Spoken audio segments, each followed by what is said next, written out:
Yo Atlas speaking, and welcome to part 7 of What If I Was Reincarnated in the World of One Piece with zero knowledge of the series.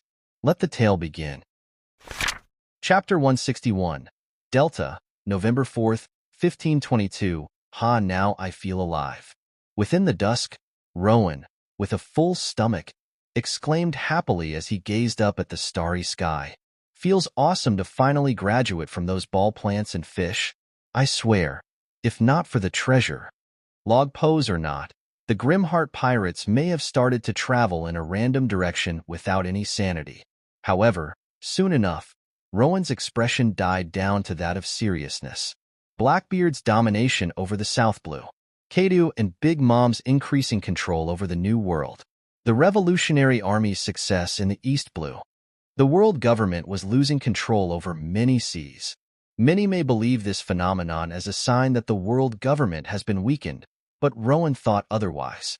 Currently, the world has been moving in a direction that the world government was no longer able to control. The re-emergence of Vasilia, Kadu and Lean's movements in the New World. Blackbeard's works in the South Blue. The Revolutionary Army's control over the East Blue. Within such a situation, the privileged nobles from all over the world began to fear the consequences that they may have to face. The world government, by taking in all the frantic nobles into the Mariehua, began to reveal its true face. Those high above ignored the plea of the weak and began to care for their well-being only. At the same time, they began to withdraw the forces from those seas. Only the few strategically important islands such as Water 7 received protection. Rowan could see that they were assembling their troops for an upcoming future. Something happened, and the world government became confident of their victory due to such happening. What could it be? Then there are those two emperors. The incident in the Coconut Seal damaged the pride of two emperors. Kadu and Lin weren't someone to let go of their grudge easily, and judging by how the Phoenix Pirates recently suffered at the hands of the Big Mom Pirates, Rowan knew that as soon as they find him in Delta, they won't sit idly by. In their eyes, not only was Rowan an enemy, but also a capable contender for One Piece. Runlight, December 15th. Meet up with the Revolutionary Army. Apart from that, in July 1523, the Allied pirate crews are to join back and initiate the war. Rowan did have a plan of his own in his mind. After arriving at the Delta Island and acquiring the recentmost information, he could see that the Revolutionary Army was losing their wars in the New World against the opposing sides, who were secretly receiving support from an underworld broker named Joker, also known as Don Quixote Doflamingo. Rowan knew that behind Doflamingo stood Kadu, who was funding his army by selling weapons of lower qualities worldwide. First, Punk Hazard. Rowan will first destroy the facility in the Punk Hazard, where Law informed that a required material for the production of Smile, Sad, is produced. Simultaneously, he will capture Caesar Clown, the only one who knows how to make sad. By doing so, Kadu will focus his attention on Rowan. Then, he and his crew will move from island to island, destroying the candy factories that produce a huge amount of sweets every month for the Big Mom Pirates. Doing so will further provoke Lin as well. Red Hair is heading to the South Blue right now. If what he said is true, then with Teach being Zebek's son and Kadu and Big Mom being Zebek's crew members in the past, I may end up facing the three of them. In order for Red Hair to win, I have to keep those two away from the South Blue. Such was the plan until December 15th, when Rowan will meet up with the Revolutionary Army. Then, through the Alliance and through other means, Rowan had to build up a force that can match the world government and those two emperors. It wasn't the time for them to enjoy an adventure, it seemed. One day after, November 5th, 1522, so, how do we locate the Punk Hazard? Unfortunately, Rowan's plan was stuck in the first step. Shit, Rowan rubbed the back of his head sheepishly. I wonder. Dan placed his hand on his chin before speaking up astutely. How about we go for Doflamingo instead then? A warlord who's well known to dwell within the kingdom of Dressrosa. He's also a named individual within the underworld. There is a lot of information to milk out from someone like him. Karina, who was listening to the discussion, continued the conversation. Dressrosa is quite close to Delta. With our speed, we are able to go there anytime we want. Then, Robin followed. I've also acquired the information of the nearby islands under Big Mom's protection. Just as you ordered, Captain. There were three in particular: lime juice, meringue, and sugar. Rowan, who seemed to be in deep thought, eventually spoke up, "Let's separate here. Once they successfully attacked one, the emperors will tighten their security." The most efficient approach that the Grimheart pirates can take, in Rowan's eyes, was none other than attacking all four islands simultaneously. All members of the Grimheart pirates gazed at Rowan seriously, listening to his command without any demeanor of refusal. "Carmen, Dan, and Cavendish will take those three islands under Big Mom's control. As for Dressrosa, I will go personally." Rowan turned to Karina. "Do you need me on the ship?" Karina smiled confidently. "Sucks that we won't be able to fly, but leave it to us. Then, within a month, we will gather up in the Runelight after finishing our tasks." Rice Cracker Paradise. "I don't understand." Garp, whose face twitched in pure rage, slowly placed his rice cracker down. "Why did the world government specifically pursue after Luffy? Because he's the member of D? But even then, why a rookie like him?" Garp knew that Luffy was bound to be the enemies of the Marine and world government the moment he became a pirate. However, no matter how many times he tried to reason himself, he couldn't understand why the CP0 specifically went after Luffy. And they killed all the innocent inhabitants of the island while doing so, just to get rid of the witnesses. The more Garp thought, the angrier he became. After momentarily looking at three men, Zoro, Sanji, and Bartolomeo, who were sleeping from exhaustion, Garp stood up from his seat. Justice or family? It was the dilemma that Garp was going through for his entire life. Now, I am sure of it. However, the world government wasn't the justice. No, justice itself no longer mattered to Garp.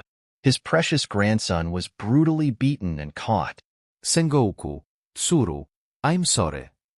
Garp, while muttering in a shaky voice, took out one Vivre card from his pocket. The Vivre card belonged to Dragon, his son. It was given to him when they occasionally met in the Log Town.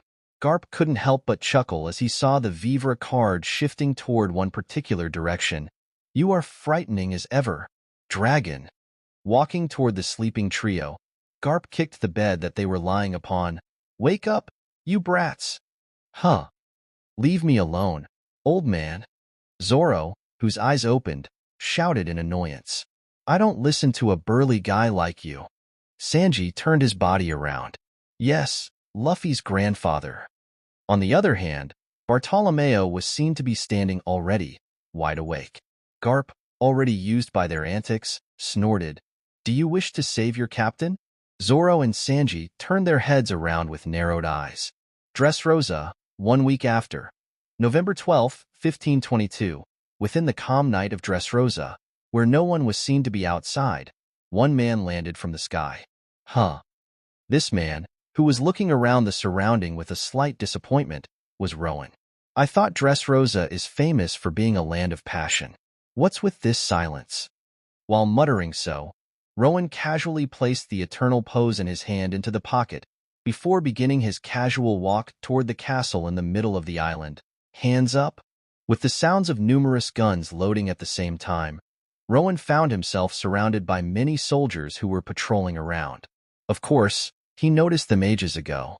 From the very start, someone's got good eyes within your ranks. Rowan chuckled. Them surrounding him meant that they saw his flight within the dark sky. It served to grow Rowan's interest. "Identify yourself," the soldier, who flashed light onto Rowan, froze in a shock. Grim. Rowan simply grinned before his conqueror's haki blasted out ferociously. All the enemies in the proximity, be it the soldiers surrounding him or the ones hidden, all fainted without any resistance. "Interesting. So you do know that you were unable to run away from me." Rowan's observation haki was incredibly wide-ranged to an extent where he could sense every intent within the whole island. Doflamingos, the largest among them all, was adamantly staying within the castle instead of fleeing like what Rowan expected. One door at some distance away opened. One toy soldier, who was standing with his sole leg, stared off toward Rowan's location. At a coliseum, few individuals awoke from their slumber, having felt an intense will as large as the two emperors who visited few days ago. Within minutes, the whole kingdom woke up. Something was about to happen. Unbothered by the eyes of the others, Rowan continued to walk at his pace. Although some soldiers occasionally blocked his path with fear engraved within their eyes, Rowan would pass through them without any care. Before, thud they pass out with foamy mouths as well. Heh, that so-called seven warlord system that the Marine tried so hard to restore. Rowan's face morphed into a grin as he stared off at the castle right in front of him. Let me disrupt it once again. Then, in front of everyone's eyes, boom, the whole castle exploded into pieces. What amazed them, however, was that the pieces of the castles bounced up in the air and fell toward the remote space. No citizen was hurt by them. What is someone of your caliber doing here? Within the cloud of dust, Doflamingo's voice was heard. Rowan, raising his hand up, simply swiped his right hand, swoosh clearing the dust in one go. How welcoming! In front of Rowan, every member of the Don Quixote family was standing with evident nervousness in their eyes. In the center of them all, Doflamingo, with his sunglasses on his face, glared at Rowan while sweating profusely. Why are you here? I haven't done anything to you, have I? Doflamingo growled desperately. Within his mind, Rowan's punch in the Marine Ford was being replayed. Doflamingo couldn't even dare to think of defeating him. He's just one, while all of us are here, young master. What's there to fear? Let's just kill him and get it over with it. From the side, Baby Five shouted as she transformed her arms into Gatling guns. All the other members of the Don Quixote family all had their jaws opened wide after hearing Baby Five's bold words. Well, naturally, Rowan, ignoring Baby Five's words, replied impassively, I came here for a reason. Upon watching Rowan, who was cracking his knuckles, Doflamingo clenched his hands while muttering in a low tone. It seems that we are out of an option here. Doffy, from Doflamingo's back, Pika voiced up in his typical high-pitched tone.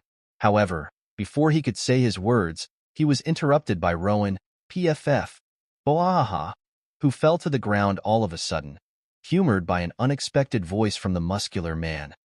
Kill Grimheart. Doflamingo then screamed while launching himself toward Rowan. Although he was displeased that Rowan laughed at his family, he found Rowan's current state as an opportunity. His three elite officers, Treble, Diamante, and Pika followed immediately, with Pika glaring at Rowan murderously. Bo-ha-ha-ha. Rowan, who held his chest in an attempt to calm his laughter down, wiped out his tear with his other hand. Now I see why you call yourself Joker. I haven't had a good laugh for a while. Then, Rowan locked his eyes onto Pika and jokingly said, Pika chew. Overheat. Mini has begun. Chapter 162. It was in midst of the night, where the moon was shrouded by the thick layer of cloud. Swoosh, however, the scenery in the Dressrosa seemed as bright as the day, with all the executive members of the Don Quixote family facing against one man, Rowan. Pika-boo. Pika turned around in urgency and saw Rowan's punch slamming onto his exposed back. Boom! Pika vomited a gallon of blood as he was sent rocketing all across Dressrosa. Boom! Rowan momentarily landed back on the ground as he sensed a small life form exiting the ruined castle. A dwarf? Fairy? What is that, even? Pika! Doflamingo cried with gritted teeth, but was quickly forced to raise his arms and generate a massive number of strings at the next moment, for Rowan suddenly appeared in front of him with his right fist having turned black, indicating the use of armament hockey, hardening. Sticky launcher. Treble, in order to prevent Rowan's punch, generated many number of spears made out of mucus before launching them to Rowan.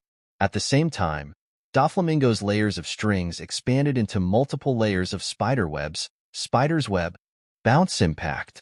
Boom, however, all of them were for naught, as one burst of force from Rowan effectively destroyed both techniques in a span of a millisecond. Then, Doflamingo saw Rowan's fist crashing onto his face, Juggernaut Blast. Before his whole world exploded, Boom, Doffy, Treble, and Diamante cried as they saw their king coughing out blood while his blurry form rapidly flew toward the green bit, the small island connected to Dressrosa by a bridge. Even if you are the infamous Grimheart, Gladius, whose right hand was touching upon the huge boulder that being swelled up by his fruit ability, exclaimed, You aren't able to defeat all of us alone. Boom then, the swelled-up boulder exploded right in front of Rowan, and those pieces slammed onto his body from the point-blank range. Sugar now. Gladius then threw Sugar with his free hand. Sugar, with her right hand outstretched, flew into the dust generated by the previous collisions. Ah, you are that woman with hobby fruit. Within the dust, Rowan casually stated, before, Keck, grabbing Sugar by the neck. Swoosh then, Rowan appeared right in front of Gladius, and even before the latter had the time to react, Rowan slammed Sugar's forehead onto Gladius's, knocking them out in a single go. Ah! Wah, just what is this? How could I have forgotten? Just then, the anguished cries from the residents of the Dressrosa was heard. Sugar being unconscious caused all the toys to return back to their original human bodies and had the others recover all memories associated with them. The issue, however, was that with the exclusion of one toy, all the others were taken by Lin Lin to the whole Cake Island. Gust Matasaburo. From the above, Buffalo, by rapidly spinning the propeller around his neck, generated a strong gust of wind that slammed onto Rowan from the top. Rowan, who didn't even seem to be tickled by it, simply let his hands go. Boom boom, due to Buffalo's attack, the unconscious Gladius and Sugar plummeted onto the ground. Ah, my bad. Buffalo, upon seeing that his attack only further injured his fellow crewmates, stopped his technique immediately. Just as Buffalo's technique ceased, Delinger came in flying with his right leg outstretched, pistol high heel. Rowan hopped slightly in the air, and just as Delinger passed underneath him, Boom slammed his feet on top of Delinger's extended leg, crushing it into bloody mush. Immediately after, pushing himself off of Delinger's leg, Rowan shot upward to Buffalo, and in a single strike, Boom sent Balafo skyrocketing up high at a blinding speed. Below Rowan, a frail-looking old man, Lao Ji, was waiting in his martial stance. Then, ultimate art of the Geo Fist style, Battle Insurance Fist, his body buffed up into a muscular form just as he threw his punch at Rowan. Rowan, without an attempt to dodge, met Lao Ji's punch with his own, Boom shredding Lao Ji's entire arm apart. Lao Ji's form instantly shrunk down into his usual frail form, before he fell as the blood spilled out of his arm profusely. Immediately after, Rowan turned around and narrowed his eyes at one beautiful-looking woman, Viola. Don't you dare. Viola, whose index and middle fingers were joined together in O-shape to use her glare fruit ability on Rowan, froze in fear. You don't even possess the will to fight. Stay out of this, woman. Being in midst of the fight, Rowan growled to Viola before raising his hand up. Boom, the man who ate the ton fruit, Machvice, landed on top of Rowan's palm, and to everyone's shock, Rowan withstood Machvice's enhanced weight single-handedly. How bold. Viola unconsciously muttered with a slight blush. Treble, with troubled expression, shot another round of mucus toward Rowan. Juggernaut Blitz. Then, Rowan slammed the bounce force along with the advanced use of the emission of the armament hockey, internal destruction, onto Machvice. Afterward, his body was bent unnaturally just before it was hit by Treble's attack, indicating the use of Kemii, one of the Rokushiki techniques. Machvice, whose weight reached to a sheer 10,000 tons, was blasted up as the smoke came out of his mouth. Rowan's point-blank ranged attack completely ruptured the former's organs. Machvice was already dead when he landed back on the ground. Swoosh, leaning his body back, Rowan sighted a flattened sword cutting through the air right above him. It came from none other than Diamante. Right after, one man in pink toddler's attire, Senior Pink, jumped up from the ground that he was swimming within, about to grab Rowan's body. Giala! Just as Senior Pink shouted, a round woman with curly hair, Giala, sent forth a bizarre wave of cloud toward Rowan and Senior Pink. Blå kung fu art, eh? In Giala's eyes, Senior Pink was powerlessly flying up in the air with a big wound on his stomach, while Rowan was now standing right in front of her with his right hand cocked back. Boom then, Rowan raised his hand up and caught the sharp string strand that was trying to penetrate his spine. Took you forever. Doflamingo, whose sunglasses changed with the previous one having been broken due to Rowan's attack, came back flying toward Rowan. And from Rowan's back, the whole ground shook as a gigantic stone figure, Pika, arose. 5 color strings. Just as Doflamingo swiped his hand and produced 5 sharp strings with the intention to cut through Rowan, the 3 other elite officers, Treble, Diamante, and Pika, surrounded him. Stick-stickum launcher. Treble shot numerous spheres of hideous mucus toward Rowan. Vipera glaive. Diamante's sword flattened and rippled in a peculiar manner, before its blade began to extend at a rapid pace, about to stab through Rowan. Pulpa stone. From the back, along with Pika's high-pitched voice, a huge mass of stone tentacle overshadowed Rowan from the above. From the side, Baby 5 found an opening between the attacks and shot her Gatling guns toward Rowan's exposed torso.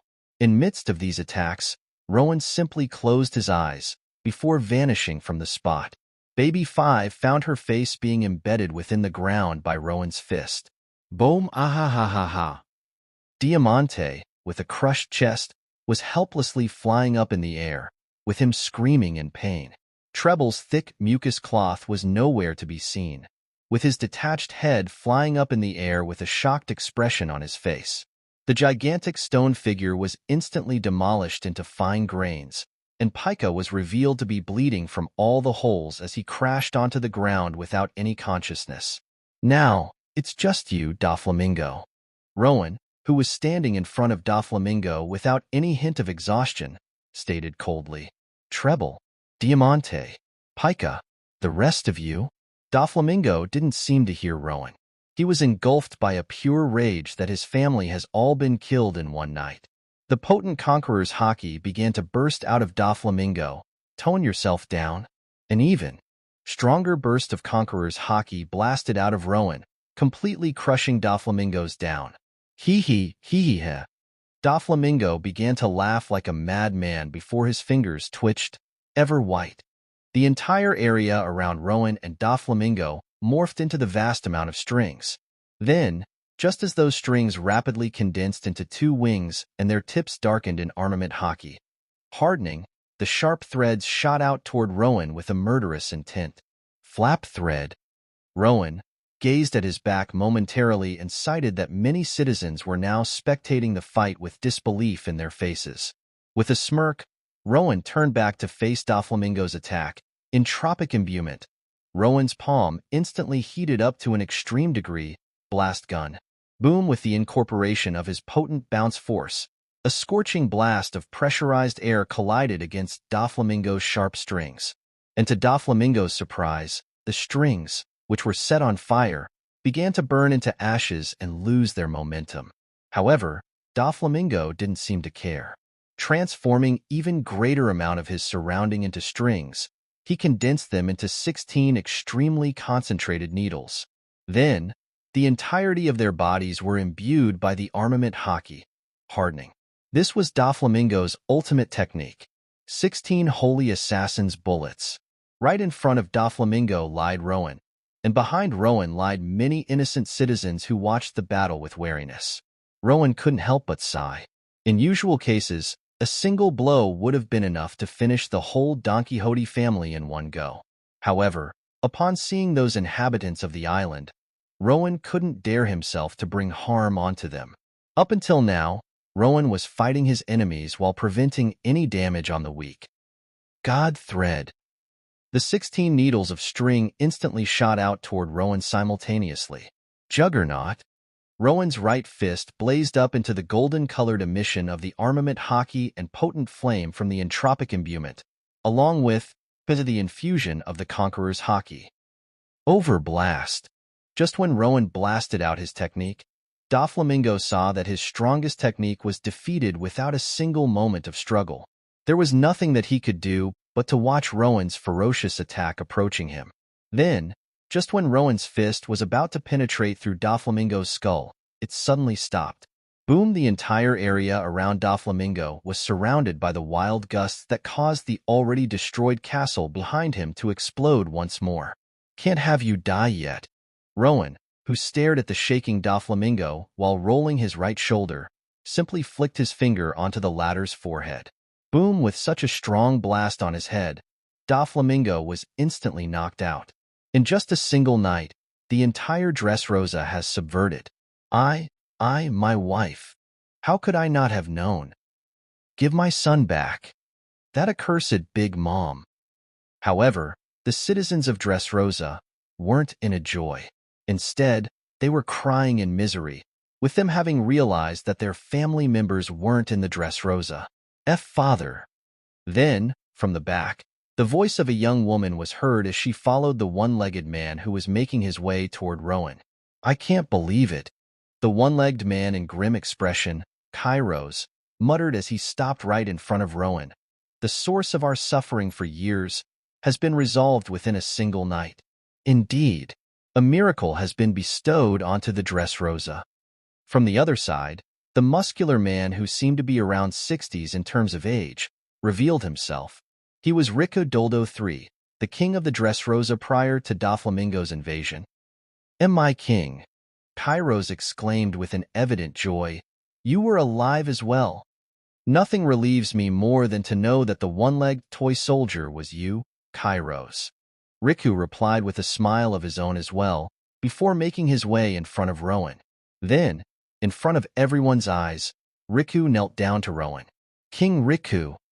All citizens of Dressrosa shouted with widened eyes. The king himself, kneeling down in front of a pirate publicly? Grimheart Rowan, I've personally witnessed your virtuous deeds of preventing any damage onto the civilians. Along with the defeat of Doflamingo, you are the savior of our country. With all gratitude, thank you. Father. Viola, whose eyes were moistened by tears, rushed up to the King Riku with a mix of joy and relief. Rowan, who was gazing around the scene around him, replied with a frown, Forget it. I'm not trying to play a hero. Reverting back to his foolish past self was the last thing that Rowan wanted. Hero? Hero gives all the gold to the others, while pirates takes it all. He wanted to be a pirate rather than a hero. Turning around as he lifted up Doflamingo with his left arm, Rowan was ready to depart from the island. However, just before he was about to fly, hold on. You are the enemies to Big Mom and Kadu, aren't you? Kairos, who was behind King Riku, spoke up with determination. If possible, will you take me with you? I promise that I can be of help to the war. Rowan, stopping on his track, turned his head around in a serious manner. And why would you do that? Big Mom took many people of ours. If I don't go and save them, then who will? Just then, all the others began to speak up as well. Please take me as well. My husband is stuck in that demonic book, suffering up until now. Let us fight. I plead to you. My daughter is in need of me. King Rika gazed at them with surprised eyes. All of you. Rowan, who witnessed the resolution of those in the Dressrosa, sharpened his eyes. Big Mom? Turning around to Viola, Rowan asked gravely, What was Big Mom doing here, of all places? Viola answered with a cold sweat on her back worth of doing so. There was no time to waste. If you wish to fight alongside me, then get the ships ready. We leave immediately to the Runelight. Chapter 163. Emu A Kadu equals Shanks equals Mihawk equals Rowan, MC, equals Big Mom, Lin Lin, Dragon equals Garp equals Sengoku, equals Teach, Sakazuki equals Aramaki, Ryakujiu, Borsalino equals Kazan equals Isho equals Rayleigh, equals Ace, Marco equals Beckman equals Karina, equals Katakuri equals King, Albert, equals Dan equals Cavendish equals Gabon, Hancock equals Guion, Weevil, Zephyr, Sabo. But for 12 minutes where Rowan resorts to going all out. Rowan equals Kadu. You may think that Teach is overbuffed, but I'm keeping him like this. After Sabaody Archipelago, not only did his hockey improve, but he also attained the Tremor fruit. Although he still lacks behind Rowan, do note that he never used his Cerberus Devil fruit. Weevil here may be weaker than what's portrayed in the canon. I'm not too sure regarding him, so I will leave him this way. In the middle of the sea, November 17th, 1522. It was the vast sea where the storms wildly thrashed and the tides violently surged. The whole gloomy sky was engulfed by the dark layer of clouds that continuously poured out the rain. In such a sea, an incredible number of ships were seen to be sailing all together.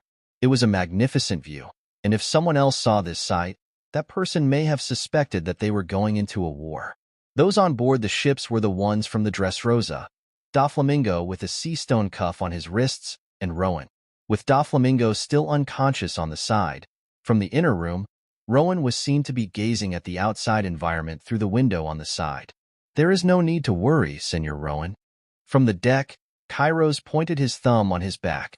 "These ships, built by the Don Quixote family, are meant to sail in the New World. They can handle this storm." From the back, King Riku also stated, "Without Doflamingo's hold on Dressrosa, the wars on the other countries too will cease. One of our allies, the Kingdom of Prudence, has already sent a message that the opposing side was fully suppressed." Rowan replied with a nod. "Of course. With the broker gone, now they will have to go directly to Kadu in order to purchase arms, which is technically impossible in the middle of a war. However, that doesn't mean that everything went well. By having yourselves allied with me—" "Yes, I am aware." King Riku grimaced.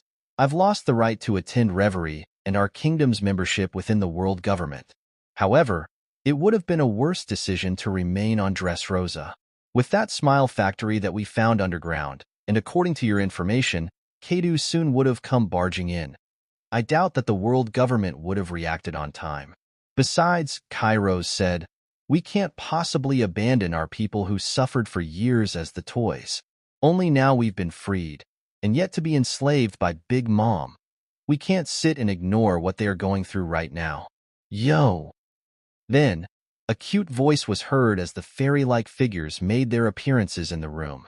They were the dwarves known as the Tontata tribe, who decided to come along with Rowan and the others. The proud man who stood at the front was a group of Tontata named Leo. "We are glad to join you, Rowanland. Let's beat up the bad guys together." "Boha, sounds good to me." Rowan smiled as he bumped his fist with Leo. Then, "Leo, I need your help." Another Tontata, Princess Manorhari, came in running toward Leo, who expressed an evident annoyance. "Ah, not again." Rowan chuckled before returning his eyes back to the window, staring at the sky outside. "At this rate, July in the next year is going to be too late. The war is definitely happening before then. I hope you guys receive the message." A direct sail to the Runelight Island. With many capable navigators on the ships, and Rowan's Vivre card that points to Karina, they will be able to reach the island for sure. The only issue was that many were sailing at once. An estimated time of travel amounted to almost a month. Whole cake and oh. Within a huge castle, Lin Lin's incredibly loud scream boomed out all across the island. "What do you mean my sweets aren't here?" Lin Lin, with bloodshot eyes, glared at Perispero, whose grip on his candy cane staff tightened and his body trembled in fear. Regardless, Perispero opened his mouth and replied, trying to advocate himself and avoid Lin Lin's wrath. "Imama, it's the Grim Heart Pirates. They resurfaced and destroyed our 3 main candy factories. The ones we brought to you yesterday were the last of what Tottleland had." Perispero.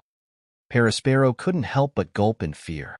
He could feel a white wisp, his lifespan, slowly flowing out of him, signaling the operation of Lin Lin's power. "Perorin, please do listen to me, Mama." Perispero had no choice but to continue talking. "Of course, we tried to repair the factories and resume the production.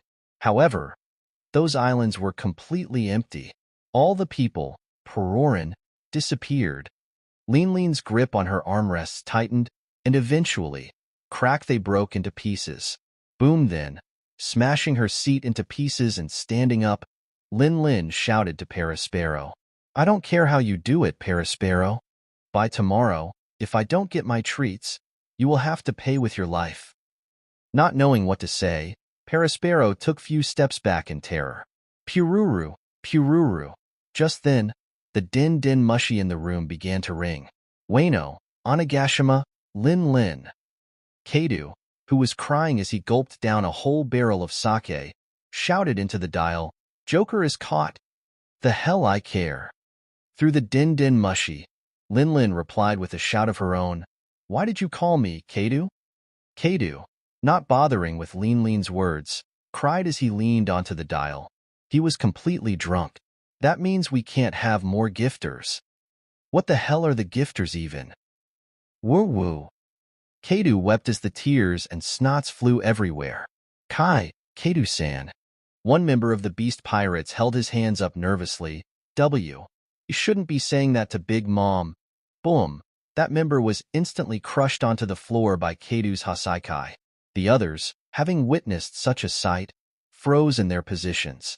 Sniff how? Just how can this be? Keidu, in front of the frightened eyes of his subordinates, chugged down the sake. Then, Keidu roared crazily, Joker! Oh, Joker! How come you were captured? Oi, Keidu! Are you listening? Lin's annoyed voice boomed out from the din mushi, but Keidu still didn't respond. Why did you call me? You said we'd form the strongest pirate group made of all devil fruit eaters. Keidu cut off Lin's words as he continued to scream to the ceiling above. Keidu! And yet, the Beast Pirates didn't know what to do. Keidu, after calling Lin, was being a drunkard unable to converse properly. They were afraid that such may incur Lin's wrath and open an abrupt war between two emperors even before the war against the Grimheart pirates began. Answer me, Keidu. Grimheart. Keidu barked into the dial. Grimheart what? Oh, poor Joker. Even though it's your own fault for being weak. Grimheart what? Lin seemed to be losing her temper as well. The Beast Pirates gazed at Keidu without even being able to breathe properly. They were dominated by the fear that they may end up just like their crew member. Just then, boom, Keidu. One masked female, with a long white-colored hair and at the tall height of 263 centimeters, came barging into the room. Prince Yamato. Without stopping, Yamato jumped toward Keidu with her club above her head. Keidu, today is the day I defeat you. Yamato then slammed his club down onto Keidu's head. Thunder Bagua. Boom. Keidu, who was heavily drunk, was sent crashing into the floor below. Then, Yamato saw the din mushi that was flying out of Keidu's grasp and caught it with her free hand. Hello, who is this? I'm Kozuki Oden. She said it. The members of the Beast Pirates shouted with their eyes popped out and jaws dropped all the way to the floor. Keidu, don't fool with me. Lin's furious voice was heard from the din mushi, before her voice took a turn all of a sudden. Hold on. You must have lots of sweets there, right? Mama. Lin's attitude changed in a mere second. No, we don't. All those foods should go to where they belong, to the starving people of Wano. However, Yamato shouted into the dial with a resolve of her own. Today, Keidu is going to be defeated by my hands, and I am going to free this land. Boom. Shut up, you idiotic son of mine. Keidu, who seemed to have sobered up, growled as he instantly appeared above Yamato, before grabbing the latter's head and slamming her into the nearby wall. Then, regaining the hold of din mushi, Keidu spoke to Lin. Come to Wano, Lin. No matter what, we have to take Doflamingo back. He's the crucial part in building up our force against the whole world. Karaibari, New World, Doflamingo, is caught, Law muttered in disbelief. And he's in Grimheart's grip right now? Nojiko pointed out, the whole Don Quixote family fell within one night, by Rowan alone. Nami, who was sweaty from her arduous training, placed her bow staff down while taking interest in the newspaper that Law was holding on to. Hey, what's that picture in the middle? Below the shocking information from Dressrosa lied one picture. Rowan was within the image, with his left arm exposed. A tattoo? I've never seen Rowan with one before. Nami noted with narrowed eyes. Just as Nami stated, there was a peculiar tattoo on Rowan's left arm. It read, 1Y5M, but with one Y crossed out. Bonnie, who was munching onto a chicken leg piece, chuckled. So he changed the gathering date from a year to 5 months? We were here since July, so August, September, October, November, December. Shit, this is a little too tight, isn't it? Nojiko exclaimed with a sigh, stood up. Got Doflamingo with him right now. Law simply continued to mutter as his eyes were locked onto Doflamingo, who was seen to be slouching on Rowan's right arm. Law couldn't believe that this was real.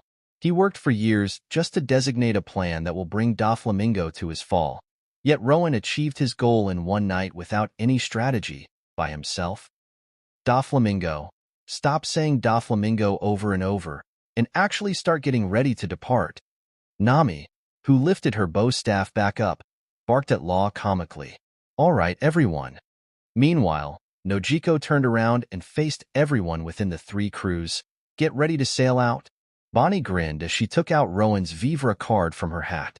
Briss, South Blue, 1 week after. November 25th, 1522. What an amazing fruit that you got there. Teach, who gazed at the mirror right in front of him, said with greed in his eyes. I belong to Mama and no one else. Don't you even dare to think for a second that Mama will let you go if you attack me. One woman shrieked in a fear as she popped out of the mirror. She was Charlotte Bruley, the 19th child and 8th daughter of Linlin. Zehahaha. No need to worry. I don't plan to go against Big Mom as of the current moment. Teach, retracting his greedy eyes, grinned as he held out his hand. Here, take it. Humph.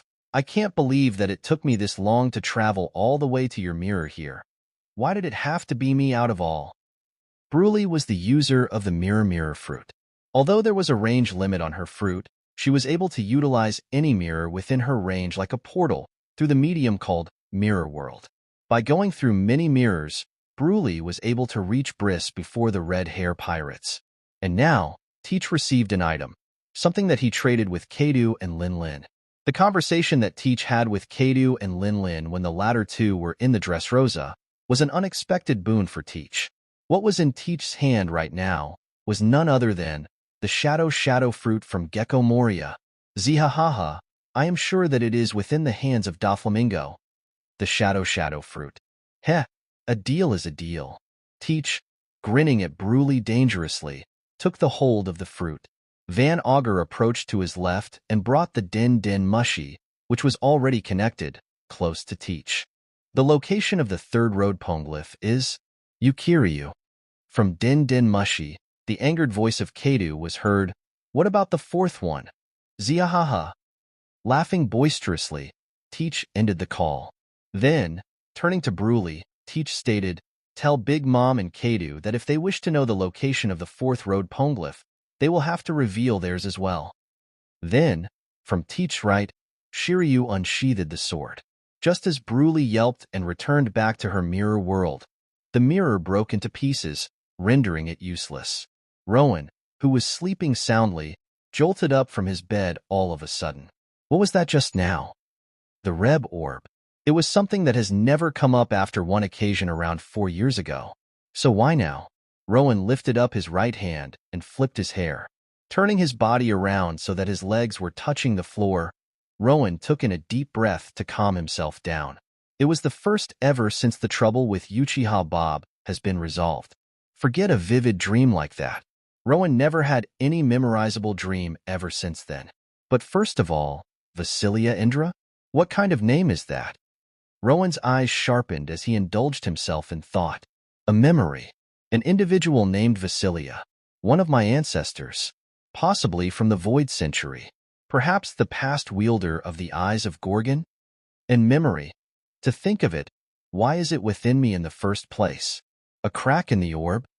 Nothing could be understood.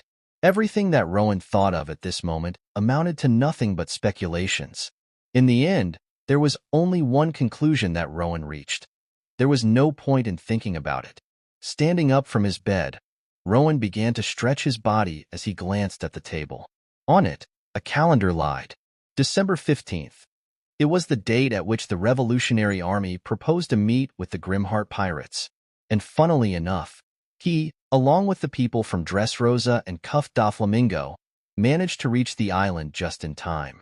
Taking his eyes off the calendar, Rowan made his way out of the room. Oh, good morning, Senor Rowan. Good morning. Good to see you well. Rowan pleasantly waved at those who greeted him as he made his way through, walking up the stairs and finally making his way out to the deck. Oh, You are awake, Senor Rowan. As Kairos stated at the front with a grin on his face, a huge island named Runlight came into their view. The scene in front of Rowan was quite amazing to look at. The most notable characteristic of the island was an incredible number of buildings, all packed together. The street lights made out of a special breed of plant. The cat trains that traveled from place to place that served as transportation. The huge port in the east area of the island. The island indeed was magnificent. Hold on. Rowan squinted his eyes at the northwest section of the island. The area, in particular, seemed to be incredibly packed. What are y'all doing over there? Rowan found himself dumbfounded. It was none other than Karina, who was singing on top of what seemed like a stage. Dan and Cavendish were serving as the back dancers. Since when did you guys learn how to dance? While from below, everyone was cheering on wildly. Just what happened while I was gone? What Rowan expected was something else. Due to their name value, he believed that the entire island would have fallen in the silence, with the citizens trying to evade an encounter with his crew. Yet, and if you ask me how I'm feeling, Karina winked as she sang, causing many heart-eyed individuals to faint. Dan and Cavendish, grabbing onto the hats that they were wearing, began to perform a moonwalk. Nothing made sense to Rowan. Kaya ah. Marry me, Prince Cavendish. Many girls swooned at the handsome visage of Cavendish. Unfortunately, Dan seemed invisible to them. Instead, youth, manliness. Dan the man. A group of muscular men were shouting at their lungs as they pumped their fists up.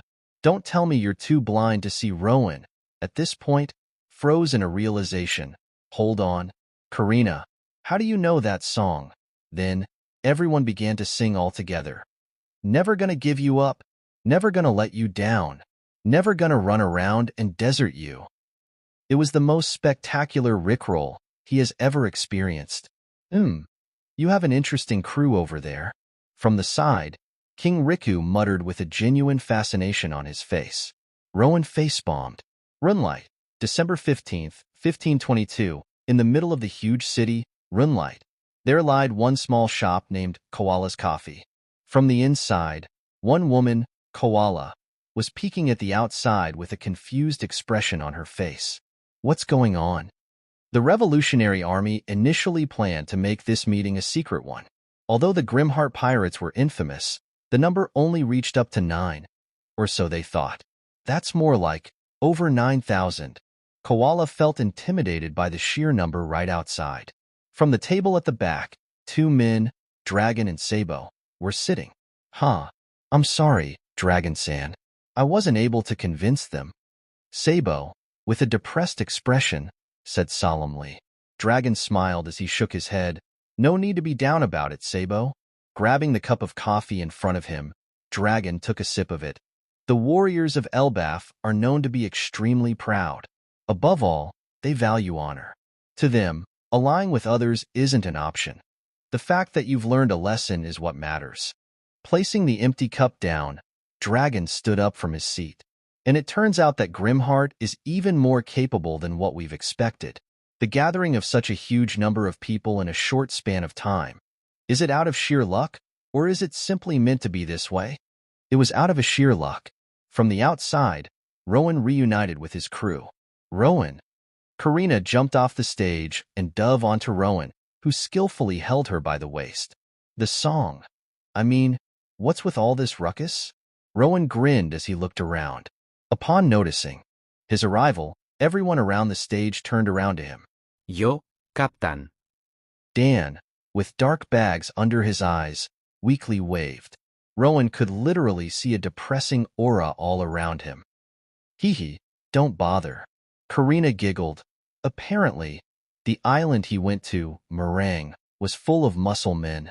They were fascinated by Dan destroying the candy factory in one go, and followed him all the way to this island by swimming. Rowan couldn't help but send his condolence to Dan, in his mind only. Meanwhile, Cavendish, Karina's smile died down into that of an unpleasant frown. He's been more annoying than ever. Gwahahaha. I apologize, my fans, but it seems that the show is over for today.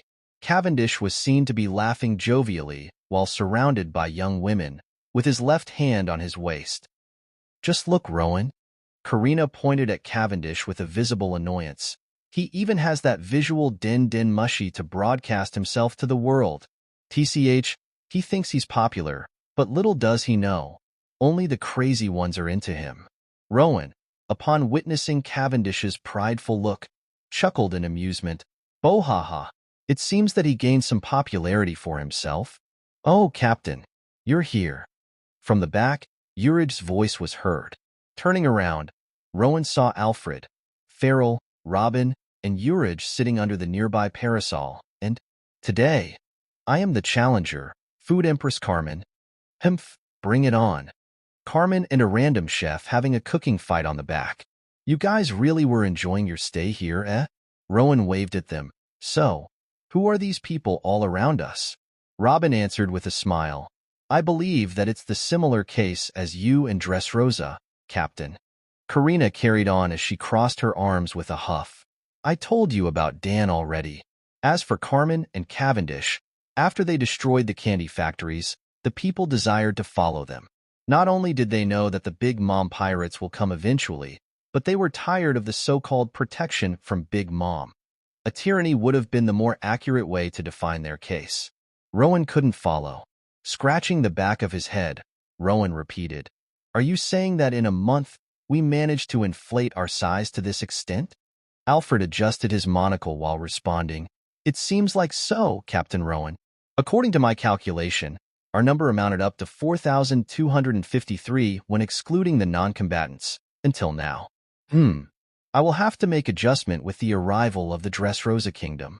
While Alfred was busy muttering to himself while calculating with a sheet of paper on the table, Rowan noticed the 3 pirate ships sailing toward the island from afar.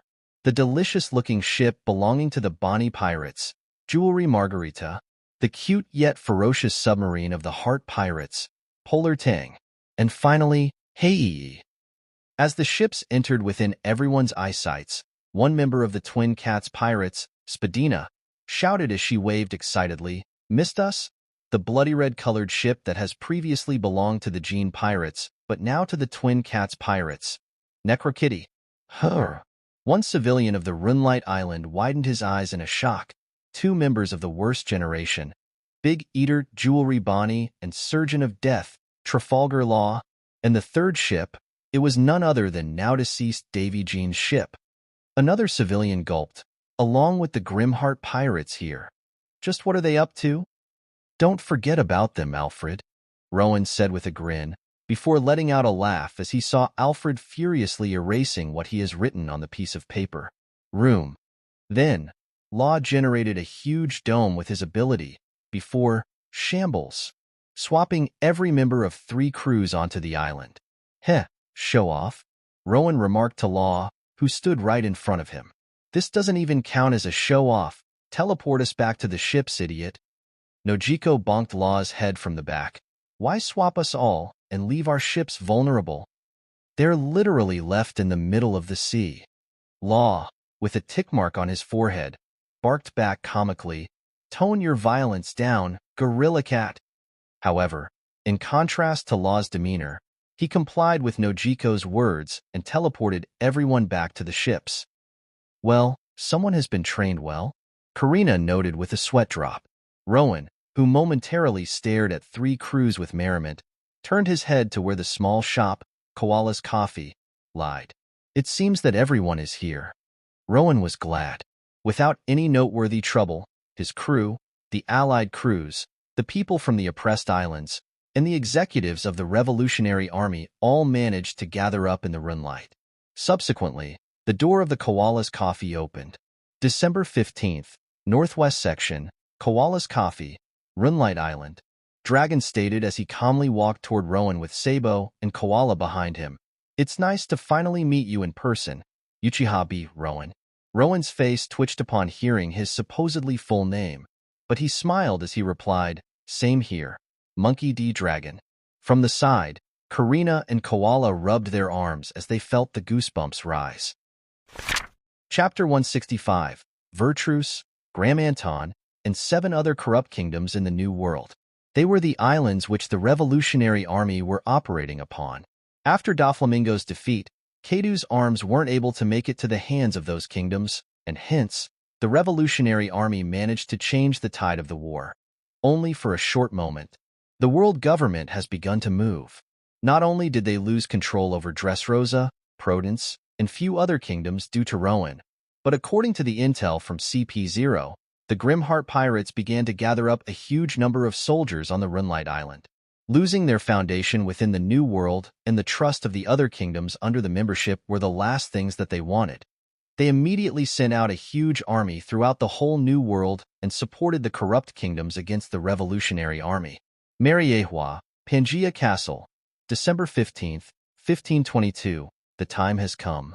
Within the dim light, a tall individual with dull red-colored eyes and a long golden crown on his head spoke in a soft voice. Just by a glance alone, one wouldn't be able to tell if this individual was a man or a woman. He went by many names. The Immortal, the King of the World, the God of the Sea. He was the destroyer who pulverized everything in his path. In order to place the whole world under his absolute control, he exterminated all the threats, starting from the kingdom of Yggdrasil all the way to Joy Boy and the great ancient kingdom.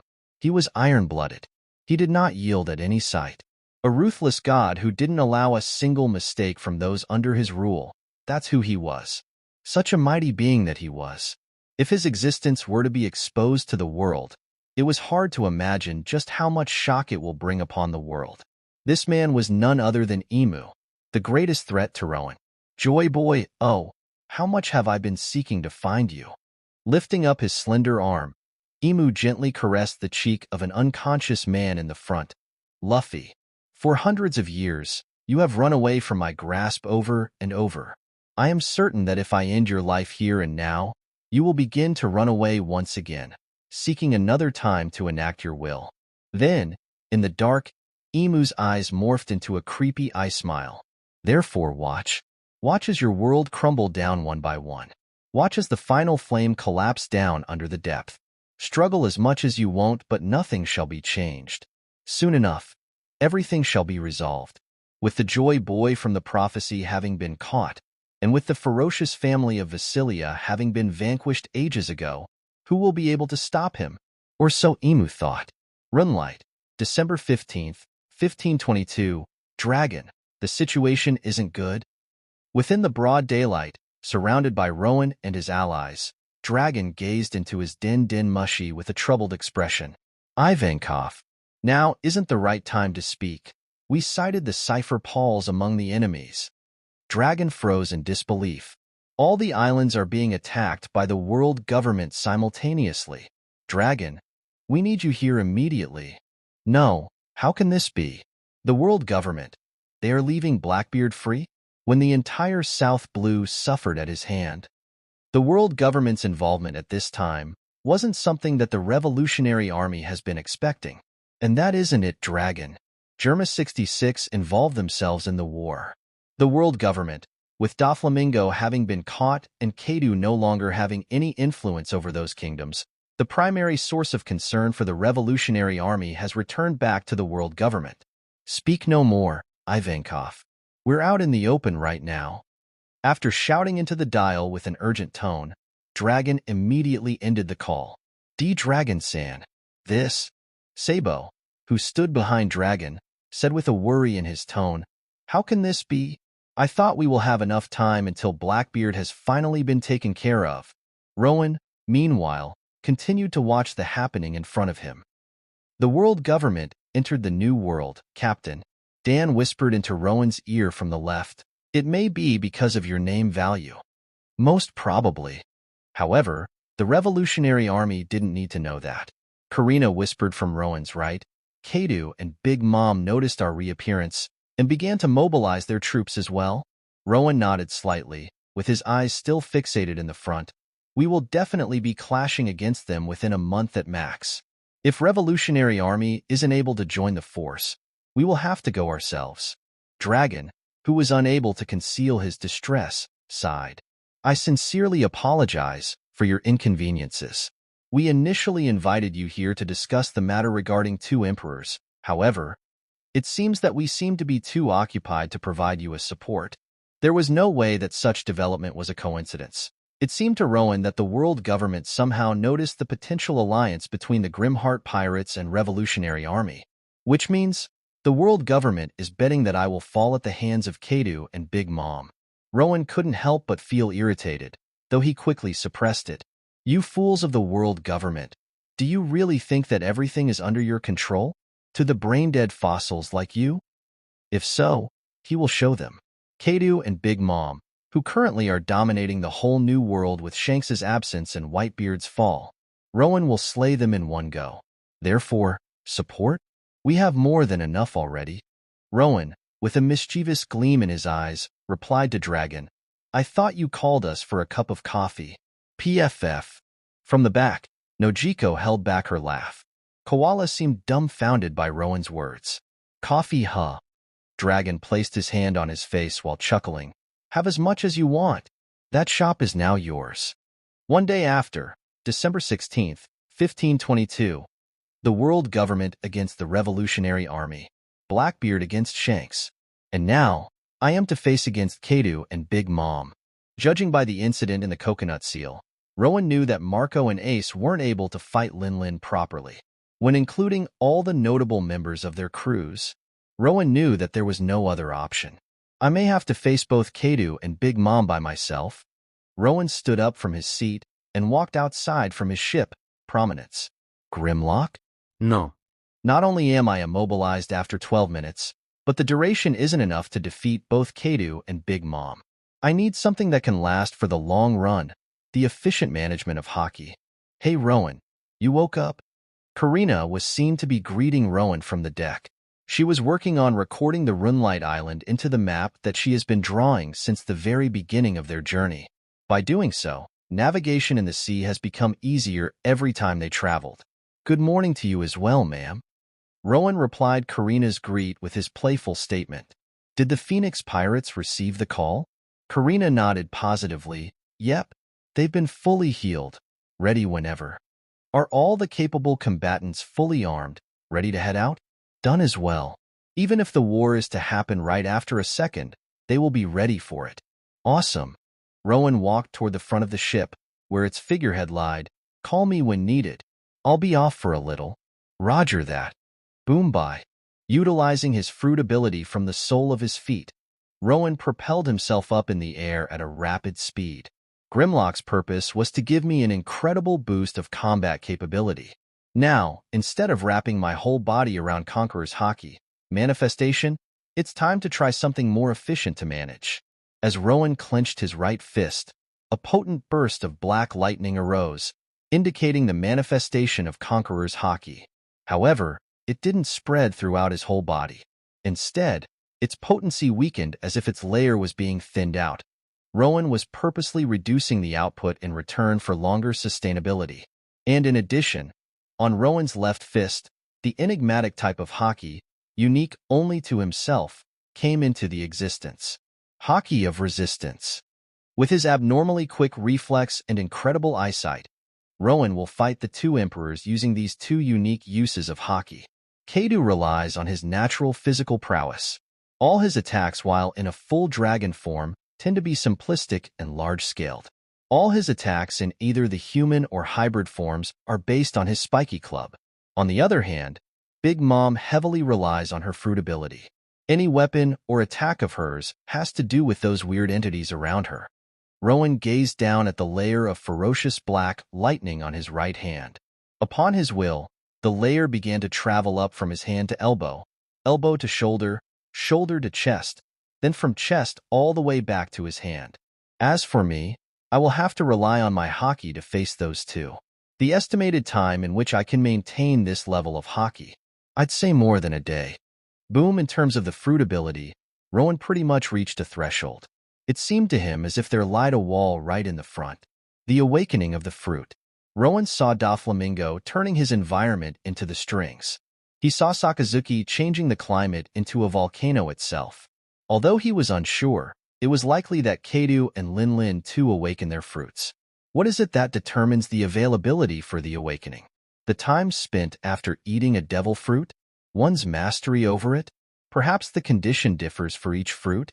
It was a mysterious and at the same time vague concept to Rowan. He couldn't afford to bet on something ambiguous like this right now. Hockey is my best bet. Though hockey doesn't grow as much in a mundane training, Rowan was going to familiarize himself with its efficient management. Wano, Onigashima, December 17th, 1522, Keidu. All the preparations are done. At the entrance into the room, the masked Lunarian, King, was standing with his arms crossed. In total, our crew is 20,000 strong. Among them, half will be left behind, while the other half will head out. Keidu gulped down the gourd in his hand as he listened to King's statement. Then, slamming it down onto the floor, Keidu said with a greedy gleam, "What about the road poneglyph in Yukiryu?" "I got that covered." A new individual entered the scene. He was wearing red-colored attire with a horned hat that covered his eyes and nose. He was Who's Who, the new lead performer of the Beast Pirates who recently took over the spot that previously belonged to now-dead Queen. Who's Who breathed out a smoke with a cigarette in his hand before throwing a piece of paper to Keidu. Then, he turned to King with a haughty demeanor. "Does this prove my worthiness as a lead performer, King? When it comes to infiltration, not even you are able to surpass me. Watch your place, trash." King growled back with bloodshot eyes. "Aren't you overestimating yourself?" Who's Who met King face to face with a hostility of his own. It seemed as if a fight was about to break out, until Keidu slammed his empty gourd on the floor one more. "It's not the time to fight right now." "Humph, King. Get me broadcasted to Runlight." "Who's Who? Go get Lin. That old hag. What's taking her so long?"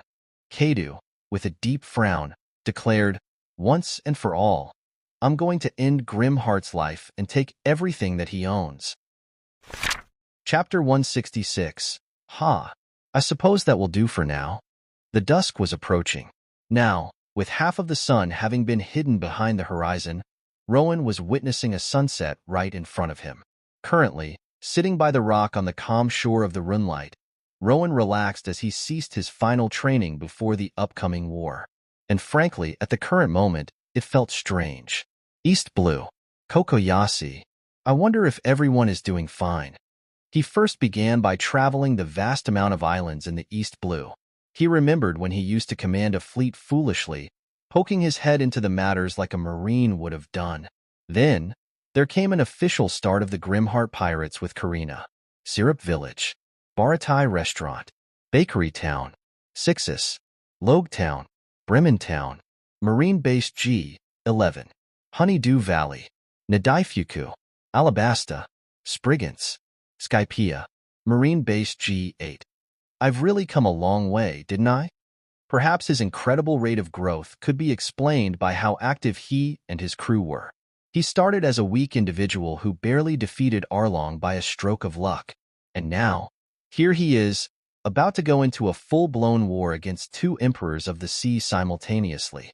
Whether I win or lose, only time will tell. Now, just as the sun fully set, Rowan stood up from the rock. "So, when are you going to actually shoot that gun?" Standing behind Rowan was a young boy, whose hands trembled as he aimed the gun toward Rowan's head. I heard that you are a pirate. Soon enough, you are going to start doing evil stuff just like any other that we've seen. Damn it." Rowan could see the horror in the boy's eyes. "That gun." Rowan, unfazed by the sight of the weapon, stated, "You must know what it means to point it at someone, right? It's not meant to be a joke. It's the sign that you are about to take someone's life. It means that you are ready to risk your life to do so." In an instant, Rowan was standing right in front of the boy, grabbing the barrel of the gun. Rowan leaned down and placed it on his forehead. It's the sign of a conviction. Rowan stared at the wavering eyes of the boy at the same level. "If you wish to protect your close ones, shoot it. Show me your determination." Ha. The boy's breathing quickened. His arms shook uncontrollably, and eventually, he ended up dropping the gun. "You are delusional." Rowan, leaning away from the boy, muttered, "A reluctance to kill, yet a desire to protect one's close ones. Your desires contradict one another. Pirates are evil just as you said. We are selfish. We are lawless. We cry that it's the freedom that we seek. but harm the lives of others to achieve such means. Rowan walked past the boy without any care. However, at the same time, we are foolish. Each and every one of us yearns for a dream of our own. We risk the lives of everyone else just to reach our goal. The only way to stop us is death. Rowan looked up at the sky, where the full moon was now brightly shining. Next time, don't hesitate to shoot if you wish to protect your close ones. The boy couldn't say anything as Rowan walked away from him. The entire central area of Runelight Island seemed to be very lively, with the plants brightening up the place and the various transportations busily moving back and forth. The people of Runelight didn't seem to live by the natural law of day and night. Right in the middle, there lied one huge screen. It was currently playing performance of a famous singer. Yuta, Yuta, Yuta. Many citizens of Runelight all gathered right in front of the screen, enjoying the live show. Not bad at all. At the back of the audience, Cavendish was seen to be looking at the screen with an arrogant expression on his face. However, it doesn't match the level of yours truly. Kaya! You have to show us your singing skills, Prince Cavendish. He was surrounded by numerous women whose eyes were mesmerized by his appearance. Gwahaha! If it's the request from my fan, who am I to refuse, UTA? Cavendish's word was cut short by a group of muscular men screaming in deep voices. Utah. In the middle of the group was Dan, who seemed to be the most cheerful one out of them all. As expected of the ruffians who got no sense of etiquette, Cavendish frowned in displeasure, which itself caused few women to swoon. Stop screaming, you burly monkeys. Can't you see that our prince is suffering? Heed no attention to them, my prince. Geez, why don't we go somewhere else? Dan's expression was becoming more and more stoic as his ears picked up the conversation between Cavendish and many women. He couldn't help but feel miserable while screaming the name Yuta as loudly as he could. However, such a lively sight didn't last for long. In an instant, the intensity in the atmosphere arose as the live performance by the singer named Yuta was suddenly cut off. Now, someone else was live on the screen. Greetings to all of you. Now, if you aren't the Grimheart Pirates, scram. It was Kadu and Lin Lin, staring toward the people from the screen. Grimheart, you must be there somewhere in the Runelight. Kadu seemed to be trying to suppress his anger as best as he could. Just the thought of Rowan brought an incredible rage to him. I've come to bargain. Kadu, why don't we just invade Runelight and kill every single one of them? From the side, Lin Lin snarled murderously. Many citizens of Runelight unconsciously gulped. Dan and Cavendish's eyes narrowed as they instantly became serious. Their eyes were locked on the screen. Just then, from the back, two individuals appeared out of the back, walking toward the screen. So here they are, finally making their move. It was Rowan and Karina. Kadu, ignoring Lin Lin's remark, stated within the screen, I propose an exchange of hostages. In return for Doflamingo's life, we will return the lives of those tools from Dressrosa. Karina asked Rowan with her eyes on the screen. What do you say, Rowan? A mere wordplay. As soon as Kadu regains Doflamingo, he will blatantly attack us. Rowan replied calmly, with his hands in his pockets. The location shall be Delta Island, 1 week from now. Kadu growled. If you are not to come, we will ensure that every part of that Runelight is destroyed. Not even a breathing sound. Linlin shrieked. Dressrosa as well. Bullshit. Rowan grinned ferociously as he stared at the screen. BOM. Before Kadu and Lin Lin spoke any further, the screen instantly broke with a huge dent in the middle. Heh, they really want Doflamingo back, don't they? Karina snorted in amusement as she stared at the now broken screen. Turning to his left, Rowan spoke up. Law, you finished? Swoosh. All of a sudden, Law appeared from the thin air. His sight seemed quite frightening to many, with his sword, Kikoku, drenched in a bloody red. Yes. Law's eyes seemed nostalgic, as if reminiscing over something. Captain. Dan made his way toward Rowan, Karina, and Law. The time for fun was over. Cavendish placed his right hand on top of the hilt of his sword, Durandal. Out of habit, He emitted a sharp aura that caused the women around him to jolt back in fear. Yeah, I know. As Rowan stated, his eyes flashed in red. The war has already begun. Briss, South Blue. December 18th, 1522. There existed no noteworthy feature but a desolate plain. The island itself seemed to be lifeless as if sucked dry.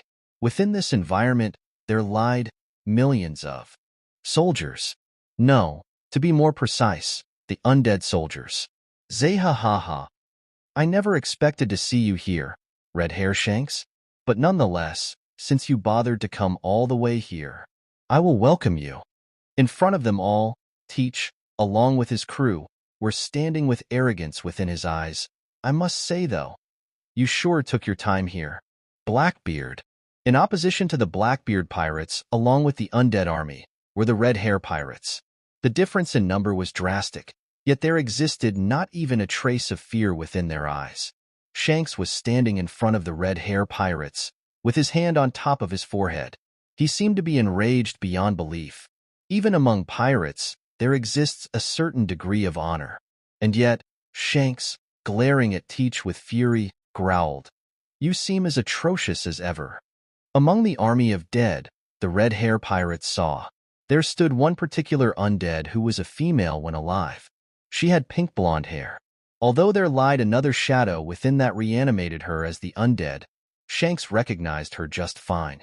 Rouge San.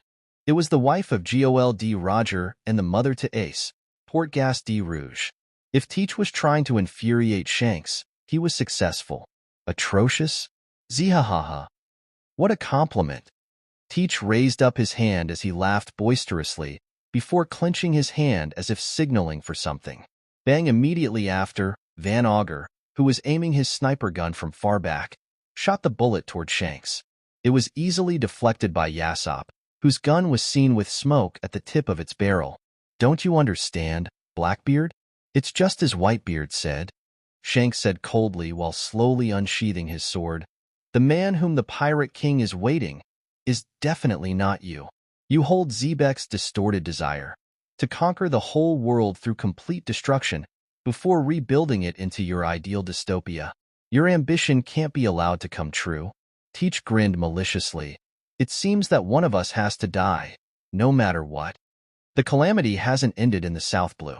Shortly after the war between the Blackbeard pirates and Marine, now, another one was about to happen. Vertruce, New World. Within the kingdom of Vertruce, there existed nothing but chaos. Every second, a countless number of people fell from left and right. There was a huge battle between the royal army of the kingdom and the plebeians who joined the rebel force, the Revolutionary Army. However, the Revolutionary Army was severely lacking compared to their opposing side.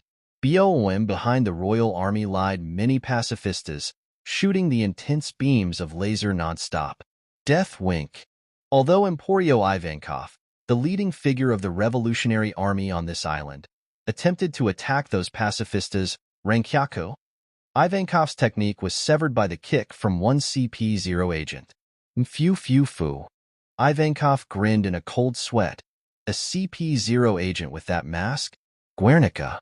I never thought I'd be facing you here. The agent, who went by the code name Guernica, replied with silence. Then, sparkling red. Ivankov found his eyes widening as he saw the potent light beams being unleashed toward him. Germa 66. It was a tight situation for the Revolutionary Army.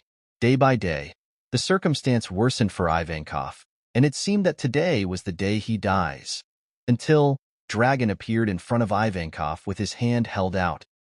Dragon. Ivankov notably relaxed upon sighting the supreme commander of the Revolutionary Army. You did well, Ivankov. What about Sabo? Dragon replied seriously. He went to aid Bello Betty. Dragon, I thought you were in the Runelight with Grimheart. The agent, Guernica, said behind his mask. How did you manage to reach here in such a short span of time? Dragon lifted his hand up in response. On top of his palm, a miniature storm was violently swirling. You are about to see how. Runelight, on the port located at the edge of the island, many ships were standing by, ready to sail. Each and every person on board was busily moving with a serious demeanor. "Are you sure about this, Senor Rowan?" King Riku said with a worry in his tone. "Is it really a good idea for all of us from Dressrosa to remain on this island?" Rowan was standing on the deck of Prominence as he stared down at King Riku. "King Riku, pirates never play fair," Rowan said knowingly. "If all of us head to Delta, the non-combatants who remain on this island will become another hostages that Kadu and Big Mom can use to their advantage. For similar reasons, they too will leave their bases, Wano and Whole Cake, guarded. With the exclusion of those from Dressrosa, the number of their force amounted to 4,379. The Phoenix Pirates amounted to approximately 1,200, having declined from 1,600 due to their loss against the Big Mom Pirates. Overall, Rowan was facing off against Kadu and Big Mom, whose combined force amounted up to 20,000 or so, with an approximate number of 5,579. "I wish you luck, Senor Rowan." King Riku, although reluctant, nodded firmly. "If you fall, all hope is lost. Get the booze ready for a celebration." Rowan grinned. "We will be back soon." Turning around, Rowan exchanged looks with the captains of 3 allied crews. Law, Nojiko, Nami, and Bonnie all nodded in determination. "Set sail." Upon hearing Rowan's command, Cavendish, who was holding onto a blowing horn, generated a loud noise. Then, the citizens of Runelight and Dressrosa were met with a magnificent sight, where the incredible number of ships all departed from the port simultaneously. In front of all of them lied Prominence, the flagship of the Alliance. Its wolf figurehead ferociously gazed off at the far horizon, as if ready to destroy whatever lied on its front. And thus began the war where the victor gains all, the Delta War. Chapter 167. In the Middle of the Sea, December 23th, 1522, tick-tock, tick-tock, tick-tock within everyone's mind. It felt as if a timer was ticking by. Although they were trying their best to hide their anxiousness, it was impossible to completely conceal an intense emotion that seemingly engulfed them since the very beginning of the departure from the Runelight Island. Even the bravest ones had a worry of their own. No matter how optimistic a person can be, an average human being will feel nervous when standing right before an upcoming war, especially for the one where they are at a huge disadvantage. That's the reason why they couldn't help but stare at the frontmost ship, Prominence, with a dumbfounded expression.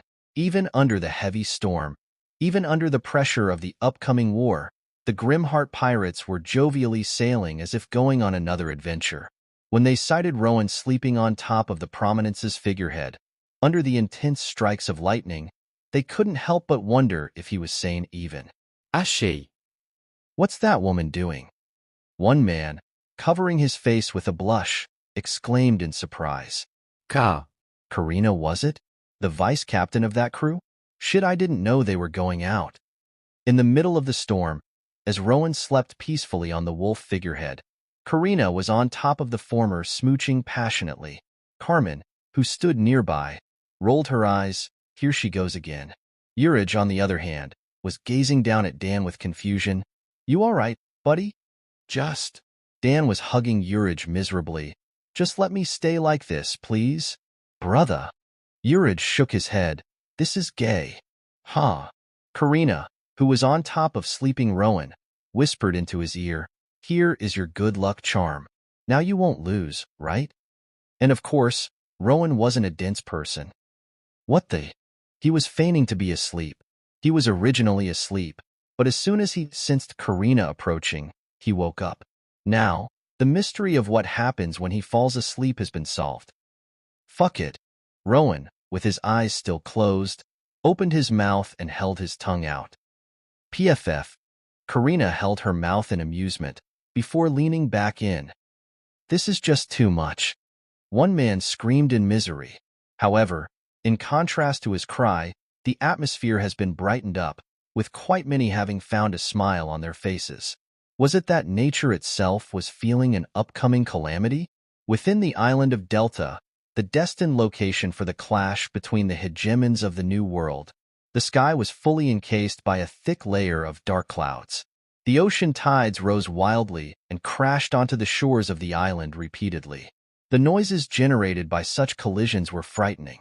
Delta Island has never experienced a climate of this kind before. With all the citizens having heard the news regarding the two emperors' declarations against Rowan, everyone fled through the harsh weather. An ideal condition for a full-blown-out war has been formed. In the middle of the island, a huge number of pirates were stationed. Each and every one of them was fully armed, ready to fight. Around the island, an incredible number of ships sat by. The allied force of the Beast Pirates and Big Mom Pirates seemed to have spread out evenly, ready to react against any possible circumstance. "Bring me another barrel." Kadu, who was sitting among the pirates on the land, shouted while wiping his mouth. Judging by his half-lidded eyes, he was definitely drunk. His signature weapon, Hasaikai, sat right next to him, with its tip embedded on the ground. As one member of the Beast Pirates hurriedly carried a huge barrel to Kadu, Lin Lin was tapping her foot in impatience. Around Lin Lin lied many number of newly created homies, 7 in total.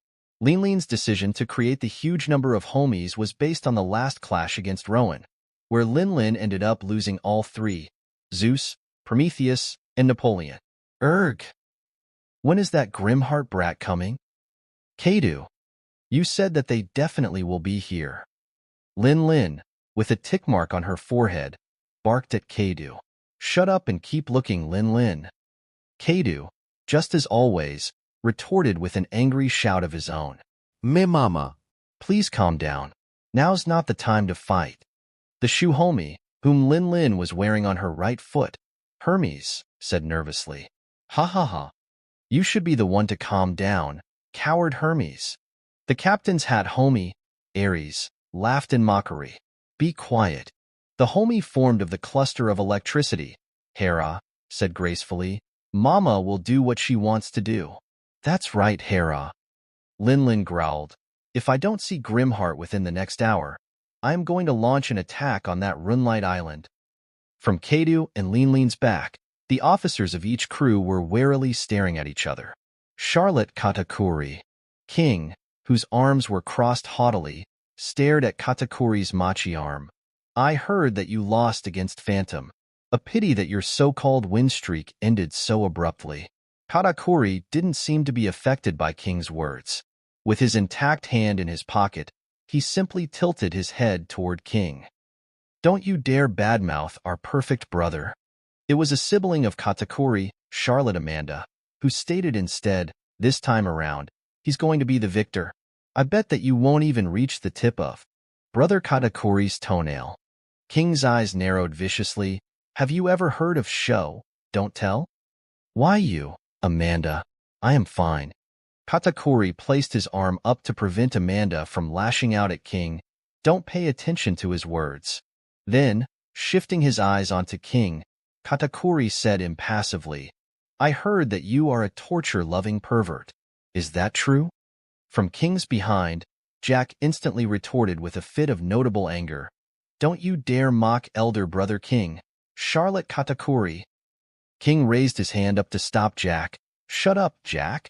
The longer the two crews remain together, the greater the hostility between them has become.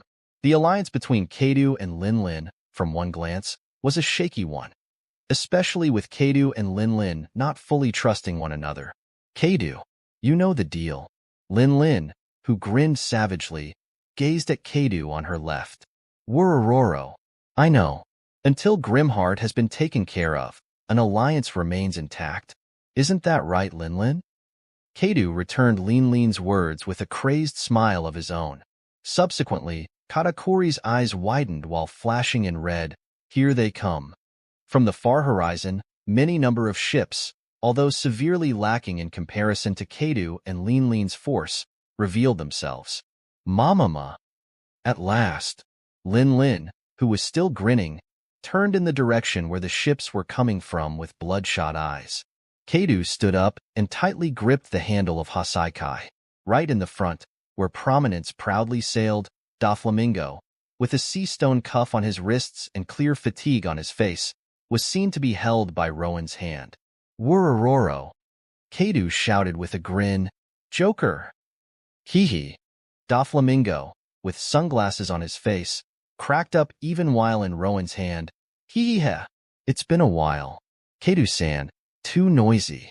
Rowan, who stared at Doflamingo with disdain, slapped the latter's cheek casually. Lin, Kedu, who now placed his Hasaikai on top of his shoulder, said impatiently. Don't tell me what to do, Kedu. Lin schriekt, Mont d'Or. Yes, Mama. A blond man wearing clown-like makeup on his face stepped forward. In his hands was a thick book, which he opened up to a certain page. World of Books, Expulsion. Subsequently, many individuals shot out from the open pages of the book. They seemed malnourished and exhausted to an extreme, with not even enough strength to mutter out a word. Grimheart, we kept our side of the promise as well. Kedu held his arms wide. Rowan, whose eyes were shadowed by his bangs, smiled as he placed his hand on his chin. Law, who was standing on top of his ship, Polartang, lifted his hand up. Room. Shambles. In an instant moment, Doflamingo and the Dressrosa citizen's positions swapped. Hee hee. Doflamingo laughed boisterously as he now stood right in front of Mont d'Or, before, Au revoir, monsieur. Stabbing his hand through Mont d'Or's neck all of a sudden. Doflamingo. Lin cried in disbelief. What the hell are you doing to my son? Mont d'Or's eyes rolled up as the blood splattered out of his mouth and sprayed onto Doflamingo's face. However, could this man be called Doflamingo? Because, right in front of everyone's eyes, he morphed back into Alfred. Kedu's eyes widened before urgently turning his face to Rowan. Where is Joker? Grimheart? Law closed his eyes as his mind replayed what happened prior to their departure. The final words spoken by Doflamingo, followed by his pitiful death. Rosinante, he's all yours now. Rowan grinned as he lifted his face up. What do you think? At the same time, Alfred's body transformed into a colossal wolf. He roared wildly as he began to thrash all across the field. Additionally, with Mont d'Or having died, all the trapped ones within the book sprouted out onto the field, with a mix of joy and confusion on their faces. We are free. Then, Rowan shot out from his ship toward two emperors, whose eyes shook in a realization of what just happened. Grimheart. Lin screamed at her loudest. The 7 homies around her corresponded to her emotion as they glared at Rowan murderously. Joker. Oh, Joker. Are you saying that he's dead? Kedu frowned deeply as his eyes moistened. Joker. Rowan clashed against Kedu's Hasaikai and Lin's Aries at the same time, with his right hand holding onto a greatsword made by an intense cluster of Conqueror's Haki. Manifestation. The whole ground rumbled and shook from the impact of the collision. The dark and cloudy sky split open, demonstrating the ferocity of the strength behind the 3 of them, while the leading figures of each side clashed. Zoom, nice arm you got there. Karina sat on top of Charlotte Amanda, whose neck was pierced by a black knife. Katakuri stood right in front of her with an evident shock in his eyes. His body was covered by a huge mass of machi that morphed into many hands to catch all the knives that teleported toward the Big Mom pirates. Simultaneously, he failed to block only one, the one that killed Amanda. Phantom. Katakuri growled as his lone arm trembled. Clang nearby, King found himself skidding back as he blocked the sword slash from a handsome man with long blonde hair, Cavendish. Gwahaha, you should be afraid. Cavendish laughed, before his expression abruptly became cold as his eyes lit up in a hollow blue. For I won the rock-paper-scissor against Dan. Peziti nearby. An intense burst of lightning was seen, knocking out many pirates on Kedu and Lin's side. And immediately after, a huge ball of flame slammed down from the sky. Gah! Brother Oven. One of the 4 sweet commanders of the Big Mom pirates, Charlotte Snack, shouted in disbelief as he saw Charlotte Oven, the owner of Heat Fruit, burning helplessly against the flame. Boom then, Snack's head was slammed into the ground by Urich. Saha, now, this is going to be fun. And that wasn't it. From the sky, a huge phoenix appeared to be flying on top of the island. Subsequently, it suddenly folded its wings and began to dive onto the field. Dan, who dodged an attack from Jack with ease, grinned as he looked above. Perfect timing. Whoosh as the phoenix crashed onto the ground. The yellow-green flame blasted out into all surroundings. Then, when the flame cleared, there lied Marco, Ace, Jozu, Vista, and more. All 16 executive members of the Phoenix Pirates. Let's fucking go. Ace slammed his fists together with a grin on his face. Marco grinned shrewdly. Things will be different this time. TCH, impatient as always. Law, who was still on Polar Tang, looked at the ongoing battle on the Delta Island before turning his attention onto the sky, where countless cannonballs were flying toward the Allied ships.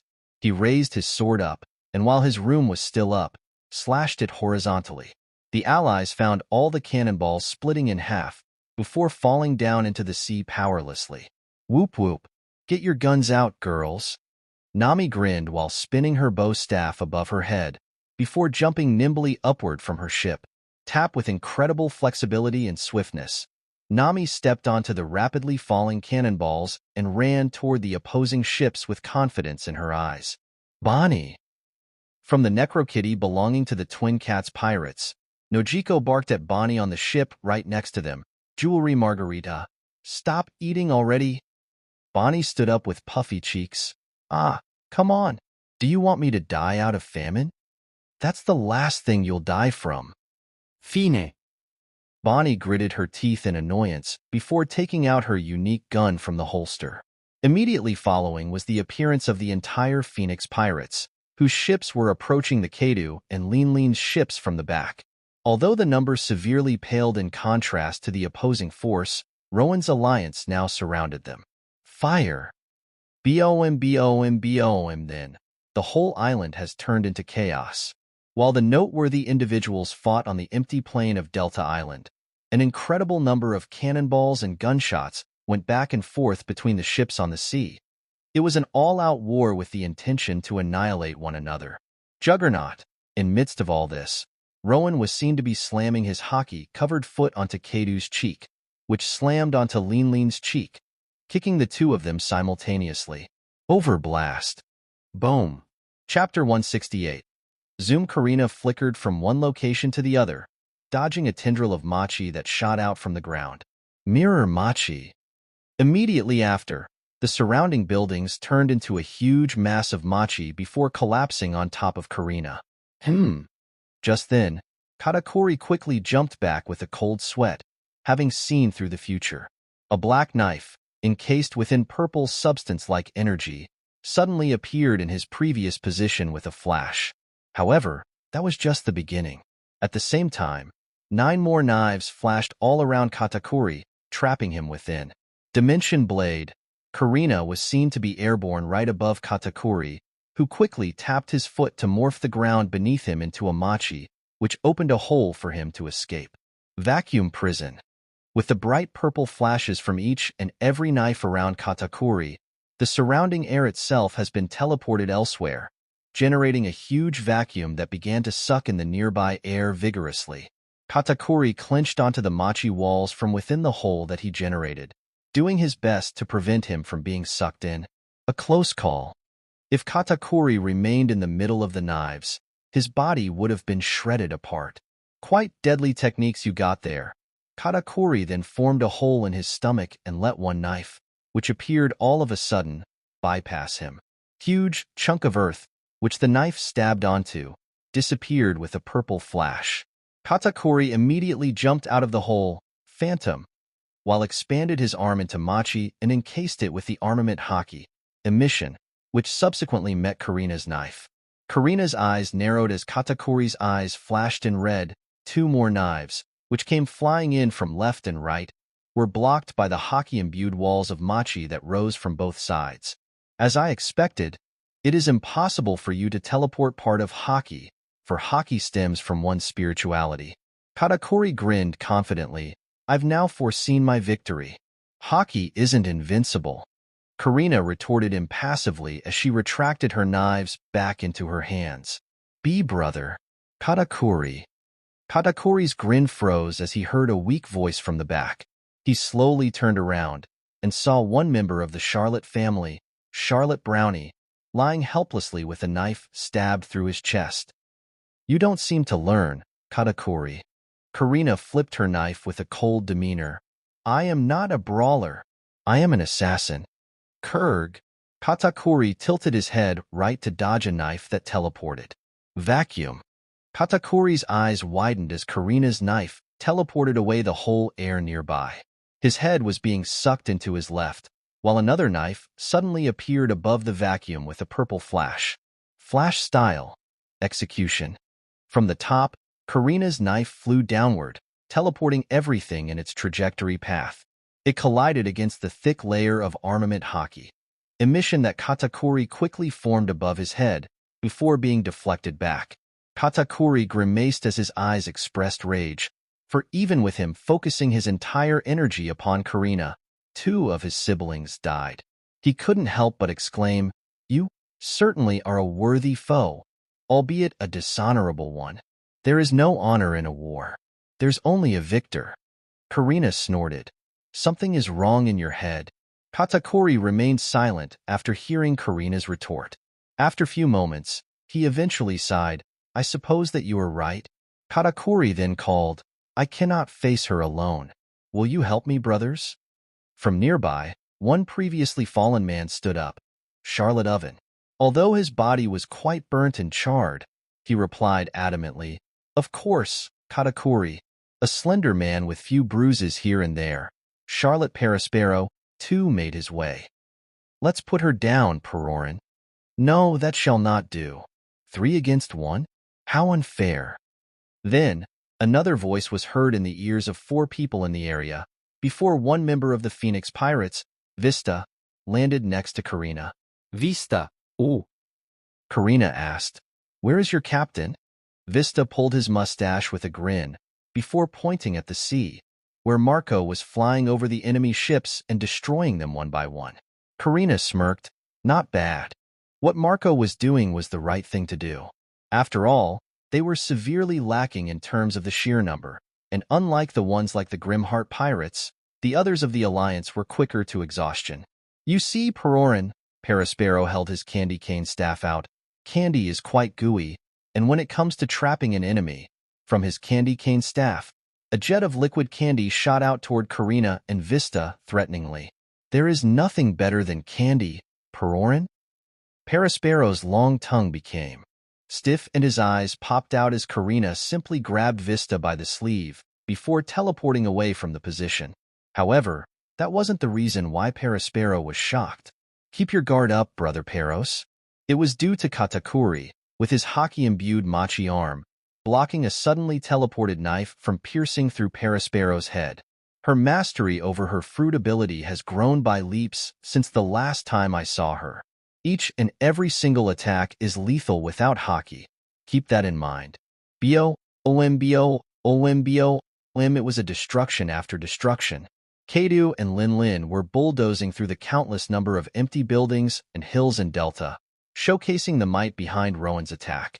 Kadu, with a deep frown, then swung his Hasaikai against the air.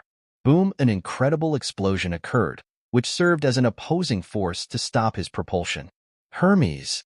Simultaneously, with Lin Lin's shout, the shoe homie on her right foot smiled, Yes, mama. With a burst of air from the heel of the shoe, Lin Lin spun up in the air before landing on top of a perfume cloud homie. Aphrodite. In response to Lin Lin's call, the perfume cloud homie, Aphrodite, smiled haughtily before carrying Lin Lin toward Rowan rapidly. Kadu, right behind Lin Lin, was now in his full dragon form, beyond the lookout breath. A domineering blast of flame shot out toward Rowan, who was rocketing toward the 2 emperors. Bounce art, propelling himself downward. Rowan swiftly grazed his right foot over the ground in an arc, ground drawer. Immediately following was an intense gust of air that soared up, which fluently deflected the flame to the empty sky above. Then, boom, with a gentle blast of bounce that tilted his center of balance forward. Rowan turned his body backward and met Lin Lin's gigantic sword, Ares, with his foot. Lin Lin's, who gritted her teeth while pushing her sword further, widened her eyes as she saw the ferocious black lightning, the conqueror's hockey manifestation, flickering into the existence around Rowan's foot. Rowan, bypassing Lean's sword, hooked her neck with his foot before slamming her whole body onto the ground, hard. Grimlock, ver 2. Rowan grinned.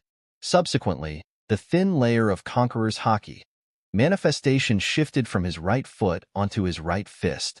Just then, a huge shadow, belonging to Kadu in his full dragon form, loomed over Rowan, Dragon Twister. At a point-blank range, a huge storm immediately engulfed the hole surrounding that Rowan was within, grinding the buildings behind into fine dust. However, Kadu shifted his eyes backward, where Rowan was standing with his hockey-imbued right fist cocked back. Juggernaut, Rowan's eyes brilliantly flashed in a bloody red as his punch drove its way into Kadu's exposed midsection, where the X-shaped scar was seen to be sitting. Overdrive. BOMH. Kadu screamed in pain as he, still in dragon form, coughed out the blood. Boom, boom, boom. Kadu's long body was sprawled across the ground. With each potent force of bounce, the cracks on the ground below Kadu enlarged frighteningly. However, the title of the world's strongest creature wasn't for granted. Kadu, whose eyes regained the ferocious light, gritted his teeth as his body transformed into a hybrid form. BOOM in midst of the ongoing bounce forces, Gra. Kadu, embedding his feet onto the ground, began to lift his body back up.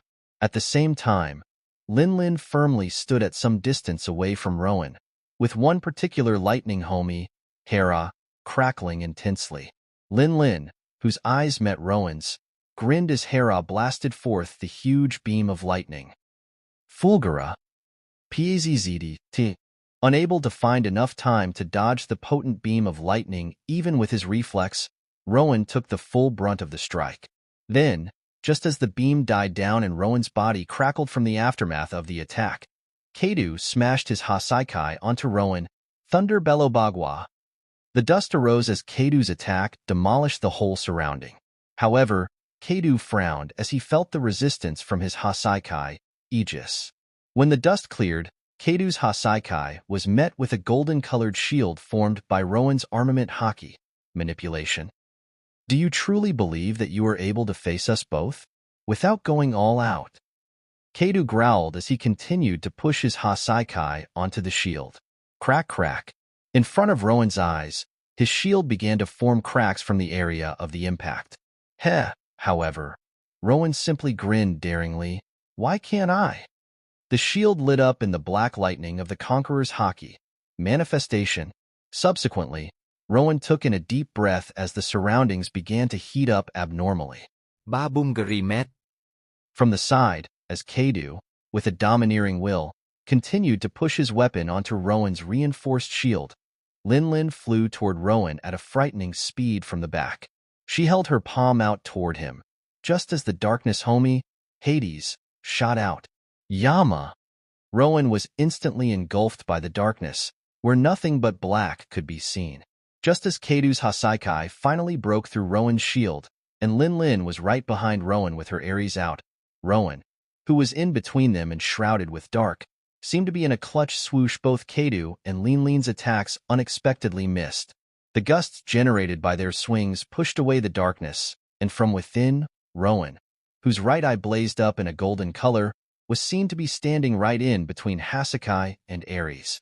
Just as Kadu and Lin frowned with their weapons embedded on the ground, supersonic, Rowan disappeared from the sight.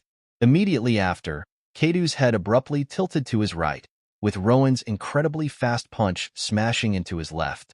Boom! Lin's eyes wavered as she saw her homie, Hades, being dispelled with a potent pressure of air, before she too coughed out blood with a dent on her stomach.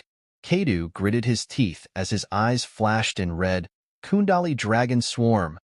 Within a millisecond, Kadu swung his Hasaikai 7 times.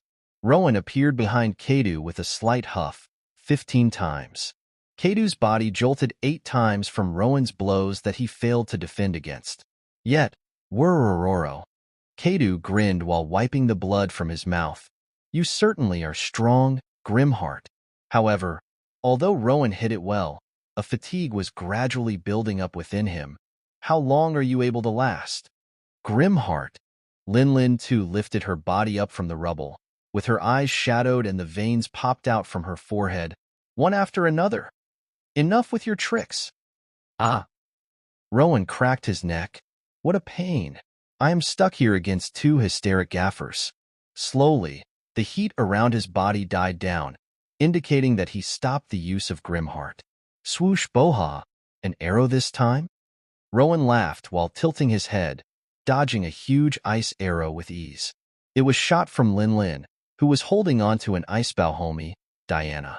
Then, Rowan rotated his body and punched the side of Kadu's outstretched arm with an incredible reflex, countering Kadu's strike before it managed to hit him. BOOM, and that wasn't the end. Rowan spun in the mid-air, before, tapped directly stepping on top of another ice arrow that is shot by Lin Lin, followed by Entropic Blast, blazing up the rubbles around him with his fruit ability and blasting them forth toward the incredible number of ice arrows. Meteor Shower. Chapter 169. Clang in the middle of the chaotic battlefield, two swords met one another. One was encased within a ferocious flame, while the other was brilliantly glowing in a mix of bright yellow light and hollow blue hue.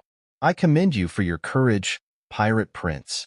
However, the owner of the sword covered by the hot flame, King, narrowed his eyes behind his mask. Your cuts are too shallow. I see. Your body isn't that of an average human being's. Cavendish calmly stated as he retracted his sword. The ability to produce flame, which I speculate to have stemmed from his inherent ability, along with his resilient body and high mastery over the armament hockey. Clang Cavendish's sword, Durandal, clashed against King's sword once more. A simple swordplay won't do. Just when Cavendish thought so, King suddenly clenched his free hand into a fist, combusting a flame around it. Imperial Flame. BOM. Upon reaching Cavendish, the fist of flame exploded, which Cavendish dodged after quickly releasing his hold over Durandal. A swordsman who lets go of his sword, King, who initially began his words with a mockery, widened his eyes as he saw Cavendish, whose body was leaned back due to King's previous attack, balancing Durandal with his toe. Then, Durandal began to glow brightly right underneath King. Beautiful sword. Radiant vent rose. The sword skyrocketed upward as an incredibly fast beam of light and collided with King's exposed chin. Sealing upon the collision, a metallic sound rang, for King managed to cover the area of impact with his armament hockey, hardening. HRRRGHHH.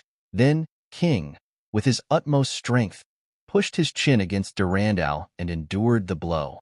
As the attack finally died down, King instantly brought his hand up to catch Durandal, only to see that the weapon disappeared. How unfortunate. It seems that Durandal dislikes you. King found his eyes widened in a disbelief. Just now, I failed to see his movement?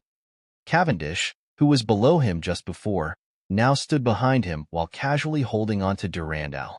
Bullshit, King retorted with a growl. It was you who snatched the sword. Clang King was left dumbfounded as Cavendish casually swung Durandal to King's head, with no hockey for reinforcement or an exquisite swordsmanship. It was a simple and mundane strike that only had one purpose, to belittle. Cavendish tilted his head in a feigned confusion. You can't even dodge that? It seems that I have to slow down even more.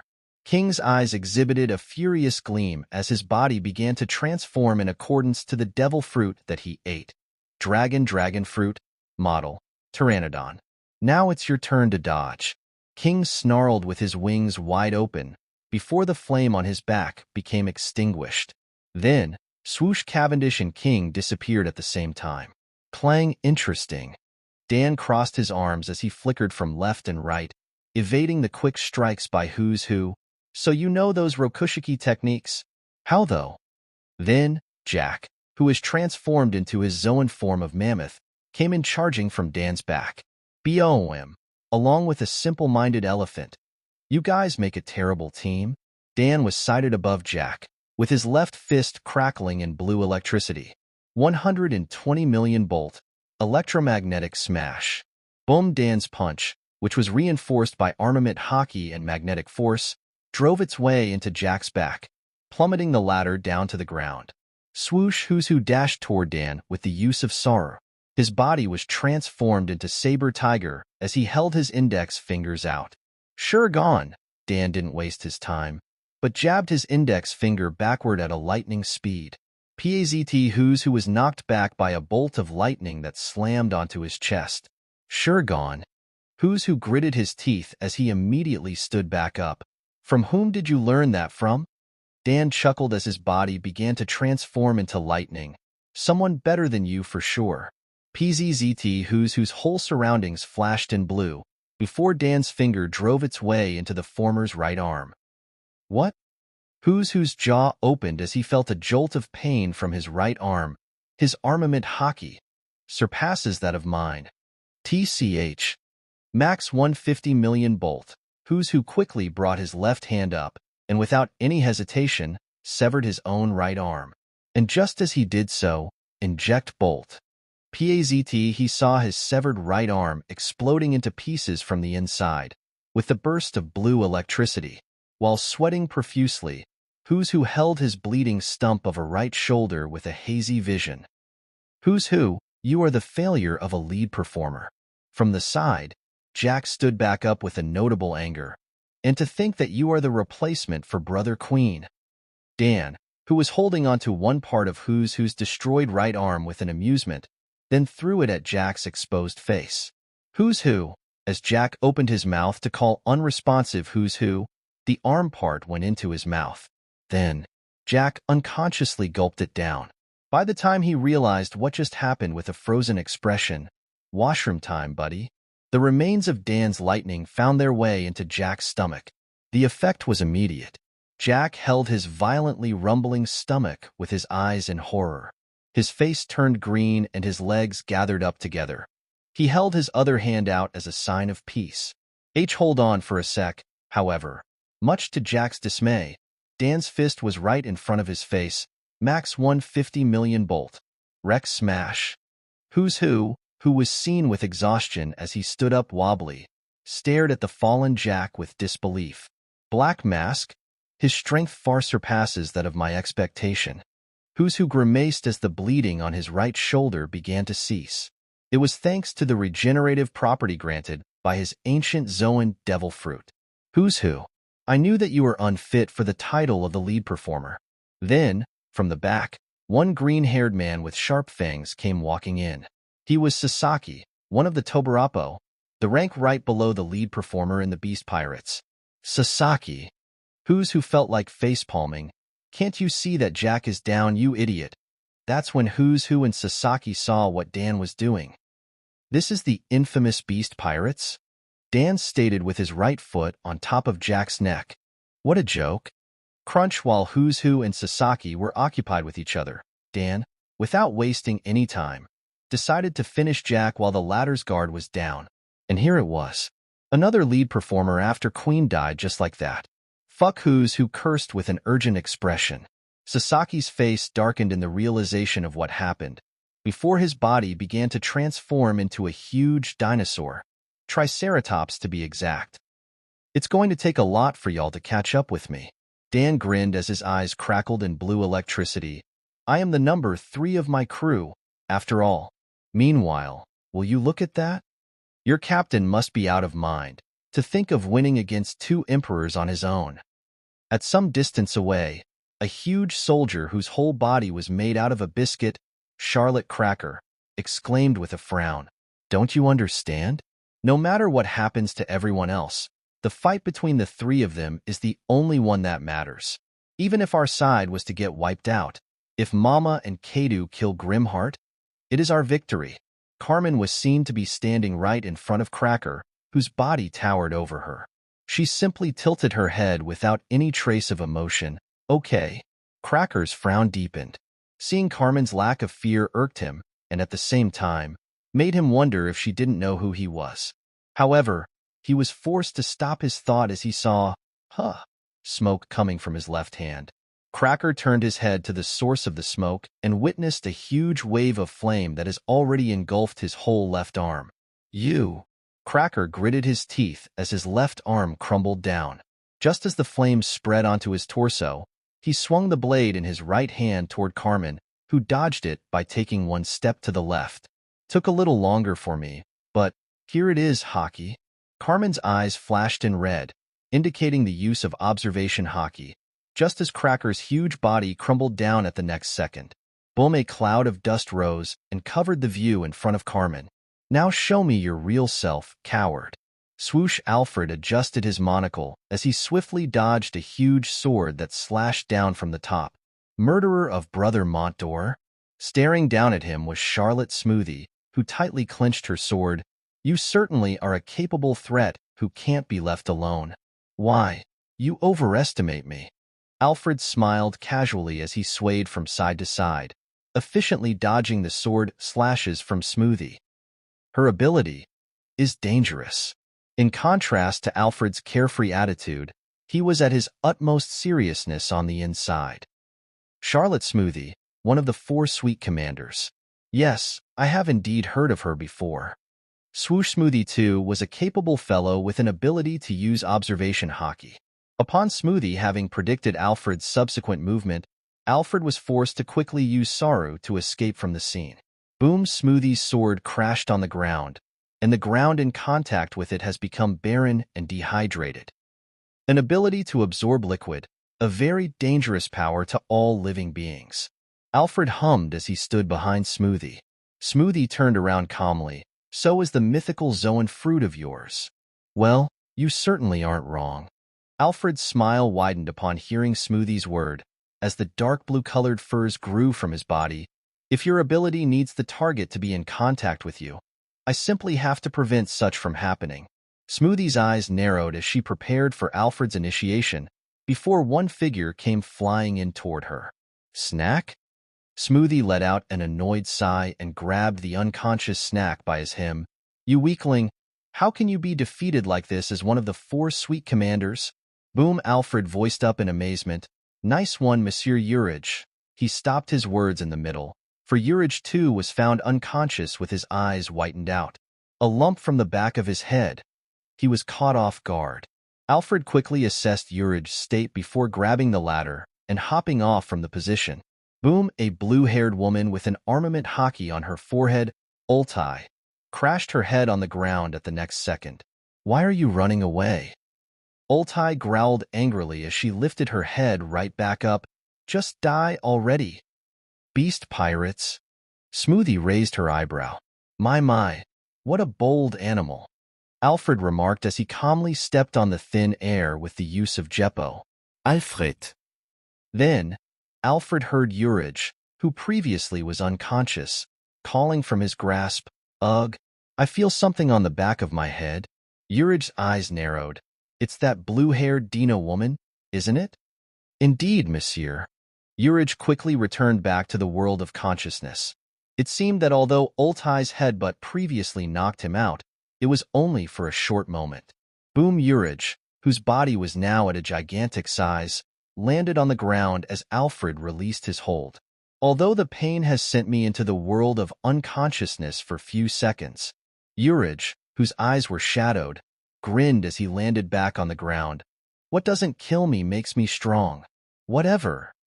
Strong or not, I will crush your head open. Ultai charged toward Urage, whose fists blackened due to the armament Haki, hardening. Boom! Ultai's forehead and Urage's fist met one another. Just as they began the struggle of pure strength, Clang Smoothie's sword met Alfred's sharp fangs. Your opponent isn't Monsieur Urage, but my humble self. Alfreds Monocle flashet danger ausli. Smoothie replied with cold eyes, worth trying. Boom! Simultaneously, a mild explosion occurred above them. Another cannon deflected. I've lost the count by now. Marco was busily hovering from one place to the other, minimizing the damage to the allied ones and healing them when necessary. From the deck of prominence at some distance away, Robin was standing with her arms crossed together. Mi fleur, gigantesco mano? 2 huge arms sprouted out from the sides of prominence, which grabbed the approaching ships of the enemies and threw them back to the cluster of enemy ships. Boom! Nay! From the air nearby, Farrell was ferociously running as he carried Law on his back. Tact. Law flicked his finger up, Subsequently, 3 nearby enemy ships floated up. Immediately after, he slashed his sword, Kikoku, toward them, causing all those ships and the pirates within to be severed into countless pieces. Shambles. A frightening calamity arose, where the body parts of still-alive pirates flew around the battlefield in a form of a storm. Ah? What? Just what is going on? Tap tap within the storm, one woman, Nami, freely traveled by jumping from piece to piece. Then, she swiftly landed on top of one ship. Bam, oops. Nami grinned playfully as she immediately slammed her bow staff into the nearest pirate's cheek, causing the latter to fall into the water. Subsequently, she spun her bow staff above her head, knocking away the approaching pirates. Bang! Although a gun was shot, Nami nimbly bent her body and dodged a bullet. There was no hockey involved. She already was expecting it. 100, 200, 300. Huh. Only 300 belly? Nami then shouted while lifting up her left hand, which was grabbing onto a crumbled belly. BM. Why are you so poor? Nami's bow staff found its way onto another pirate, who fell down with a red mark on his forehead. Nami. Get out of there. Then, Nami heard Nojiko's call from far back. Grinning, she leaped out of the ship and held her hand up expectantly, which Law grabbed from on top of Farrell with an evident annoyance. Escape on your own, you annoying woman. Law clicked his tongue as Nojiko blasted a wave of green flame toward the ship, corroding it away in an instant. You are more annoying. Got that? Nami barked back comically. All of you. It's not time to be casual. From the boat below, Bonnie spoke up with a pistol in her hand. We are severely outnumbered, you know? Bang! Bonnie then shot a bullet from her pistol, and instead of a bullet, it was a seed that has embedded itself on top of one pirate's skull, instantly ending the latter's life. Then, the seed began to grow at an incredible pace. The countless number of roots sprouted over the whole ship, the huge trunk grew and thickened at a notable speed, and the various branches and leaves came into the existence. Ah! Get into the water. On top of the pirate ship, there now stood a gigantic tree. One down, Bonnie said while blowing smoke on the barrel of her pistol. And over hundreds more to go. Law said with a dark expression. Oofufu, take it easy, Law. Robin chuckled from the prominence down below. What a perfect situation this is. Kadu grinned maniacally as his Hasaikai found its way onto Rowan's arm. BOM. The war that will shake the whole world. The blood-thriving fight where a warrior can face a glorious death. The strength in which my opponent possesses. How perfect, Grimheart. Kadu swung his Hasaikai at a blinding speed over and over. BOM, which Rowan was effectively parrying and dodging with an even faster speed. Imagine how much larger of a war it will be once I attain the One Piece for myself. Kadu's eyes flashed in red, just as his Hasaikai blazed up in crackling black lightning, indicating the Conqueror's Haki. Infusion, Destroyer of Death, Diatoka Thunder Bagua. Boom! The whole air nearby blasted forth from sheer pressure as Kadu's Hasaikai met Rowan's fist, which was encased by Conqueror's Haki. Manifestation. Huff. What a freak. Rowan bickered with clear exhaustion. The fight has been dragging on for quite some time by now, and the two emperors didn't seem to know the definition of fatigue. Mama. From the top, Lin Lin was free-falling toward Rowan while holding onto her sword, Ares, with two hands in a reverse grip. And if looked closely, one will find that it wasn't Ares alone. Around its blade, there existed the potent yellow lightning. Hera, Emperor Blade, Cognac. With Lin Lin's ferocious scream, boom! The blade crashed down onto Rowan. The dust rose and covered the entire scene. From within, boom! A subtle noise of collision was heard, followed by, boom! One larger. Then, boom! The whole area exploded from a potent strike, and the cloud of dust was pushed away in an instant.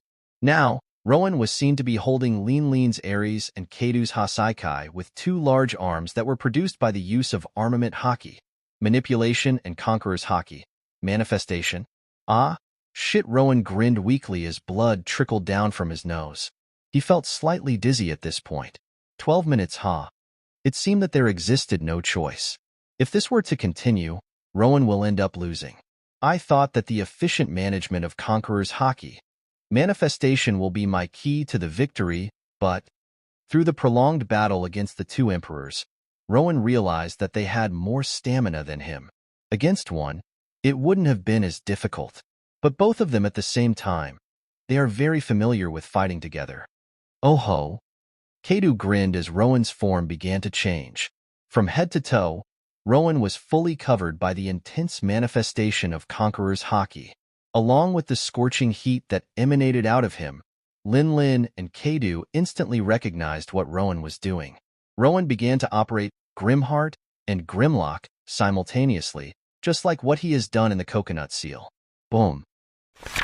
Chapter 170, Nox Blast. Kadu found his vision shaking as an abrupt punch landed on his cheek.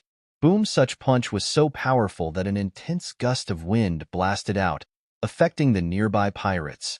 Rowan, in Lin's eyes, could only be seen with a blur. One notable aspect that she could sight before the former's disappearance once again was the ferocious red-colored eyes. Lin, upon witnessing that Kadu was suddenly blasted out of the scenery, brought her Aries up.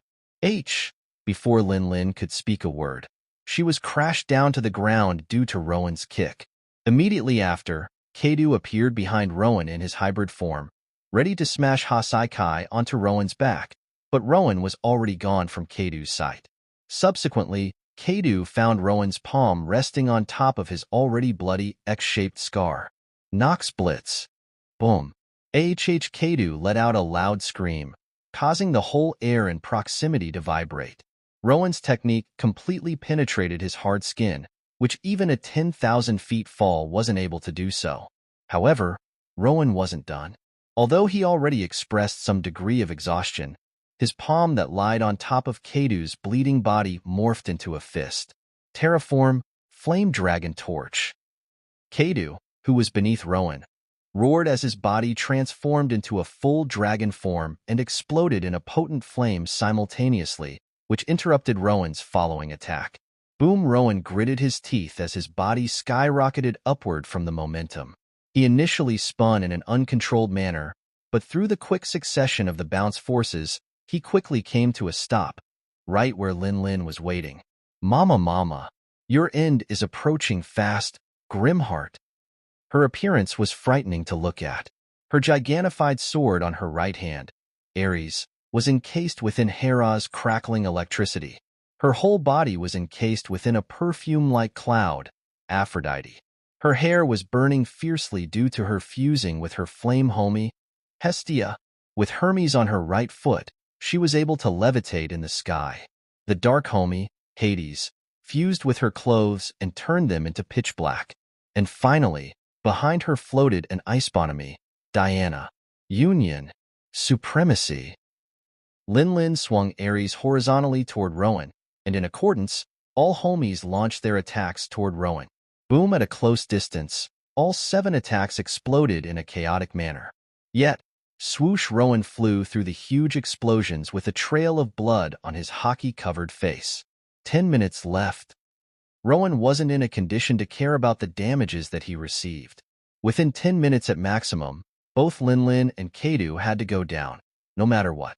Although his state wasn't normal, Rowan, with determination, outstretched his right leg, which began to heat up imminently.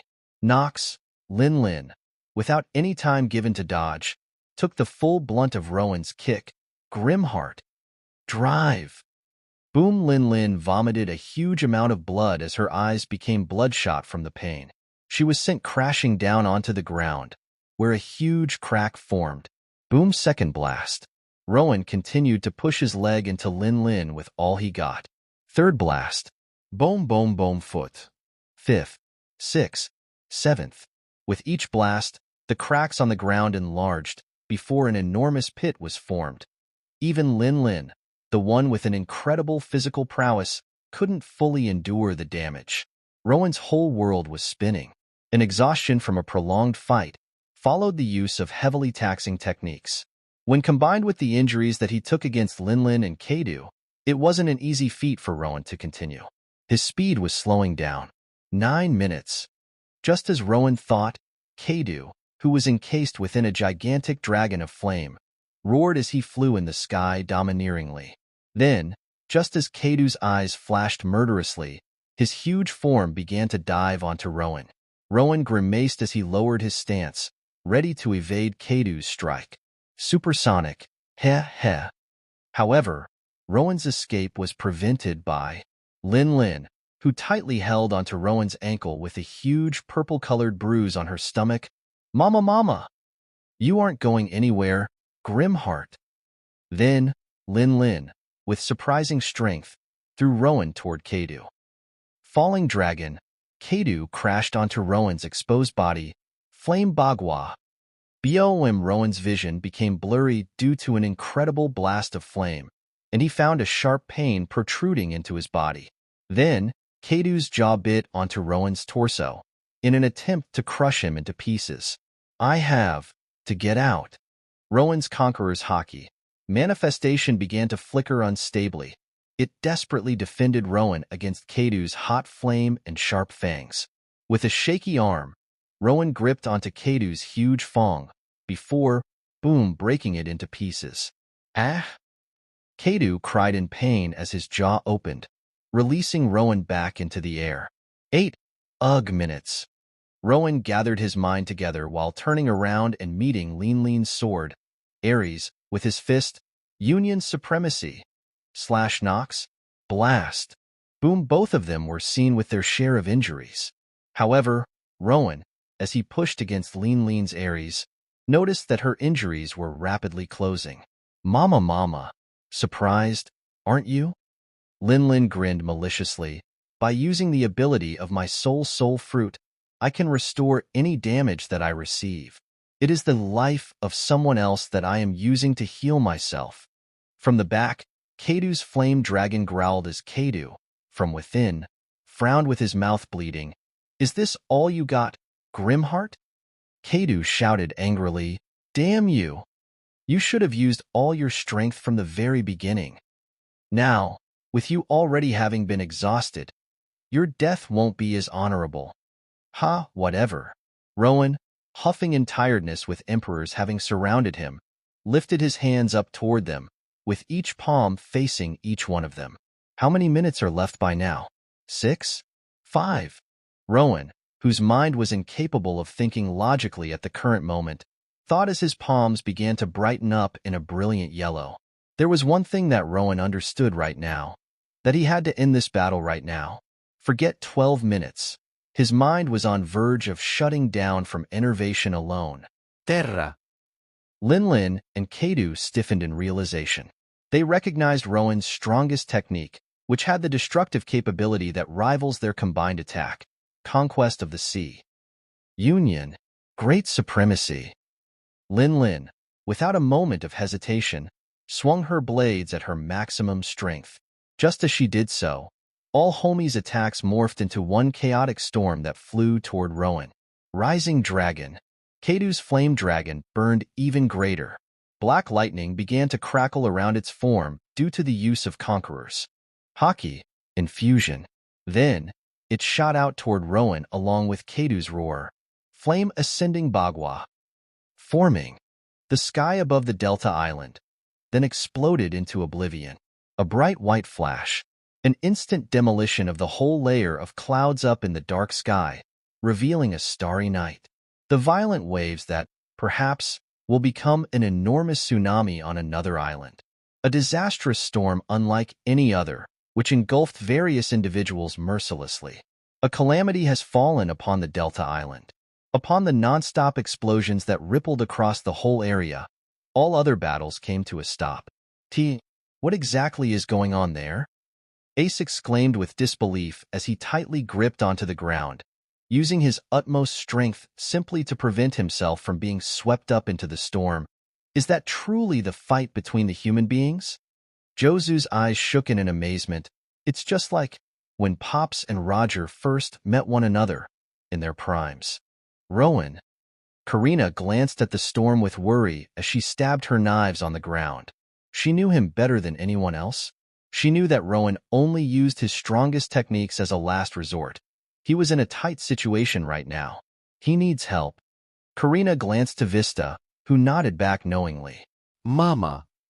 To think she was forced to exert her strength to this extent when she is fighting along with Keidu, Katakuri, whose machi body was glued on the ground, looked at the storm with a pale expression. If Grimheart was given more time, he would have been unstoppable. Just who is this man? Katakuri, whose eyes flashed in red, then noticed Karina at some distance away from him. Machi, huff, grab. A thick layer of machi rose from the ground and shot out toward Karina. Before the latter noticed, Katakuri's machi attached to Karina's ankle, immobilizing her. Karina's eyes widened. Katakuri. Katakuri glared back adamantly. You aren't going anywhere, huff. Phantom? Karina turned to Vista and saw that his swords were stuck within a thick layer of candy. On the other hand, hang on tight. Robin, from the ship, shouted with a troubled expression as her arms sprouted out wide, which tightly clenched onto the All-Heart Pirates, Twin Cats Pirates, and Bonnie Pirates together with prominence. Splash, help. Ah! Many ships flipped and became destroyed due to the violent sea that fluctuated up and down. All the battles in the sea weren't able to continue, as everyone lowered their body and desperately held the ships to preserve their lives. And now, when the chaos finally died down, cough.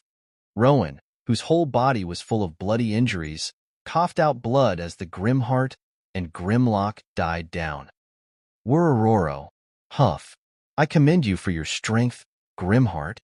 Keidu, who was now back in his hybrid form, stood up wobbly as he grabbed onto his Hasaikai. However, it seems that you weren't a joy boy either. Mythical Zoan. Rowan, with half-lidded eyes, weakly gazed at Keidu, whose wounds were slowly healing up, and that regenerative ability. Awakened, probably. Ah! Grimheart, you made me use up all of my saved-up lifespans. Lin, on the other side, snarled frighteningly as she glared at Rowan. How dare you? Lin's Aries slammed onto Rowan, who was only able to coat his arm in armament hockey, hardening at the last moment. Boom Rowan helplessly collapsed onto the ground. However, Boom Rowan, with the use of his bounce force, stood back up. 12 minutes. I haven't used it all up. Rowan thought as his eyes blazed up in golden color, although I doubt that I will be able to utilize Conqueror's hockey. Manifestation anytime soon, I can still move. As long as he was able to fight, it wasn't over yet. Thunder, Keidu, who clenched his Hasaikai with 2 hands, then charged toward Rowan, Bello Bagua. Boom Rowan's eyes whitened and his jaw opened from pain as he was sent airborne, vomiting another round of blood. Yet, he gritted his teeth and he landed back on the ground. Boom he, without yielding, stood firmly, enduring Keidu's blow. Then came another sword slash from Lin, Ikoka Sovereignty. Boom Rowan endured. Keidu's furious attacks? Kundali Dragon Swarm. Boom Rowan found his vision darkening. However, he gathered his mind once more. Although he could no longer think rationally, although he could no longer see what truly was going on, he knew one thing, that he can't fall here. By the end of Keidu's strikes, Thud Rowan fell to the ground. Yet, boom he stood back up once again. Why are you standing back up? Keidu, with a genuine curiosity, asked, why won't you stay down? Rowan, who was half unconscious at this point, muttered weakly, because I am the bounce man.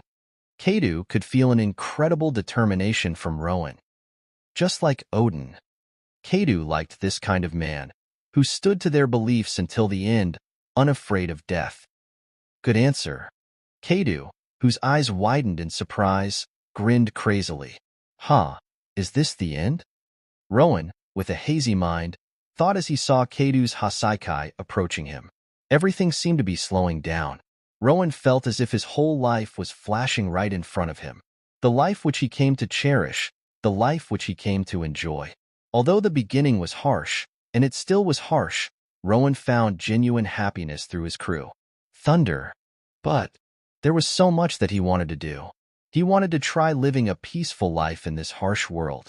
He wanted to have a family and actually live past the age of 25 at least, the age at which he died in his previous life.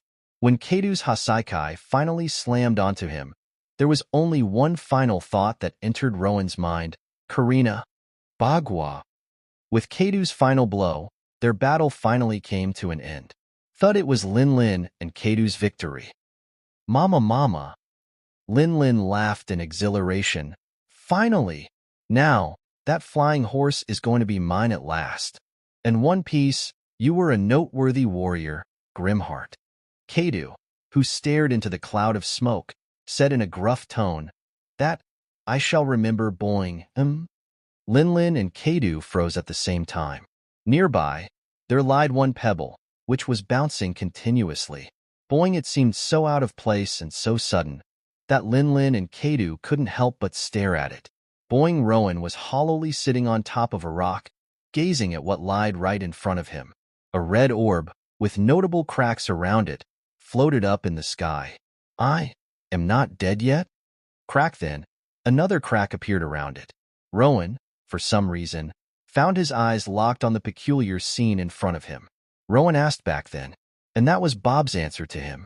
And now, crack, the red orb broke apart. What followed after was mesmerizing, for his whole mindscape has become painted in a bloody red, and in the center of all, there lied the words. Then, Rowan's eyes met a bright red flash that caused him to close his eyes. Chapter 171. Within the red flash came a malicious, yet sorrowful voice. As Rowan opened his eyes back up, there existed the world of red. Everything around him seemed to emanate an evil aura, though he assumed that such thought was based off of his stereotype. However, there lied one more notable quality. A monster was in front of him, the formless blob of blood, which churned and screeched madly. Vasilia, being one above all? Rowan couldn't agree to that, especially after having seen the scene in the front. Here, right in front of him, lied Vasilia's true face, and it looked nothing but pitiful in Rowan's eyes. Vasilia Indra. A memory, Bob said. For some reason, Rowan knew the name of the creature right in front of him. Warmonger. Egoist. You were someone who lived your whole life under the mask. Although the hand outstretched toward Rowan's face, Rowan didn't take a single step back. The Nefertari family being the greatest ally of Vasilia? No. They were nothing but the pawns. You wished for them to betray the other 19 kingdoms and serve as a distraction, for you to take Joy Boy's weapon for yourself. The bloody hand reached Rowan's cheek and gently caressed it.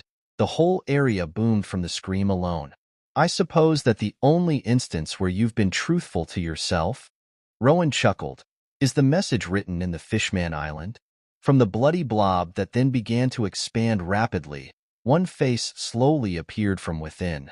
It was the face of a man, however. It seemed to be incomplete. No nose, no mouth, no ears, no hair.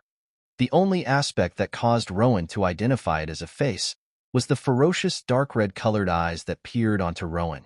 The face shot out toward Rowan and stopped right in front of him. The shaky hand desperately clenched onto Rowan's cheek. Yet, Rowan stared back at the horrifying figure impassively. Then, Rowan, within an instant, clenched onto the outstretched neck right under the face, before crushing it mercilessly. You answer this for me. Rowan glared at the eyes of the face firmly. Who do you think you are? The hand shook even wilder, indicating the entity's fury. The face glared back at Rowan with the bloodshot eyes. Bo ha ha ha. Rowan, in response, laughed in amusement. Says the disgusting blob. Swoosh, the bloody sky, bloody blob, the horrifying face and hand all retracted in an instant. Back into the red orb. No one controls me except for myself. Rowan casually grabbed the orb and growled at it. If you are dead already, then act like one. You are nothing but the most disgusting piece of shit I've ever come across. Upon Rowan's strong grip, the red orb shattered powerlessly, leaving nothing but a peaceful scenery once again. However, there existed one difference. For Rowan, who turned around. As for this power, I shall use it well for my personal gains, was seen with the dangerous-looking dark red-colored eyes. Then, an overbearing conqueror's haki exploded more vigorously than ever. A relief is all that I feel at this moment, Cavendish stated as he was seen sprawled all across the ground. I can feel it. Captain is still alive and standing. I believe that isn't something that you should be saying, Pirate Prince. King retorted as he stood right in front of Cavendish. One instance of letting your guard down resulted in such, and now, I doubt that you will last even for 1 minute. It was true. There lied a deep gash on Cavendish's right side. Although Cavendish stopped the bleeding by burning the wound with an intense light, he wasn't in condition to fight. 1 minute? Gwahahaha. Cavendish laughed as he began to stand back up. You see, there exists nothing faster than light in this world. 1 minute, to me, is more than enough. King raised his sword back up with a caution, as Cavendish lifted up his own sword, Durandal. Don't you understand? No matter how many times you try, you can't harm me. On King's back, the flame burned intensely. During this state, King was very durable, and Cavendish wasn't able to land a proper strike until now. Yet, Cavendish, with determined expression, pointed the tip of his Durandal toward King. En garde. Light was faster than all.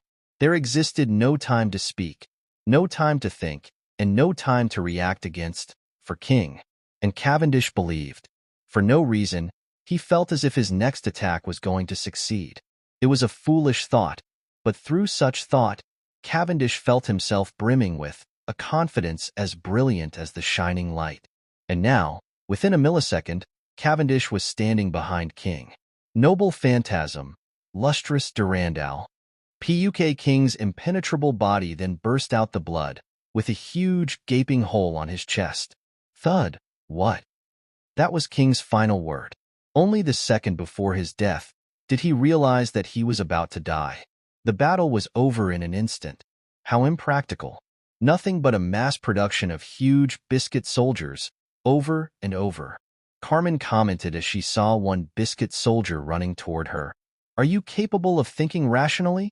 Or is it that your brain too have turned into crumbs? Around Carmen, the whole patch of ground was seen charred. On top of such ground lied a mountain of burned biscuit soldiers, which surprisingly smelt good. Cracker, a purple-haired man with a scar that went across his right eye, huffed in fatigue as he continued to produce the biscuit soldiers nonstop. I can't let her get close to me. Carmen's eyebrow twitched as she easily burned each and every single biscuit soldiers without a problem. The fact that the countless amount of food being wasted like this, she couldn't stand it. All kind of food were to be treated with respect. Within practicality, Carmen stared at Cracker calmly as she swayed sideways, dodging a slash from a huge biscuit soldier. There lies flamboyance. A small candle flame, Carmen's tiny flame, which attached itself onto a biscuit soldier, engulfed it whole within a second. T-such flame. Cracker took a step back with a troubled expression. It's a bad matchup for me. Damn it. Flame, yet flows like a liquid. It isn't burning, but enhancing its aroma, texture, and the overall quality. Carmen's body swirled into a flame before shooting toward Cracker, who quickly formed layers and layers of biscuits around his body. Flame Empress, Ignis. Then, Carmen, who flew by the cluster of flame, had her flame turn into an even hotter blue flame. One layer. The first layer of Cracker's biscuit shields broke down into crumbs as Carmen blasted through without any resistance. Second layer then broke. The ground itself became charred in accordance to Carmen's trajectory path. Cracker began to feel the immense heat from layers behind.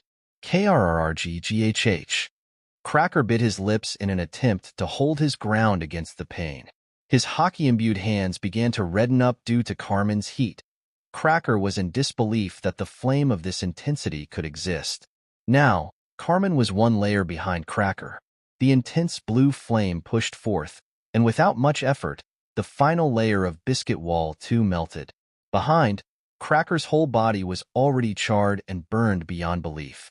He was drooling from the unbearable pain, and his eyes whitened out as he swayed side by side. Thud Carmen didn't even have to attack Cracker directly, for the latter then fell down to the ground, dead. Crunch Carmen, while stepping on top of Cracker's neck to finish him off for sure, gazed off into the distant scenery, where Rowan was standing with a ferocious demeanor. "It's up to you now, Captain." And her surrounding was filled with delicious-smelling biscuits. Sure gone. Fong Pistol. Who's Who, using his lone hand, blasted his attack toward Dan. PZZT Dan flashed behind Who's Who and grabbed the latter by his neck. Then, he swiftly turned around, where, Heliceratops, Sasaki, in his full dinosaur form, was diving toward Dan with his frills spinning rapidly. Nulla bolt, meat shield. "Sasaki, stop!" Who's Who quickly shouted while sweating profusely, to which Sasaki clicked his tongue while stopping the spin on his frill and landing back onto the ground. "Doesn't matter, though." Dan then placed his index finger on Who's Who's head. "The moment you were caught by me, it was an instant game over." Who's Who then realized the situation that he was lied upon. However, it was too late under Dan's lightning quick speed, 150 million bolt. Inject bolt. It was already proven before that Dan's armament hockey surpassed Who's Who's. If so, and if Who's Who wasn't able to escape from Dan's grasp, then, PZD, there was no saving grace for Who's Who. A quick and swift death. That was the greatest strength of lightning. Who's Who? Sasaki's expression turned stoic upon witnessing what happened right in front of him. Who's Who, an individual whom Sasaki believed to be as strong as he was, received a horrific death. "Don't worry," Sasaki's eyes widened as he saw Dan patting his shoulder all of a sudden. "How? Thud the isn't going alone?" Dan said with half-lidded eyes, unfazed by the battle that he was within. A complete victory against Jack, Who's Who, and Sasaki all by himself. The self-claimed number 3 of the Grimheart Pirates wasn't taking this war easy. "Now, what should I do?" Dan scratched the back of his head, before sighting the fallen allies nearby. "Well, time to be a doctor, I suppose." Boing it began from one. Then, boing a second one. Boing a third, fourth, followed by fifth. Lin and Kadu found all the small objects around them bouncing up and down. It was a phenomenon they've never seen before. After all, the ground was supposed to be hard, instead of being bouncy like a trampoline. Joy boy, no. You were something else. Just who are you? Kadu found his eyes wavering as his grip on his Hasaikai tightened. Grimheart. Lin gritted as for the first time. She felt a chill deep down her spine. All around them, the vast majority of the weaker members of the Big Mom Pirates and Beast Pirates were sent to the world of unconsciousness. All of them were sleeping soundly, caused by Rowan's domineering conqueror's hockey. How is this possible? "It seems that I failed to finish you off, Grimheart." Kadu's eyes flashed murderously. "I apologize you for that." Right after, Lin and Kadu were sighted right in front of the cloud of dust, with their weapons ready to swing. Ikoku sovereignty. Thunder bellow bagua. BOM from an incredible force alone. The whole cloud of dust became extinguished, and within, there lied Rowan. Although he was seen with many severe wounds all across his body, he firmly stood, more determined than ever, with his hands crackling in black lightning, indicating the use of Conqueror's hockey. Manifestation once more, he held both weapons simultaneously and endured the blows. Then came rebound, a sudden shock. Boom, the force of equal strength as the ones exerted by Lin and Kadu. The two emperors weren't able to understand what just happened as they propelled backward, about to crash into the buildings, boing only for the buildings to bend unnaturally and bounce them back to Rowan. Zone. From Rowan's palm, a transparent layer expanded out in a shape of an orb. It stood floated right above his palm, and immediately after, Bome bounce force expelled out from Rowan's palm into the orb-like space, which Rowan termed zone. Zone, which allowed the particles themselves to become extremely bouncy. Even with a slight force added, they react violently and generate an abnormal amount of energy. PAZT now, above Rowan's palm lied a dense cluster of energy that wildly thrashed. Fire, light, lightning. It seemed as if all kind of energy were mixed up altogether. Entropic blast, then came Lin and Kadu, who were bounced off of the buildings previously, and without any time, Rowan slammed the ball of plasma into Kadu's exposed chest, who then slammed into Lin. Plasma cannon. Boom! An incredible beam of energy penetrated through the two of them at once, before flying forth toward the vast sea. The whole island shook as if quivering in fear. The starry night was momentarily illuminated as bright as day from Rowan's technique. Ah! With Lin and Kadu's painful scream, the remaining members of the Big Mom Pirates and Beast Pirates began to realize that something was going wrong. "Stand up, old filths," Rowan said coldly as his eyes blazed up in a ferocious color of dark red, "for I am going to erase you from this world." Above Rowan, the twinkling stars illuminated his resolute expression, with Rowan not only having awakened his fruit, but also attained the final key to his Eyes of Gorgon. The tide of the war has took a sudden turn. As Lin and Kadu Wobbly stood up from the ruins, there was only one man whom Rowan reminded them of. The man whom the two emperors never surpassed throughout the entirety of their lives. The man who wished to devour the whole world, Roxdy Zebek. No. Kadu, with a grim expression, whispered, "Even Zebek didn't amount to this much." The final round of the Delta War has begun. Chapter 172. From atop the sky, one pebble flew within the sky full of stars. Then, as it gradually lost momentum, it began to fall back to the ground where it belonged to. Under the bask of moonlight, the world seemed to stop momentarily as the pebble touched the ground.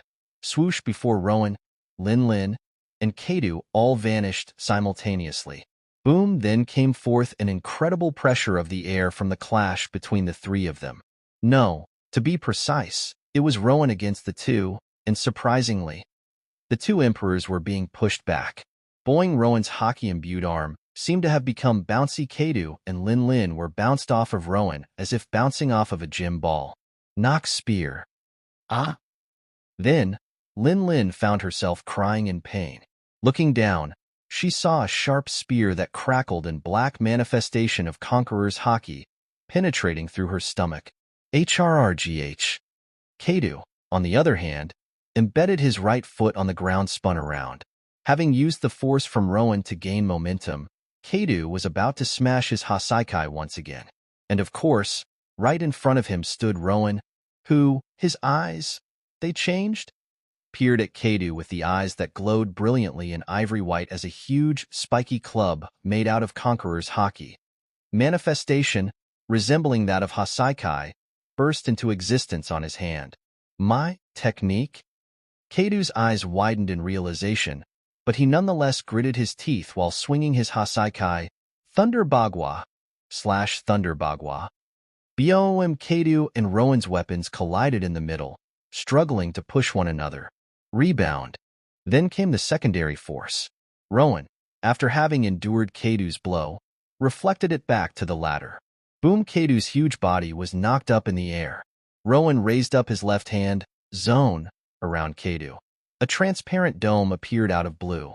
Combustion.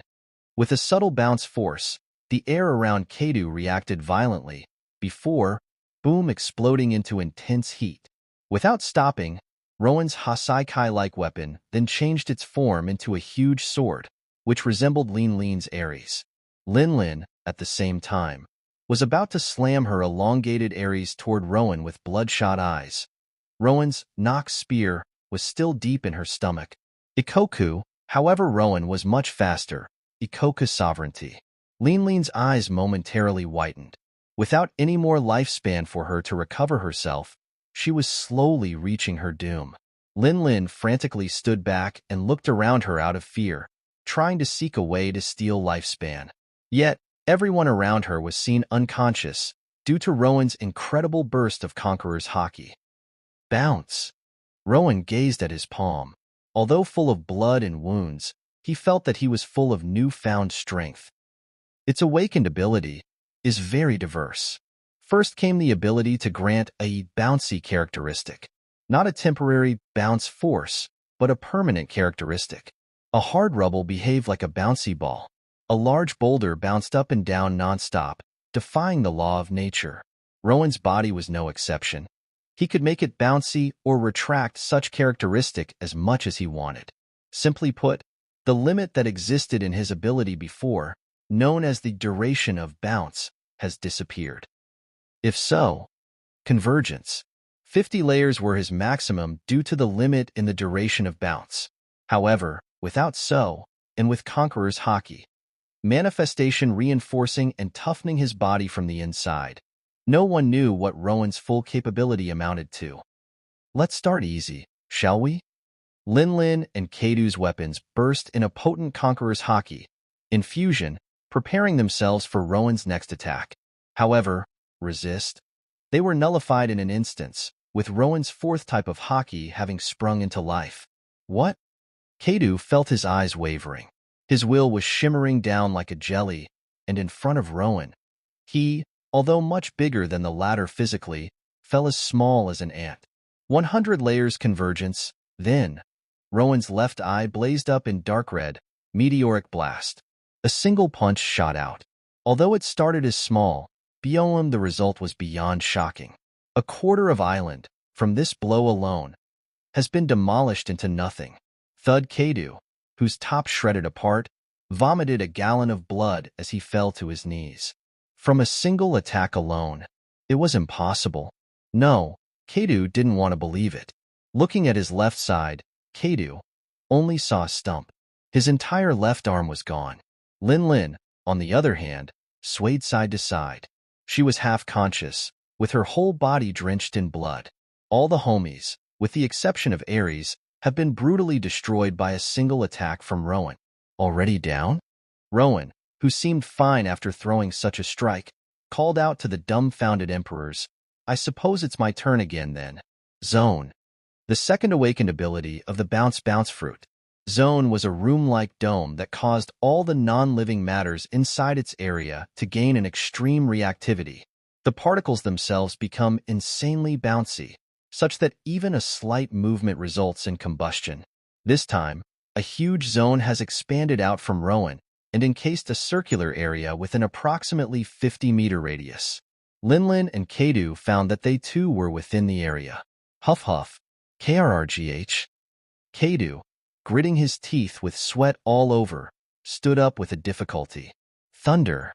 Kadu couldn't muster enough strength to throw his attack. His will to conquer, his will to fight against, all crumbled down against Rowan's adamant Haki of resistance. Rowan now understood. Haki of resistance, its growth paralleled with the Conqueror's Haki. When the latter became strong, so did the former. In contrast to what Rowan initially believed, they weren't incompatible with one another. They were simply different sides of the same coin. Boing nearby the exhausted Kadu and Lin. All the rubble bounced up and down rapidly. Boing. Their bounces were becoming more and more frequent, and the movement of air around the two of them seemed to be accelerating frighteningly. The sweat and blood on their bodies began to evaporate rapidly. The ground around them cracked from dryness and turned into a scorching red. Kadu and Lin felt their bodies being heated up to a horrifying degree. They quickly encased their body with all the armament Haki that they got. As if I'd accept this kind of death. Then, Kadu roared at the starry night as his body, once again, sprang up into a titanic dragon of flame. Flame Dragon Torch. The ferocious dragon roared as it absorbed all the heat around the surrounding, causing Rowan's zone to break from the pressure and return the environment back to normal. Even if I were to use up all my lifespan. Lin too screamed as she stood up with crazed eyes as her body began to wrinkle up and shrink rapidly. "I will see through your end, Grimheart." All the matters around Lin popped a face of their own. Let's eat a delicious cake. Sweet dealings. Is it strawberry jam? Maybe somebody's blood? I don't care either way. The rubbles began to sing with a strangely happy demeanor. The hands grew out of the boulders, which began to move toward Rowan. Lin's hair floated up and her only remaining homie, Ares, began to grow more and more until it towered over the whole island. The two emperors pulled out everything that they got with a single goal in their mind. End Grimheart, Rowan. The two emperors. Marco felt his face paling up. How is this possible even? Their strength is just on an entirely different level from our own.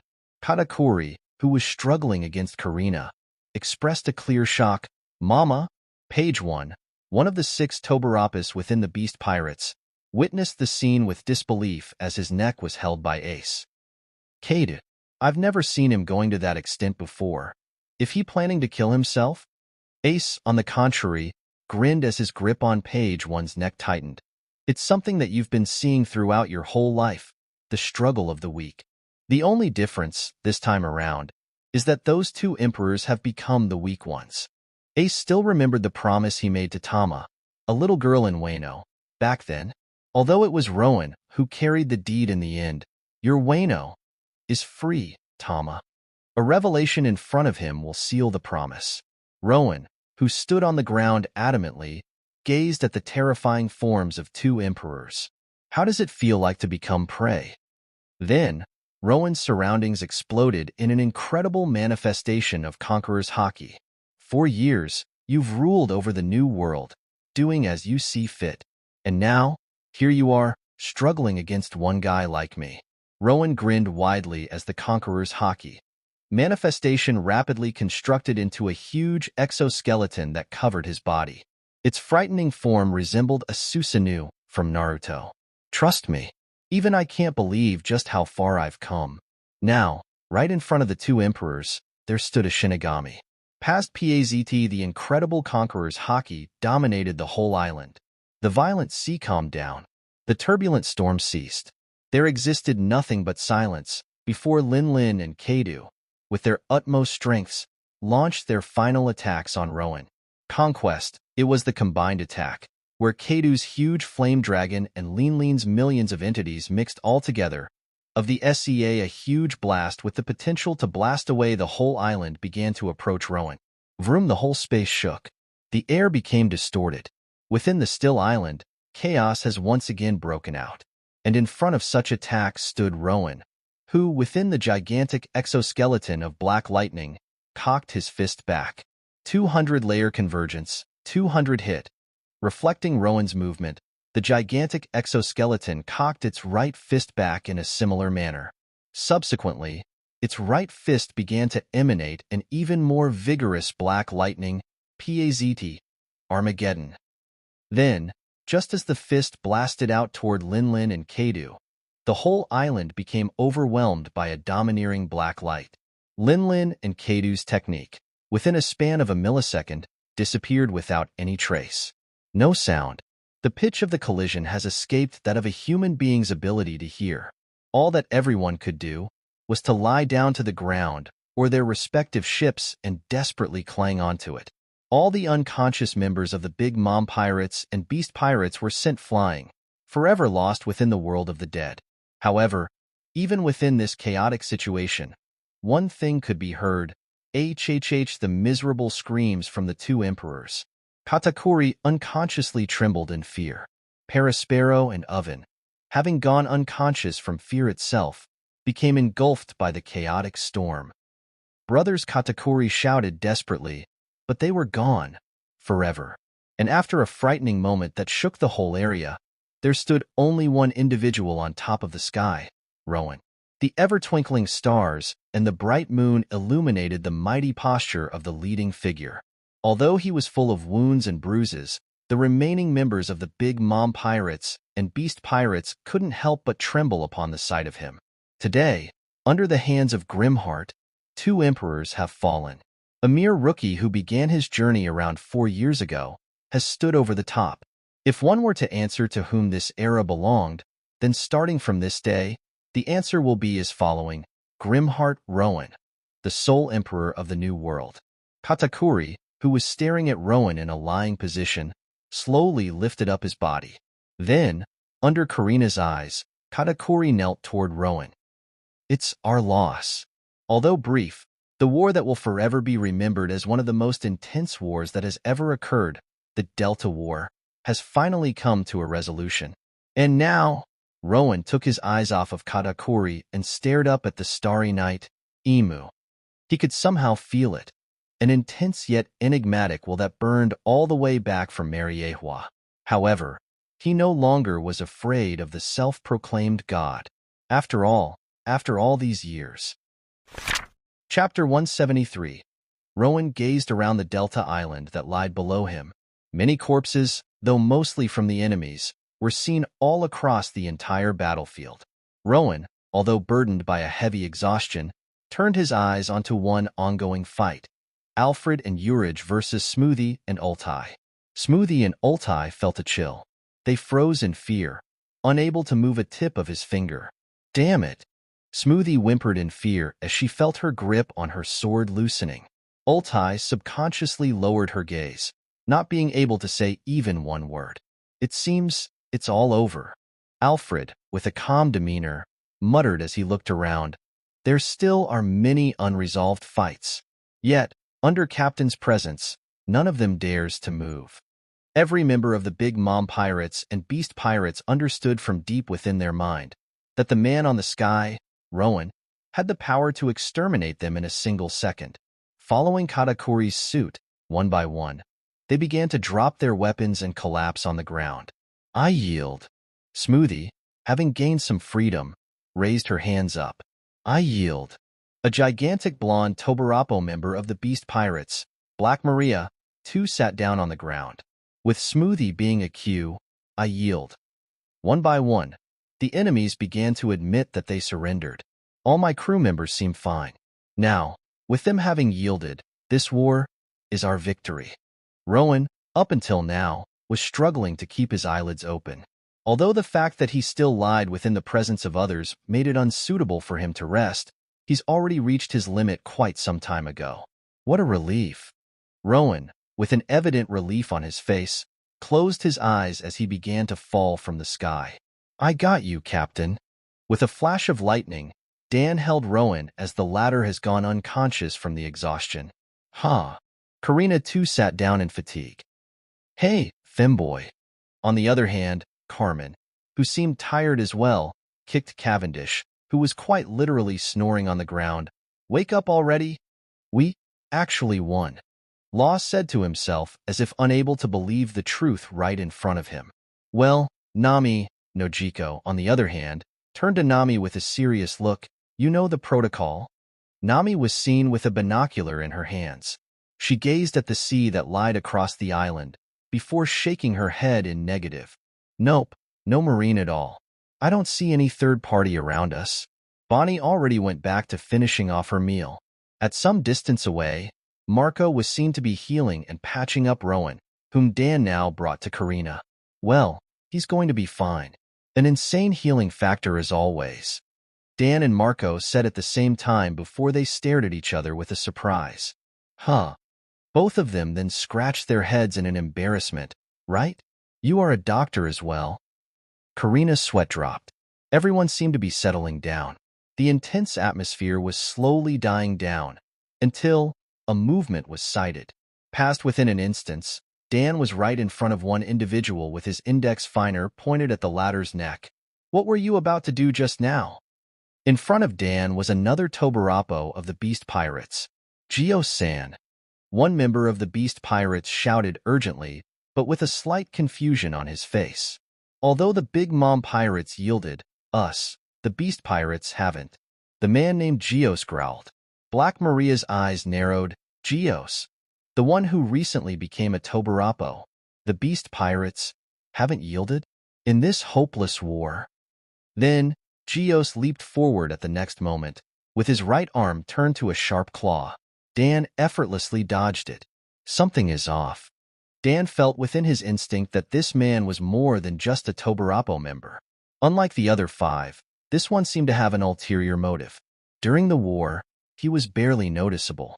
He, in purpose, stood at the back, trying to preserve his energy for something else. Just what could it be? Swoosh you. Dan's eyes widened in a realization. Although the man was trying to hide it as much as he could, his habit, the way he attacks, his under-reliance on his fruit, they were quite familiar. Yes, it was the exact same movements that he saw from Who's Who and the CP9 from the Water 7. All the clues Dan managed to find within the seconds pointed to one conclusion. The world government, Cypherpol. Dan's expression turned to that of hostility, before, the Tobarapo member, or the agent of the world government, saw his whole bottom half being blasted apart by Dan's incredible blast of lightning. Well played, Black Mask. The man's eyes quivered in a shock. He never expected there to be such difference between their strengths, not even having enough time to react against. It seemed that his survival was an impossible feat to achieve. His severed top began to fall toward the ground. I suppose that it makes sense for the world government to place their spies in an organization as huge and open as the Beast Pirates. Dan exclaimed as he gazed at the man calmly. However, the man then smiled right before his death. Mission, success? Thud, what? Dan urgently looked around himself. He expanded his observation hockey, along with the application of his fruit ability to see what was going on. Dan's first course of action was to check Rowan, who was now within Karina's arms. He was fine. What is it? What have you done? Then, he focused on Robin. She was fine as well. No one was nearby to target her. Then, Cavendish, hold on. Dan's eyes widened. King's corpse was gone. Briss, South Blue, no. This can't be. Atop the mountain full of corpses, there lied one man in disbelief. Marshal D. Teach. We were prepared. We defeated an admiral. I was fully prepared that I'd win. So how? Teach glared at Shanks, who glared back at the former with a serious expression on his face. Just how were you able to defeat all those millions of zombie soldiers? Red Hair? Shiryu, Jesus Burgess, Van Augur. All the members of the Blackbeard Pirates were lying across the corpse mountain, dead. It was ridiculous, for the Red Hair Pirates overcame the drastic difference of number. However, that didn't mean that the Red Hair Pirates suffered. With the exclusion of Shanks, Ben Beckman, Lucky Roo, and Yassop, everyone else was found dead. What a gruesome war that they had in the South Blue. Cough, Shanks, whose eyes were shadowed by his bangs, coughed out the blood at the next moment. Poison. Shanks. Beckman said with a grim expression. It's all right, Beckman. Shanks raised his hand up. A poison of this potency can't kill me. Then, Shanks raised his bloody sword, Griffin, at Teach. Now, let's finish this once and for all, Blackbeard. Teach gritted his teeth fearfully as he took a step back. With Shanks already knowing that he had 3 fruit abilities, Teach, who was too tired to exert any further strength, knew that he stood no chance. Divine. Shanks was about to slash his sword horizontally, ending Teach's life once and for all. Departure. Gah! Teach's scream was heard. However, unlike what Shanks intended, it was only his left leg that was severed. Why? Behind Shanks, his 3 crew members were seen to be struggling against one man, whose sword managed to push through those 3's guns and into Shanks's exposed back. Cough.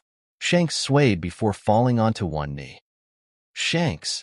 Beckman gritted his teeth as his arm trembled. Lucky Roo and Yassop's arms too trembled from stress. Then, all 3's guns broke simultaneously. Red Hair. One man stood with his eyes closed. When his eyes opened, there lied a sad gleam. Heh, I see. Shanks, although feeling his consciousness fading away, managed to mutter, Emus. Order. Isn't it? Hawk, eye. Just as father said. My Hawk's eyes sharpened. You already knew.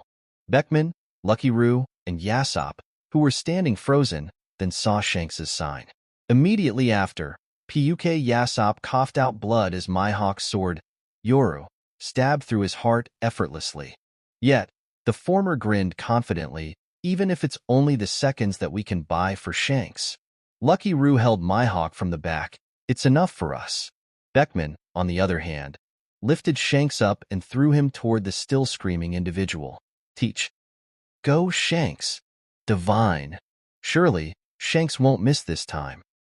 Red Hair. Teach, out of fear, shrieked while sweating profusely. Think about this again.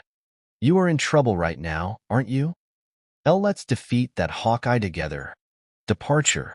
Teach's body was cut open in half, and from within revealed his 3 hearts that beat vigorously. Ah! Along with Teach's terrified scream, the hearts all burst into blood simultaneously. Luffy. Shanks, while falling toward the ground, thought as his vision became hazy. How is your journey to become the Pirate King? I'm sorry, but... Shanks, for an unknown reason, found him smiling. It seems that I won't be able to keep my side of promise. Thud. Shanks then crashed on the ground. Looking up at the blurry sky, Shanks thought weakly, Captain Roger, did I do good? Will the freedom be brought upon the world soon enough? Joy Boy? Or just as the contradicting claims stated, a mysterious Facilia? Within Shanks' vision entered one man, whose eyes held the solid determination to pave his way forward. Captain Roger. The man within Shanks's vision grinned jovially, yeah. And just as Teach's breathing ceased, so did Shanks. Hawkeye. Beckman was seen to be gazing at Mihawk as he leaned on the boulder. On his left and right, Lucky Roo and Yasopp lied, dead. Do you believe that the arrival of New Age can be prevented? Do you believe that your father's era is never-ending? I don't have a time for your nonsense, Ben Beckman. Mihawk raised his sword up, before severing Beckman in a single slash. Yet Beckman, as his top half was airborne, smiled weakly. It's too late for you. The time has already arrived. Although we are dead, there exists the others to carry on the Golden Will. The celestial dragons are as good as over. Such was Beckman's final words. Mihawk silently stared at Beckman before shifting his attention to Shanks. I don't feel any will within them. They are dead. Mihawk turned around and gazed coldly at the Marine troop, who stood by with fear on their faces. Momosaji. Mihawk calmly walked up to them, much to their demise. In front of the troop stood Gion, who was unable to believe what just happened in front of her. The appearance of Hawkeye Mihawk was the last thing that they expected here, after all. Now that you've heard all, I have two options to choose from. Mihawk then stated, first, kill you all. The Marine couldn't dare to let out even the breathing sound. Second, Gion, with fear in her eyes, held her hands out, float, swoosh, sever you all. Hundreds of Marine soldiers all fell down to the ground at once, in pieces. This world within the hands of my father, though unchanging, is an interesting one to live within. Mihawk's peculiar eyes glowed in a dangerous manner. And having my father's reign to come to an end, I'd prefer it to last for as long as I remain in the world of living. Pururu, Pururu, then. Mihawk saw that a small din mushy has fallen out of Gion's pocket. Without hesitation, he crushed it. Emu, Sama. An elder, who was lifted up by his neck, said fearfully. All the other 4 elders were found dead. The previously white and shiny room within the Pangea castle was now painted with blood. Oh, how I have trusted you, and a tall man with cold red eyes, Emu, whispered, have been betrayed by your incapability. Within Emu's other hand lied a newspaper, where Rowan's picture was portrayed at the title page. Vasilia, one after the other, the factor that disturbs my perfect kingdom continuously appears. Crunch. Emu mercilessly crushed the neck of the elder, before dropping the corpse down. Uchiha be Rowan. Uchiha. To think those with the surname of Uchiha are the descendants of that royalty. How troublesome. However, what disturbed Emu the most at the current moment was the fact that he could clearly feel Rowan's will from far away. A competitor has risen, the one with the potential to overthrow him. Emu, without him knowing, let a worm grow into a dragon. One by one, all that belongs to you shall fall, Grimheart. Emu growled as the room began to be swarmed with a sudden wave of water that barged in. Yes, the fate still favors me. Emu's face then morphed into a cruel smile. With Joy Boy within my hands, with Uranus now fully restored, with Pluton having been attained, and with red hair having died, Emu walked on top of the violent wave of water and stood in front of a table, where a map lied. The start shall be the fall of the Revolutionary Army, once all has been finished. Chapter 174, Wano, Flower Capital, December 28, 1522, an unpredictable turn, a result that none of us ever expected. In one particular room of the Orochi Castle within the Flower Capital, One man with a white mask muttered in disbelief. Right next to his left ear was a mini Din Din Mushi, where he was receiving the report from.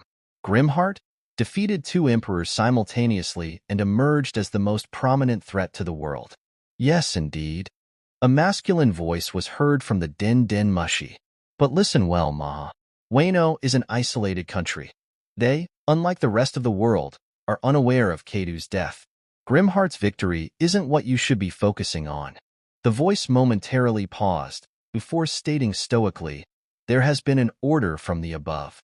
The agent named Maha quickly looked to his left and right. The other agents who stood nearby nodded, signaling that there is no eavesdropper. Do speak. Somewhere within Wano lies the ancient weapon, Pluton. From here on, your team is tasked with its acquisition. Failure is not acceptable. All the agents froze, unable to believe what they just heard. Are you certain? Maha, with a trembling tone, asked. Are you questioning the sky, Cipher Pole? Maha unconsciously placed his shaky hand on his mask. The original purpose of coming to Wano was a direct arms trade, due to Doflamingo's absence. And now, he was about to begin the most spectacular mission he ever received. Maha exchanged looks with the other agents, before replying firmly, "No, we will get onto it immediately." However, before they ended the call, there was one more question for him to ask. What of the road poneglyph that Kadu is speculated to be in possession of? Do not heed any attention in that matter. It is likely to be located in the Onigashima under tight security. The answer was immediate. Poneglyph isn't something that can easily be retrieved in this scenario. Although its existence in Wano is concerning, we were tasked to prioritize the attainment of Pluton. Do not stray away from the mission, Maha. Understood. Cocoyasi, East Blue. We surely took our time here. At Granny? From atop the small ship, Job exclaimed as he looked at the small village that lied ahead. Well, what else did you expect, Job? Sob barked out of annoyance. My name is Sebastian, for God's sake. Almost made us end up in the marine base out of all possibilities. Job immediately retorted comically. And you literally had us sail within a sea king's stomach for almost a month. Grandma, Job. Then, Mob called the two out. This island is a little weird, I think. Sob and Job turned back to the site of Cocoyasi village, after having heard Mob. Upon focusing their naturally far eyesight onto the village, Sob found herself muttering out of confusion. What is the Revolutionary Army's flag doing there? Cocoyasi seemed quite different from what it used to be 4 years ago. The average civilians, who used to cower under Arlong's terror, were now holding their weapons against Sob, Job, and Mob daringly. One man who stood in the middle was an elderly figure wearing a bandana and sunglasses. Dr. Nako. You've now entered the East Blue branch of the Revolutionary Army. Any suspicious action will result in a gruesome consequence. Revolutionary Army's base, out in the open like this? Sob found herself amazed. They usually work undercover, but the fact that they are blatantly identifying themselves as the Revolutionary Army, it indicates only one possibility: the complete takeover of the East Blue. Behind the group of people, there were 2 cages. They contained the 2 fishmen, Hatchan and Karubi. Their pleas weren't enough to convince the villagers, or the warriors of the Cocoyasi. Dr. Nako's sunglasses flashed with his arms crossed. Identify yourselves. Sob and Job stared at the scene in front of them with squinted eyes, before facing each other. Didn't Bob say that his village is peaceful and meek? Sob whispered in confusion. Maybe his standard is different. Job whispered back. Egois. Mob, on the other hand, waved at the hostile people in front of them with a blank expression. My name is Uchiha Mob. My blood type is F. I ate lift fruit. I am 155 centimeters tall, and Job, with a hand on his forehead, sighed as Mob ceased to produce any more sound. Seriously, Davis? Hold on. Dr. Nako placed his hand on his chin. Uchiha? Baltaigo. New World. The situation in Vertruse has been resolved. However, Dragon was seen to be sitting alone at the round table, the kingdom of Gram Anton. Sabo and Belobeti are having a hard time against the enemies there.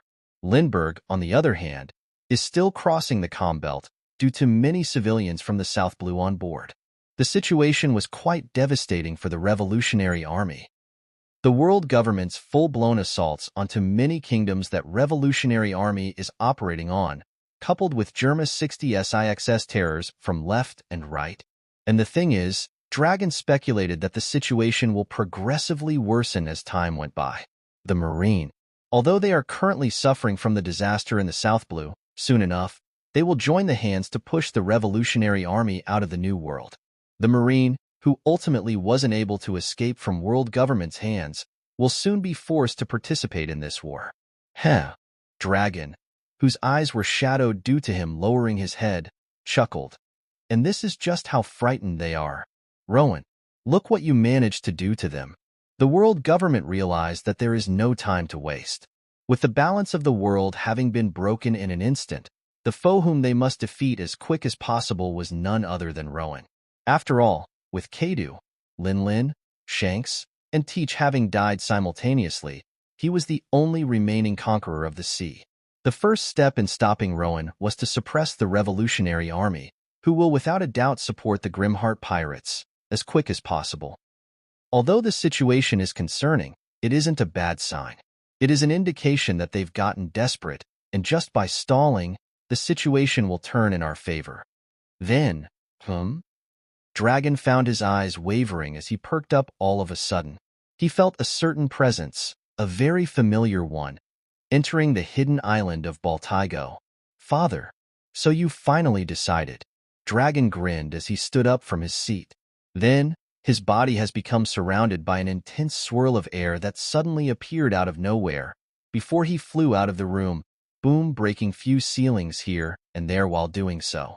It seemed that Dragon 2 was a part of the Monkey D family, after all. Dragon! From the edge of the island, Garp screamed at his lungs. Father Dragon, in return, initially grinned as he quickly approached Garp and three men Zoro, Sanji, and Bartolomeo behind the ladder.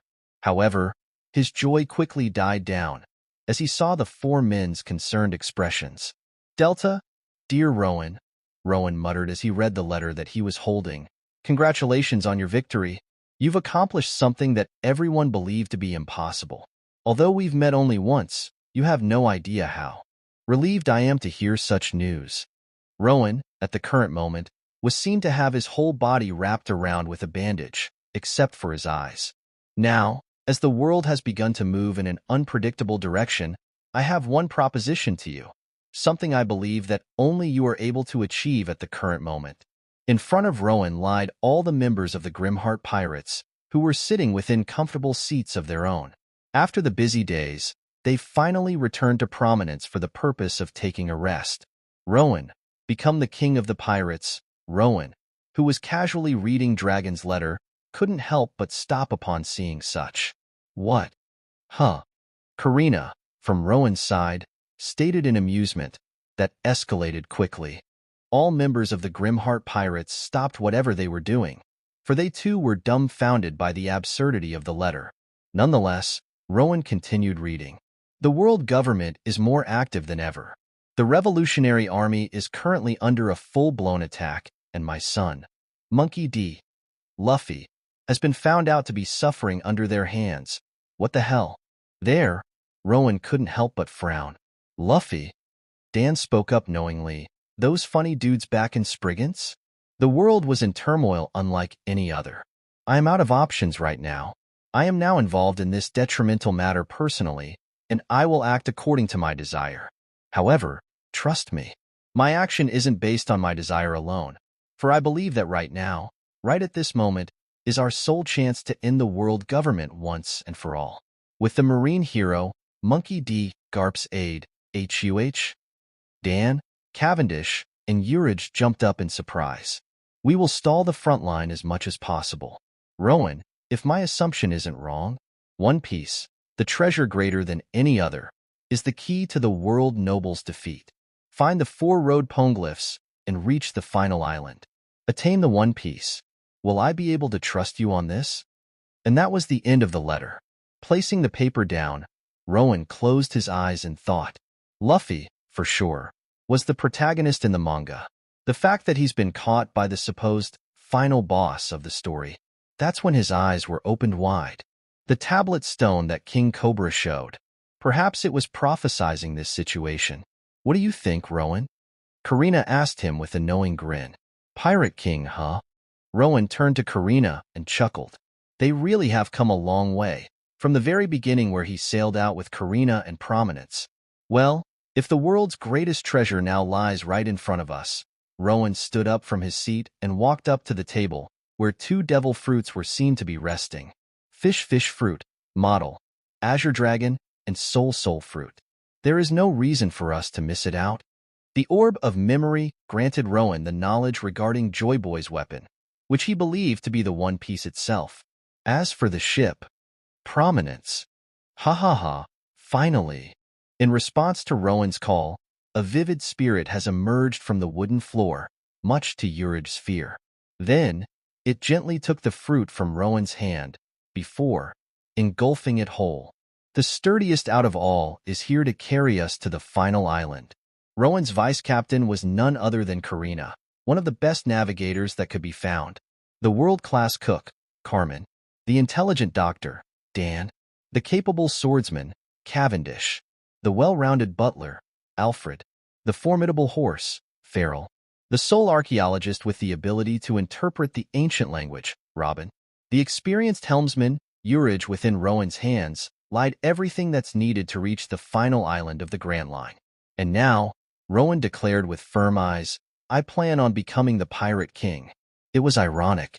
Out of all pirates who set out with a dream to attain One Piece, it was Rowan, who had no desire for such, to have One Piece right before his grasp. We will seek for the 4 road poneglyphs. We will uncover the road to the Laughdale, before seizing the One Piece for ourselves. Rowan turned around and grinned, though it was hidden under the bandages. An exciting adventure, more amazing than any other, awaits for us. New Marineford boom. Fuck it all. Sakazuki roared in fury as he slammed his table down. Sakazuki's fists trembled unconsciously, unable to believe what he just heard. First, Tokicake and now, Gion. The Marine's reputation has fallen down the drain. The world government's decision to cluster their force back to Mariewa was a good opportunity for the Marine to demonstrate their trustworthiness. Yet, contrary to Sakazuki's vision, the Marine has now lost the trust of the civilians. That damn Morgans. Sakazuki then turned his head to the board that lied on the wall, where one particular newspaper was pinned. On its title page, a miraculous victory against Rowan and his alliance was written. On the page after, the World Economy newspaper accentuated the Marine Admiral's failure, that Gion got herself and her whole platoon got caught up in a war between Blackbeard and Red Hair, before ultimately getting wiped out. South Blue was now lawless without an owner. The sea has now gained a nickname from the common folks, the Sea of the Dead. The Marine was at its worst time at the current moment. After the gruesome Marineford War, Borsellino, Tokicake, and Gion died. Kazan quit. Garp wasn't contactable. Along with Rowan's feats in the New World, Sakazuki began to dread the future. Pururu. Then, one particular din mushy rang. The special one that the 5 elders contacted Sakazuki through. Those hysteric old men. What a pain. Sakazuki, gritting his teeth as he suppressed his anger down, lifted up the dial. Ha! You old folks, what now? Sakazuki, for some reason, couldn't continue his words. An enigmatic sense of chill entered his spine, and he felt as if the room has abruptly become cold. You are to choose from 2 possibilities, Red Dog. A soft yet frightening voice was heard. Are you the obedient one, or the one who goes against its owner? Sakazuki, for the first time, found his voice shaking. Who are you? Shoo. The voice silenced Sakazuki. I haven't given you permission to talk. Sakazuki's mouth shut with cold sweat on his back. Retrieve the dispatched Marines from all areas back to your new Marineford. Immediately following, attack the New World. Suffocate and exterminate the entirety of the Revolutionary Army. The voice then whispered cruelly, if this isn't done within a month, the Marine shall be no more. And that was the end of the call. Thud. Chapter 175. New Marine Ford, New World, December 31st, 1522, Sakazuki. One burly man with afro hair, Sengoku, barged into the room with an enraged expression. Are you out of your mind? Sakazuki didn't respond. Instead, sitting on the chair of the Fleet Admiral, Sakazuki inhaled the smoke from the cigarette with his eyes shadowed by his marine cap. Then, as Sakazuki exhaled the smoke, he saw a shadow looming over him. Stay out of this matter, you old-timer. Sakazuki growled in a low tone. And Sakazuki? It's Fleet Admiral Sakazuki to you, Sengoku. Sakazuki. Sengoku, with bloodshot eyes, gripped onto Sakazuki's hem of the shirt. How can the Marine behave like the pirates? Is this your justice, Sakazuki? Massacring the innocents and following the orders of the world government like a dog? Shut up. Sakazuki raised his head and met Sengoku's eyes with his own. Raising his hand up, Sakazuki thrashed Sengoku's clenched hand away from him. You have no right to say that, you afro-junk of a Marine. Sakazuki shouted with an evident fury. Your soft justice achieved nothing. Absolutely nothing, but to grow the mere rookies into the worst calamities of the world. If only I could have done this sooner, the world would have become cleaner than ever. Sengoku's hands clenched tightly. Sengoku felt a cold sweat on his back, and he couldn't help but stare at Sakazuki in disbelief. Then, Sengoku let out a hollow laughter, before looking up to the ceiling with lifeless eyes. Is this the end of the Marine? Sengoku couldn't help but mutter. No, it's just another beginning. Sakazuki adjusted his cap as he slowly walked over to Sengoku. With Keidu, Big Mom, and Shanks dead, there only remain two threats that prevent true justice, Grimheart and Dragon. If those two can finally be erased from this world, all sacrifices are worth it. All will be lost, Sakazuki. Your twisted sense of justice harms the innocents that we should be protecting. Look at what happened in the South Blue. Look what you've been doing in the New World. Judging by the acts alone, the Marine has proven nothing but the fact that they are worse than Grimheart himself. Sengoku couldn't continue his words, as he found the strength sipping out of his body. Thud with a sea stone cuff on his wrists, Sengoku fell to the ground. He weakly turned around and saw Kong-san? It was the former Fleet Admiral of the Marine and now the Commander-in-Chief of the World Government, Kong. Sengoku. Kong stared down at Sengoku with a firm expression. Don't make a wrong statement and waver the minds of the soldiers. Your perspective is flawed, and it was due to your timid point of view that the Marine-Ford War ultimately ended up in Marines' loss. Soldiers. On the other hand, Sakazuki called in an oppressive manner, to which two Marine soldiers entered the room strictly. Send away the former Marine, Sengoku. One among the two asked. To where? Sakazuki's reply was immediate. To impel down. Yes, sir. The second Marine froze up, before shaking his head in refusal. But the former Fleet Admiral Sengoku hasn't done anything wrong. Isn't this an abusement of your authority? The brave Marine couldn't speak anymore, for he found a huge fist of magma penetrating his whole midriff. Insubordination is an indication of rebellion. Sakazuki, with crazed eyes, turned to the first Marine soldier, who gulped while sweating profusely. Sir, yes, sir. The sole Marine soldier lifted up Sengoku from his spot before carrying him away from the room. Garp. Sengoku couldn't help but think as he closed his eyes in resignation. Don't come back here. Sakazuki, after watching as Sengoku was pulled out of the room, turned his attention to Kong with narrowed eyes. Why are you here, Kong? Kong crossed his arms, unfazed by Sakazuki's blatant question. Cold as always, Sakazuki. Kong sighed before continuing. It's about Grimheart's bounty. There has been an order from the above. Delta. Under the blue sky, there lied the ruined island. All buildings and structures were demolished into fine grains, and in the middle of the now barren plain, the leftovers of Big Mom pirates and Beast pirates were tied and kept at one side. If they wanted, the capable members of those two pirates could escape. Rope is far from enough to fully restrain them. However, none of them dared to do so, knowing that such an act will bring a gruesome consequence. On the other side, there stood Rowan and his alliance. Whether eating food, enjoying the party, or genuinely relaxing, everyone was mingling by. And at the center of the group, the leaders of each group were surrounding the stacks of bounty posters that sat on the ground. The updated bounties, here they are. Law exclaimed as he lifted up the first poster, his own. How did they take this picture of mine? Law couldn't help but mutter in an inquiry. Within the picture, his gaze was headed in a leftward direction. His hand was outstretched, and his overall posture indicated that the picture was taken when he used his signature move, Room. Surgeon of Death, Trafalgar Law. Wanted dead or alive. Bounty, 350 million belly. Tell me about it. Nami nodded in an agreement as she took her updated bounty poster as well. Regardless of how they managed to take the picture, Nojiko found her jaw dropping as she saw her bounty poster. This sure is a huge increase from before. Tcat burglar Nami.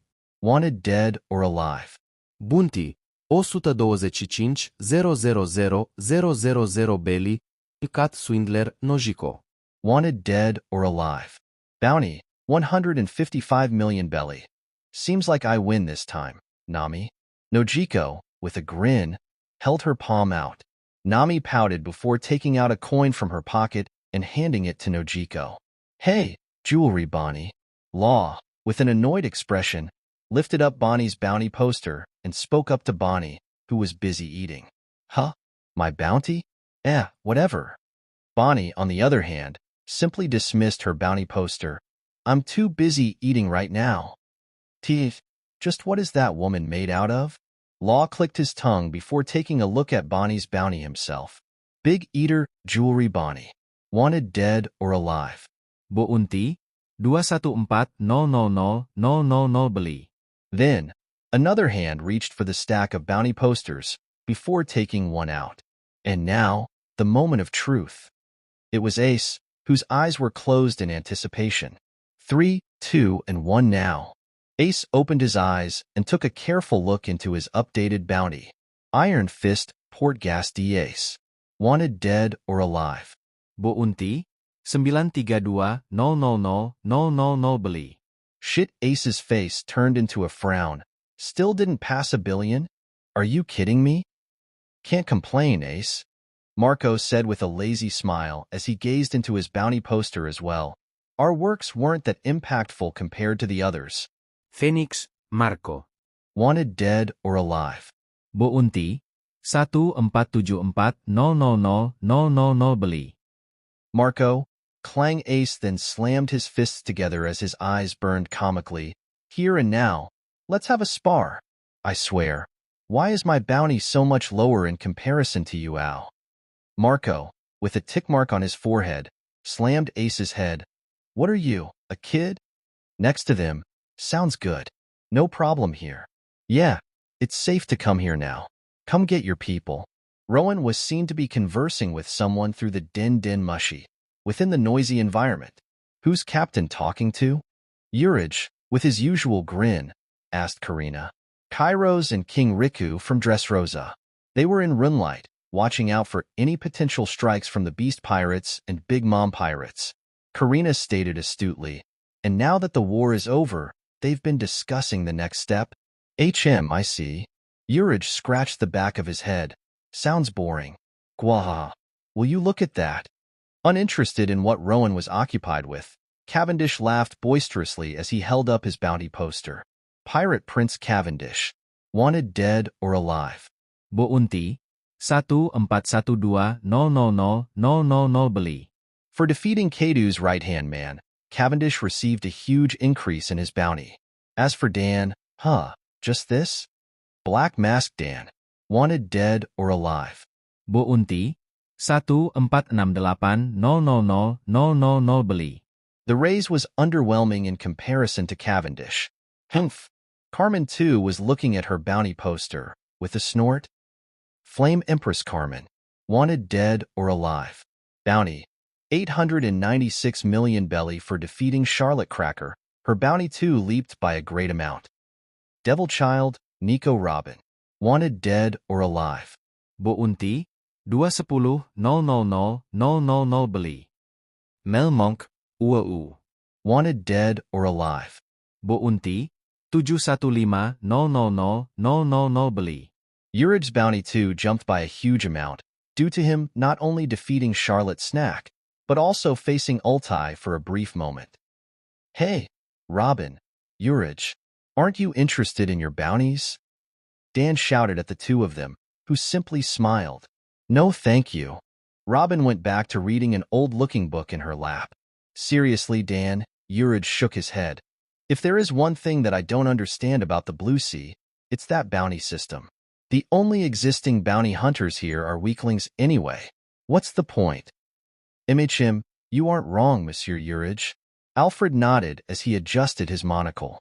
In his other hand was his bounty poster, which he was reading intently. Immanuel Butler, Alfred. Wanted dead or alive. Buunti, 632.000.000 beli. Hee, yet you still bother to take a look at yours. Karina, whose arms were crossed, chuckled with a bright grin. Then, with curiosity, she too walked to the stack of bounty posters. After scuffling through them, she finally found her poster, Phantom Decorin, wanted dead or alive. Buunti, 1736000.000 beli. These don't give me as much excitement as they used to. Karina sighed while placing the bounty poster back, maybe because Karina then smiled. We are now far richer than what these numbers indicate. I've lost count of the total amount of wealth that we possess. Hey, Captain! Cavendish cried out to Rowan, whose call ended just now. Did you see your bounty yet? Bounty? Rowan raised his eyebrow, before grinning as he stood up from his spot. No need to see. What? Cavendish frowned, for he never expected such an answer from Rowan. Just then, oh, holy cow. 9 billion? Oh, Cavendish muttered as he heard someone crying out in disbelief. Rowan simply saw the future beforehand. W8, then he realized, 9? Did someone just say 9? Cavendish found himself repeating what was already spoken. Grimheart, Uchiha B. Rowan. Only dead. Buunti, 900.000.000 beli.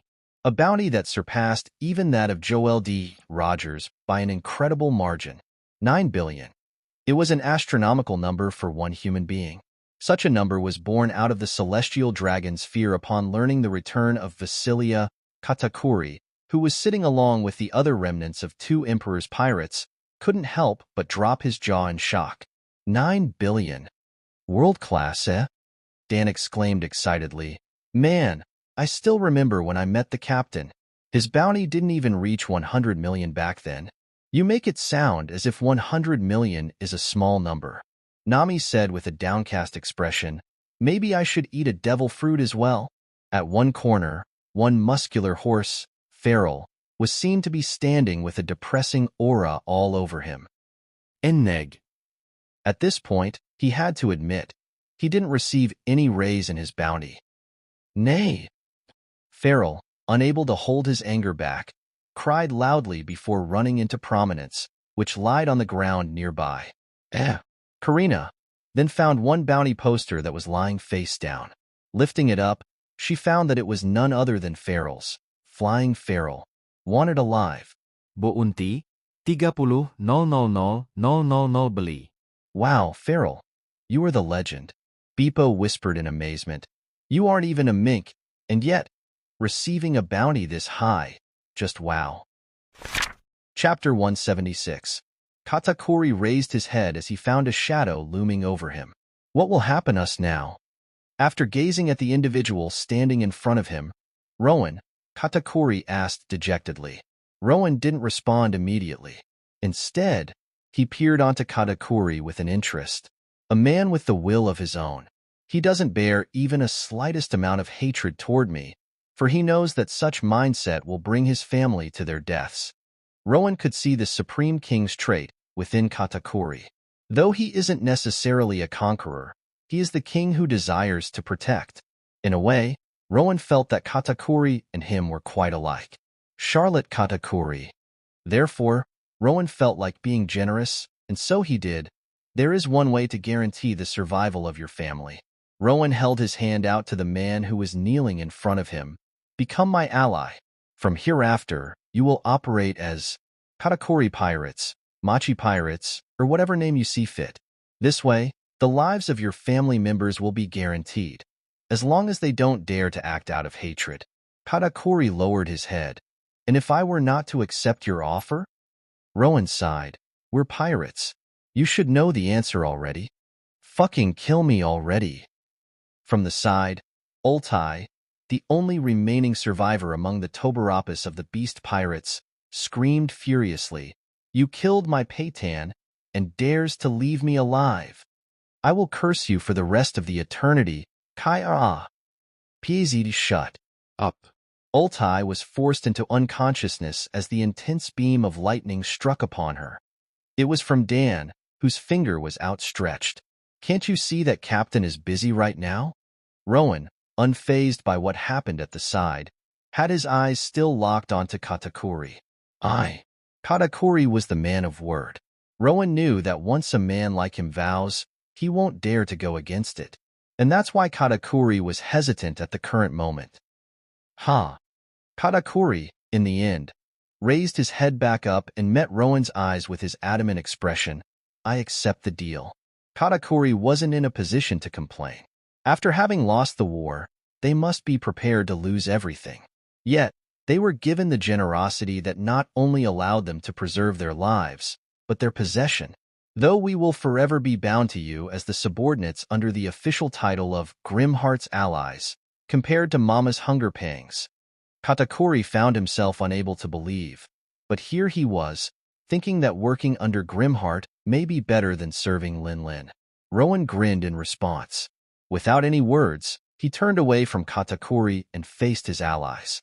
As for the beast pirates, Ace spoke up warily, to which Rowan nodded. They're yours.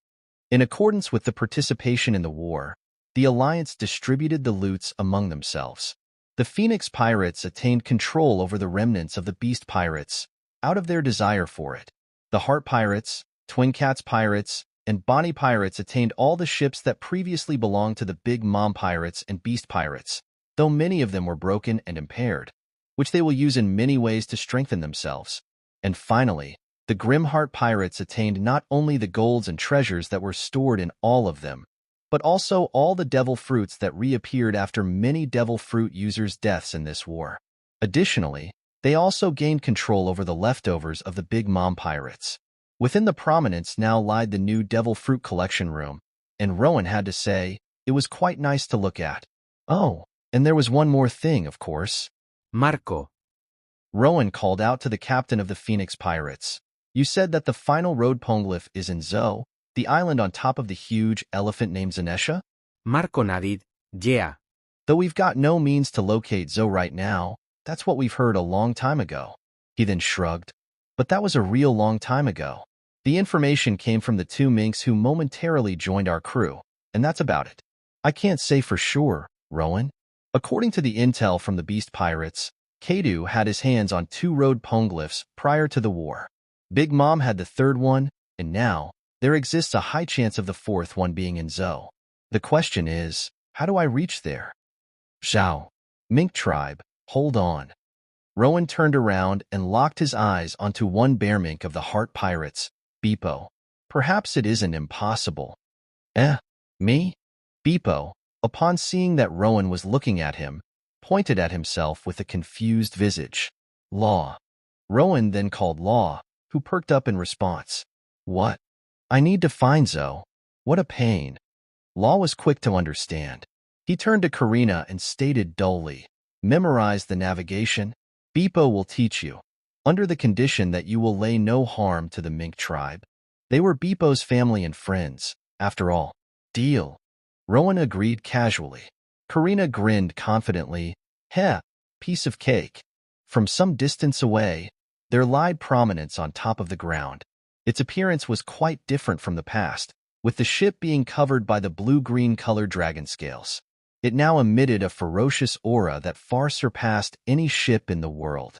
And within the ship, one muscular horse, feral, jumped out of it. Nay, Hold on.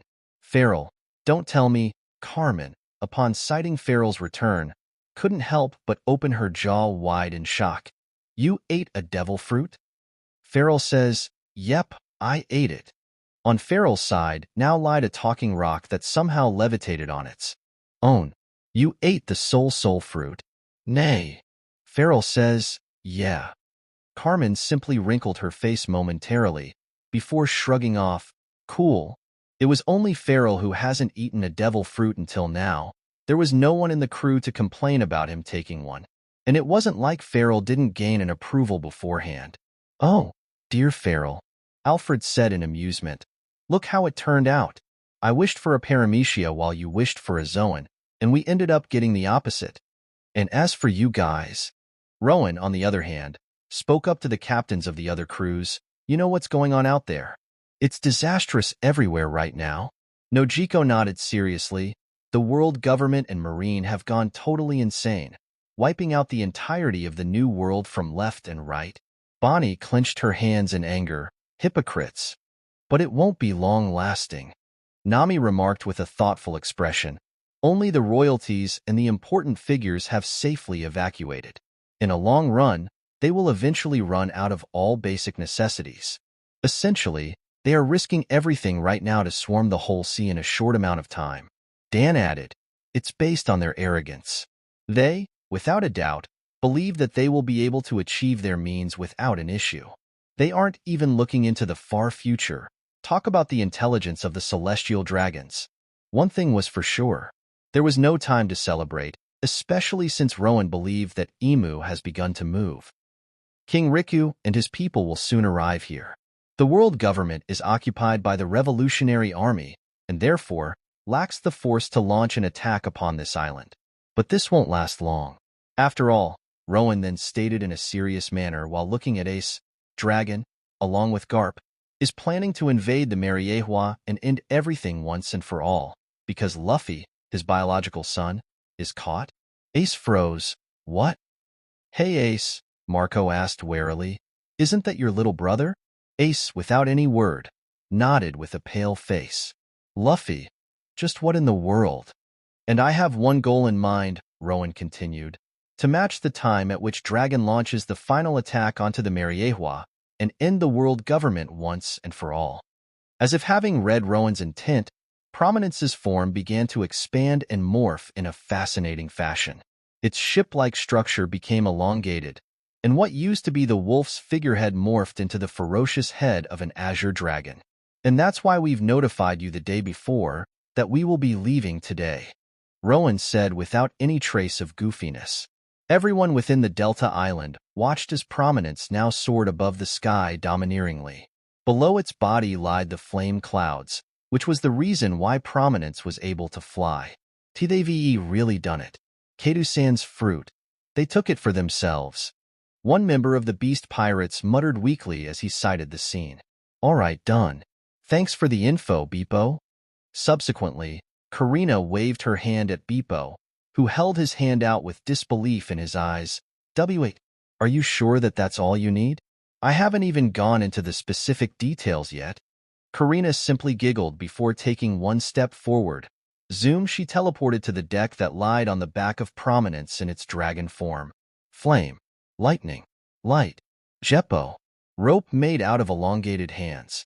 Riding on Farrell's back.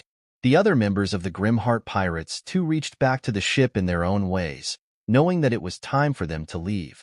A week from now on, I speculate, Rowan commented as he saw the 5 captains of the Allied crews gazing at him with serious demeanors.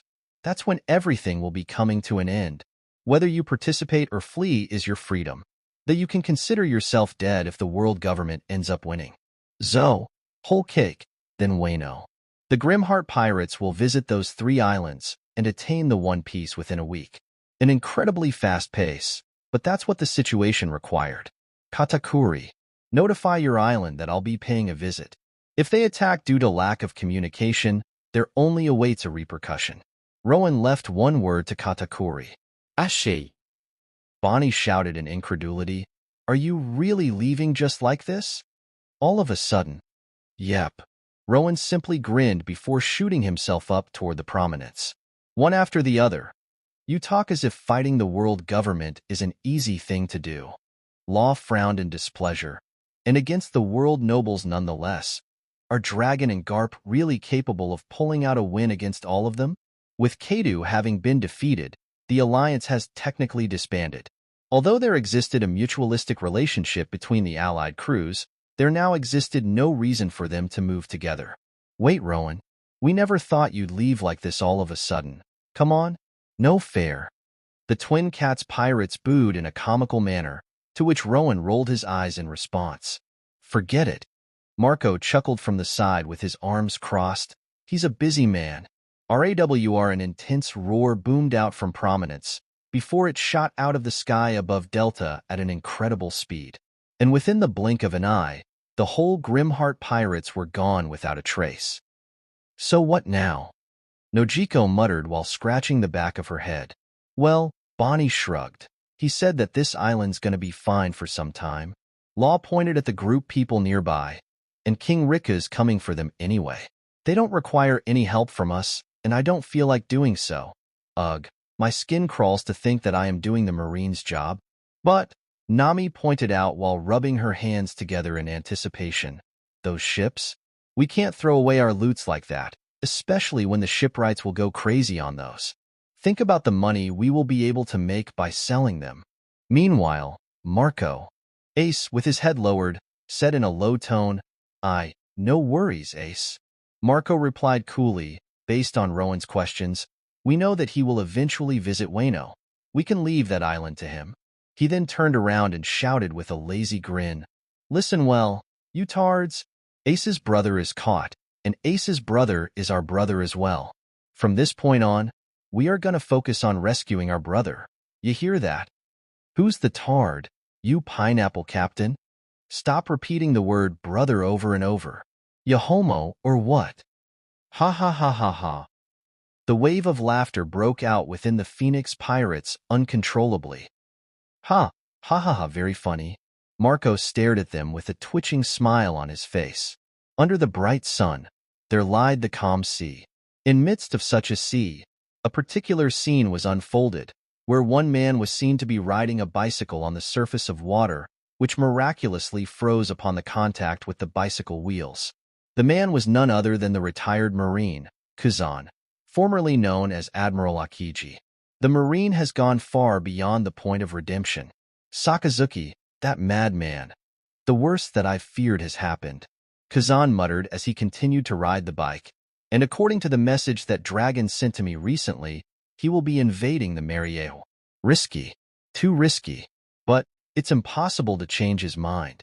If so, in front of Kazan now lied a gigantic ship encased by an incredible amount of gold. Grand Tesoro. Guild Tesoro, the man driven by wealth. Though he hates the celestial dragons, he wishes to become them at the same time. And right now, he's the reason why the world government and Marine are able to keep themselves running. If that was the case, and if Kazan wished for the fall of the corrupt organizations, then it was evident as to what he will be doing here. I definitely am going to need a nap after this one. At the same time, within Grand Tesoro that was in Kazan's sight, Rahaha, it's nothing. Chapter 177, Alabasta, Alyabarna. January 1st, 1523. Click within the silent hall, Cobra found a pistol right next to his head. To what do I owe pleasure, Cipher Pole? Cobra calmly closed his eyes as he spoke up, as if he was expecting this situation. A Cipher Pole agent. To be specific, a CP8 agent.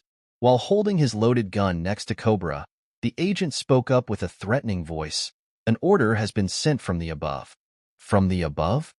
Cobra questioned without losing his calm demeanor. There exists no one on the hollow throne above. The world government has been established for the purpose of peace, in order to ensure that no dictator rises, and to ensure that every kingdom and country sits at an equal level. Cobra's eyes opened as he gazed at his back. Your claim just now is a direct opposition to our ideal. And even then, what gives you the right to aim the weapon at the head of a king? A lowly grunt like you? The agent didn't reply. Instead, As the moonlight entered the room through the window and illuminated the area, he simply stated, "You have two options to make, Nefertari Cobra. First, leave this country as the refugees and give up your control over the kingdom of Alabasta. Second, stay and suffer the consequences." Cobra, unfazed by the pistol next to him, raised his hand and rubbed his beard. Tisich, who gave you the right to move your arm?" The agent immediately growled as he pushed the barrel of the pistol on Cobra's head. "Decide. Don't act as if you are unbothered by." Thud, the agent froze in disbelief. On his right, the similarly dressed man, another CP8 agent, fell down from the top with a hole on his chest. Thud thud, and it was just a beginning. From all around the room, one by one, the hidden CP8 agents began to fall like a rain. TSSSS, that's when the agent noticed the sand grains swirling within the room PUK, and that was the last thing the agent saw before his vision darkened. Thud, father. The sand swirled and clustered up into a feminine figure before the long blue-colored hair revealed itself under the moonlight. It was Vivi, the current user of the sand fruit. Yes, Vivi. Although early, I believe that the time has come. Cobra nodded solemnly before turning around. But regardless of that, to think that the Cypher Pole agents will be sent discreetly for the sake of threatening us? Cobra sighed. There exists no chance of redemption within the world government. All the problems going around the world can be led up to the celestial dragons. And above them, Vivi's eyes narrowed. The supposed immortal, I presume. Tap tap, Your Highness. Princess Vivi. Subsequently, the urgent voices were heard as the noises of the footsteps were heard from distance away. Soon enough, the royal guards, led by Igaram, entered the room and had their eyes widen upon sighting the corpses around Cobra and Vivi. What blasphemy! That attire. Cypher Pole. Igaram, with his eyes wavering, slammed his head on the ground. Your Highness, I failed my duty as the captain of the royal guards. Cobra interrupted Igaram with a shake of his head. Forget it, Igaram. Your malperformance is not of importance right now. Staring at the royal guards with a stern expression, Cobra then declared, from here on, the kingdom of Alabasta not only forsakes the membership of the world government, but declares the war against the celestial dragons for the outrageous attempt of assassination. The celestial dragons failed to see through one thing, that Alabasta was a lot stronger than what they estimated. New Marine Ford, what? Sakazuki frowned as he heard the report from the Din Din Mushi. Gran Tesoro attacked by Kuzan, of all possibilities. Sakazuki stood up from his seat and walked up to the world map that lied on the wall. Admiral Aramaki is fending off against Kazan along with Guild Tesoro, however, is still losing due to the natural advantage that ice holds over forest. Bullshit, I don't want an excuse. Sakazuki barked into the dial, barely restraining him from crushing up the whole Din Din Mushi. At times like this, Sakazuki couldn't help but miss Borsellino, who has deceased quite some time ago. And at the same time, Sakazuki felt the scars on his face and neck aching, the ones given by Kazan himself. Tell him that he isn't to return until the safety of Gran Tesoro is confirmed. Without listening any further, Sakazuki ended the call by slamming the dial back onto the Din Din Mushi. Sakazuki. From behind, one middle-aged man was sitting on a couch with a serious expression. He had a slicked-back hair and was wearing the sunglasses. This man was Kuruma, Black Horse, Tensei, the director of the Marine Criminal Investigation Service. One after another, just what has the Marine become? Sakazuki snarled in fury before taking a deep breath. Then, turning around, he met Tensei face to face. As the fleet admiral, Sakazuki had to keep himself level-headed, no matter what situation it may be. What are you here for, Tensei? At the current moment, however, there awaited an even bigger headache for Sakazuki. The island of Getamaru has recently reported that one celestial dragon decided to pay a visit during this time around. Sakazuki was at loss of his words. Tensei too paused momentarily as if unable to believe what he just said, before continuing, however. Approximately an hour after the celestial dragon's arrival, the dragon-like figure, which turned out to be the newly modified ship of the Grimheart pirates, made a sudden appearance above the island. Sakazuki's mouth quivered as the cigar fell out from it. His face paled, knowing what he was about to hear. Celestial Dragon wished to acquire the Grimheart pirates' ship for himself, and ordered for an attack. This was all we managed to identify before the voice was cut. Pururu, Pururu. One din din mushi then began to rang, interrupting Tensei's words. Are those celestial dragons insane? Sakazuki exploded in anger. They were the ones who updated Grimheart's bounty up to a sheer 9 billion. And yet, Tensei lowered his head and adjusted his sunglasses without any further word. Pururu, Pururu. And even then, the din din mushi continued to ring. Getamaru, Uugwa, do you know who I am? One obese man was seen to be tied around a wooden pole with his face swollen up to an incredible degree. However, none of the Grimheart pirates were paying attention to him. Instead, Zanesha is always on the move, according to Beppo. Karina was explaining the details regarding their next destination, Zo. The point is this. Zanesha seems to move at a certain pace, meaning that the ripples created by his steps will eventually become the periodical waves. By distinguishing the certain pattern of waves among the chaotic movement of water, we will find our guide to Zo. Dan raised his hand up in inquiry, and the reason we are here is? Ashue. Dwant Ilnur Mu. Karina replied with certainty within her tone. Zanesha's route tends to be within a certain area of the New World. And here, Getamaru, is the most prominent spot to identify Zanesha's location, says Beppo. Done. Then, Rowan, who was crouching down with his eyes focused on the shore of the island, stated as he stood up, set sail. We got no time to waste. Gwahaha, that's our captain for you. Cavendish laughed as he placed his sheathed Durandal above his shoulder. Well, we are ready to go anytime. But Carmen, whose arms were crossed, pointed at the celestial dragon. What about him?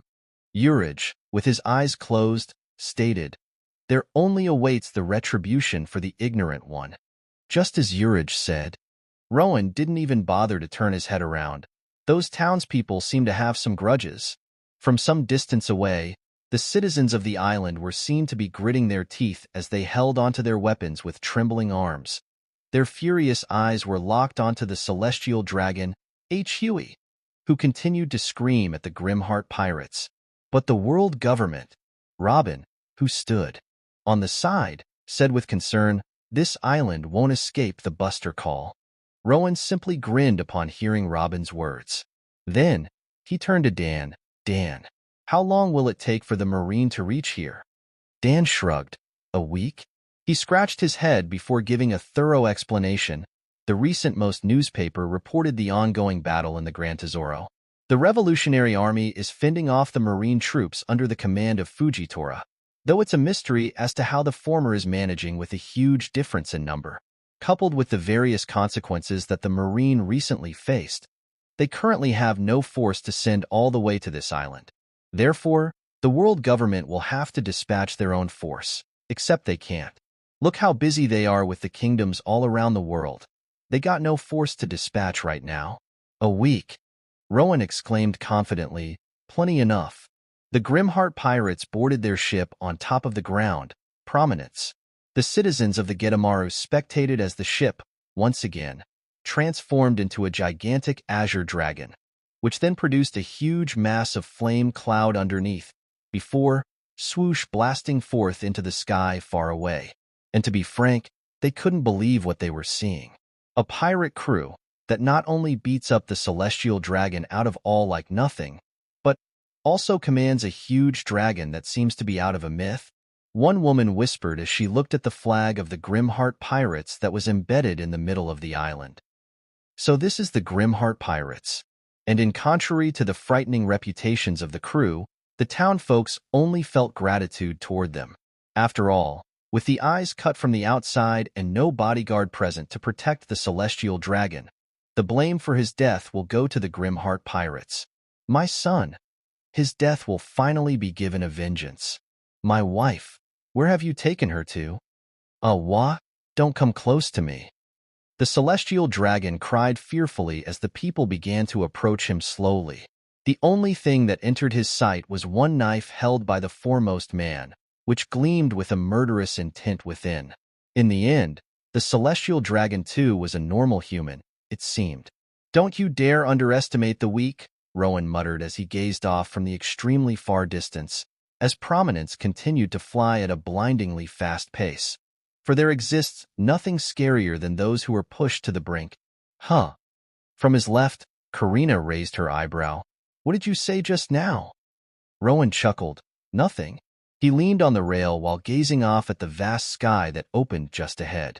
With a smile, he enjoyed the feeling of the wind grazing his body.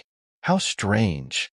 The world was at a calamity bigger than any other, and yet, Rowan felt nothing but peace within his mind, as if nothing was capable of worrying him any further. Additionally, he felt excitement for the journey that lies in front of them. A sense of freedom. It became clear to Rowan, now that he gained the strength capable of standing on top of the world. Nothing can restrain me. Rowan turned and faced Karina once more. Karina, with a smile of her own, tilted her head. What is it this time? From the back, Urij was busy doing his exercises, Carmen was reviewing her recipes, Dan was exploring his fruit ability, Cavendish was busy chatting with Alfred and Farrell, and Robin was reading a book while sipping a cup of tea. Bohaha. Rowan genuinely laughed as he grabbed Karina by her shoulder. Nothing? Come on. Karina pouted. What's with saying nothing over and over again?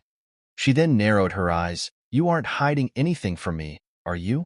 Rowan cut off Karina's words by sealing her lips with his. Perhaps it was this sense of peace that brought him to act impulsively. However, so what? After we find One Piece, and when we reach Mariehua in the end, Rowan whispered as he backed off slightly, I hope to see your so-called family there. For what? Karina, with a blush on her face, asked meekly while averting her eyes. I want to see just what kind of blind idiots they are to throw away the perfect woman like you. And, Rowan leaned in once again, I need their blessings. Though Prominence continued to fly without control, the navigator of the ship seemed to be occupied with something else. Hey! Then, Dan shouted from the crow's nest, Are we going in the right direction? What the fuck is that thunderstorm over there? Though it didn't last for long, thanks to Dan the man. Chapter 178. Do you see that? With his eyes locked onto the hazy mist in the front, Rowan spoke to Urij excitedly. Yeah, Captain. I see very well indeed, Urij nodded stoically. A fog if that's what you're looking at. Bohaha, just watch for a little longer. Hopping up from the deck of the dragon-like Prominence and latching onto the pole in the middle, Rowan placed his hand above his eyes jovially. Zo, here we are. Then appeared the gigantic elephant that was greater than any living creature the Grimheart pirates ever came across. Not even the huge whale, Laboon, or the mermaid princess, Shirahoshi, were comparable. Oh my! From the seat nearby, Robin exclaimed with an evident surprise. Closing her book, she stood up from her seat and stared at the elephant. So this is Zanesha? Dan, on the other hand, squinted his eyes. Interesting. Its legs are disproportionately long and thin. If they weren't immersed within the water, they would have broke ages ago. Or not. Yeah, I don't know. Landing back onto the deck, Rowan turned around and sweat dropped upon sighting Karina, who was hiding behind the door shyly. At one moment, you are more daring than anyone else and now, more shy than you've ever been. Carmen remarked with a snort. You don't understand, Captain. Cavendish raised his arms up questioningly with a comical frown. You're right. We'd never understand women. But alas, here they were. Upon traveling upward, the Grimheart pirates found a humble civilization that dwelled on Zanesha's back. Surrounded by the castle walls, there existed tall buildings that stood out from the rest. On one half of the island, there was a forest with the trees so close to one another that barely any light entered through. Overall, interesting.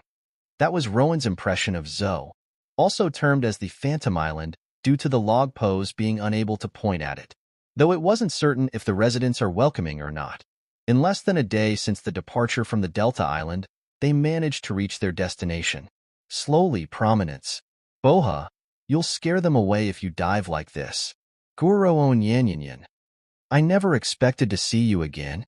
With the sun setting in the horizon, two individuals sat around a round table, enjoying the bottles of sake. One of them was a cat mink, known as one of the leaders of the mink tribe, Nekamamushi. Gaban-san. The other old-aged man with long black-colored hair and a crooked nose, who was wearing round sunglasses, Skopper Gaban, laughed heartily. Haha, indeed, I never expected to see myself in Zo. Meeting you and little Inuarashi once again. Skopper Gaban. He was Gold Roger's left-hand man in the past, who took a part in the journey to the One Piece. Losing his joyful expression, Nekamamushi then said seriously, But, I suppose that you are here for a reason. Gaban's laugh died into a gentle smile. Strange, isn't it? As I grow older, my body withers. My will to reinforce myself weakens on a daily basis. But is it due to the wisdoms that I've encountered throughout my life? Sometimes, Nico, I see the future far ahead of us, and it has been telling me to come here. I have no idea how I managed to locate Zanesha, but alas, here I am. Tak Nekamamushi placed his bottle of sake down. Is it? Nekamamushi then asked, What future did you see? The future that made you come here. The place you haven't visited since then, just what lied ahead of us. The future is already upon us, Nico. Gaban said with a slight tremble in his tone. Do you feel it? All of a sudden, Nekamamushi felt his furs standing up. His whole body screamed of danger. The will of this magnitude, it was something that Nekamamushi hasn't felt since the clash between Gold Roger and Edward Newgate in the past. No, not even that is comparable. Just who was it? Seeing that Gaban's finger was pointed upward, Nekamamushi followed the direction. Then he saw a dragon. Nekamamushi's eyes wavered in disbelief. Keidu? Nekamamushi abruptly stood up, unable to believe what lied in his sight. He subconsciously growled as the sharp fangs on his paws revealed themselves. In contrast, Gaban remained seated without losing his calm demeanor. No worries, Neko. It seems that you haven't received the news yet, eh? From his pocket, Gaban took out the folded piece of newspaper and handed it to Nekamamushi. Grr. What do you mean by that, Gaban-san? Nekamamushi rubbed his eyes to double-check. Disregarding the dragon that was now diving from above, he read the title page of the newspaper over and over again. Eventually, he muttered, Keidu is dead? For years, the loyal servants of the deceased Kazuki Oden planned and awaited to free the kingdom of Wano. For years, they've endured, believing in Lady Kazuki Toki's words that their time will come after 20 years. And yet, even before the time arrived, Keidu was gone from this world. Such is the life, Nico. You don't know what's going to happen, even with the help of the observation hockey. Gaban said casually. Nekamamushi turned his head back up to see the huge dragon descending toward the island, and couldn't help but ask, Then, who are they? The Grimheart Pirates. Gaban replied as the dragon morphed back into the huge ship before safely landing on top of the ground nearby. They are the reason I've come here. Nekamamushi didn't know if he should be happy or not. On one hand, their sufferings have finally ended, it seemed. However, what about the years of preparations that we've done? He didn't know what to say. Even as the whole mink tribes noticed the disturbance in Zo and gathered with caution of their own, Nekamamushi wasn't able to throw away the sense of hollowness that he felt within his heart. After all, even without Lord Oden's sacrifice back then, Wano still would have been saved by someone else. Inuarashi, so you've woken up? Nekamamushi, with his face shadowed, snarled as a dog mink. Inuarashi approached him and Gaban from the back. Though I didn't want to see your hideous face again, Inuarashi bickered as he locked his gaze onto the Grimheart Pirates. It seems that we have intruders whose strengths far surpass what we're capable of handling separately. In front of the three of them, Nekamamushi, Inuarashi, and Gaban, Rowan was casually walking with his crewmates looking around the surrounding with an interest. Then, within an instant, Rowan and his crew found the surrounding minks aiming their weapons at them. Tell me, Gaban, whose eyes gleamed behind his sunglasses, spoke up to Rowan, who was unfazed by the hostility. Are you an ally or a foe? Rowan simply scratched the back of his head. What an awkward situation, he thought. But nonetheless, his will perceived that the hostile actions of the minks were based on their fear of him. There existed no particular maliciousness that he should be in caution of, and if so, there was no reason for him to oppose them. Therefore, Rowan pointed at Prominence on his back and replied with a grin, "Well, we brought some booze with us. Why don't we talk after? Graham Anton, fight! Fight for the freedom. Overcome the oppressive rulers and stand on your own might." In the middle of the battlefield, where one side was clearly losing progressively, one purple-haired woman with open midriff, Bello Betty, shouted at her utmost capacity while swinging the flag of the Revolutionary Army wildly. However, it was for naught.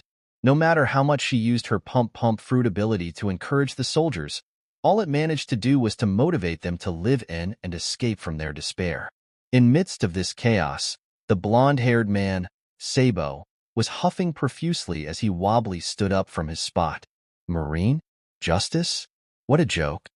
Wiping the blood off of his mouth, Sabo said with a disdain, "Do you not hear the cries of the civilians who suffer from the tyranny of the corrupt nobles?" Sabo cried out with an immense fury. "For whom does this justice belong to? What is justice if it favors the wrong? Is Marine meant for the weak or meant for the privileged ones?" Few Marine soldiers gritted teeth upon hearing Sabo's cry. They too grew confused of their actions at the current moment. Yet, do not be swayed by the words of the snake-tongued criminal. Are you, the bearers of the justice, doubting yourself? In the middle of the war? The Marine official with many scars on his face, Vice Admiral Doberman, shouted with his sword pointed at Sabo. "HM." In Doberman's front stood Admiral Isho, who grimaced as he held onto his sword. Was this really what the Marine should be doing? This isn't right. Isho could hear the cries full of despair. What wrong did those civilians commit? The complete extermination from an island to island. Doesn't this make us worse than the pirates? Huff. And I can't afford to lose here either. Sabo got into the stance, ready to clash against Isho once more. "Ace. Luffy. I've finally remembered. I can't die until I get to meet you two face to face, especially when I've got so much to talk about." "Sabo." From the back, Bello Betty muttered with a cold sweat on her back. The situation wasn't good. No, they were on brink of losing. However, this wasn't the war that they could lose, even if they were against an admiral.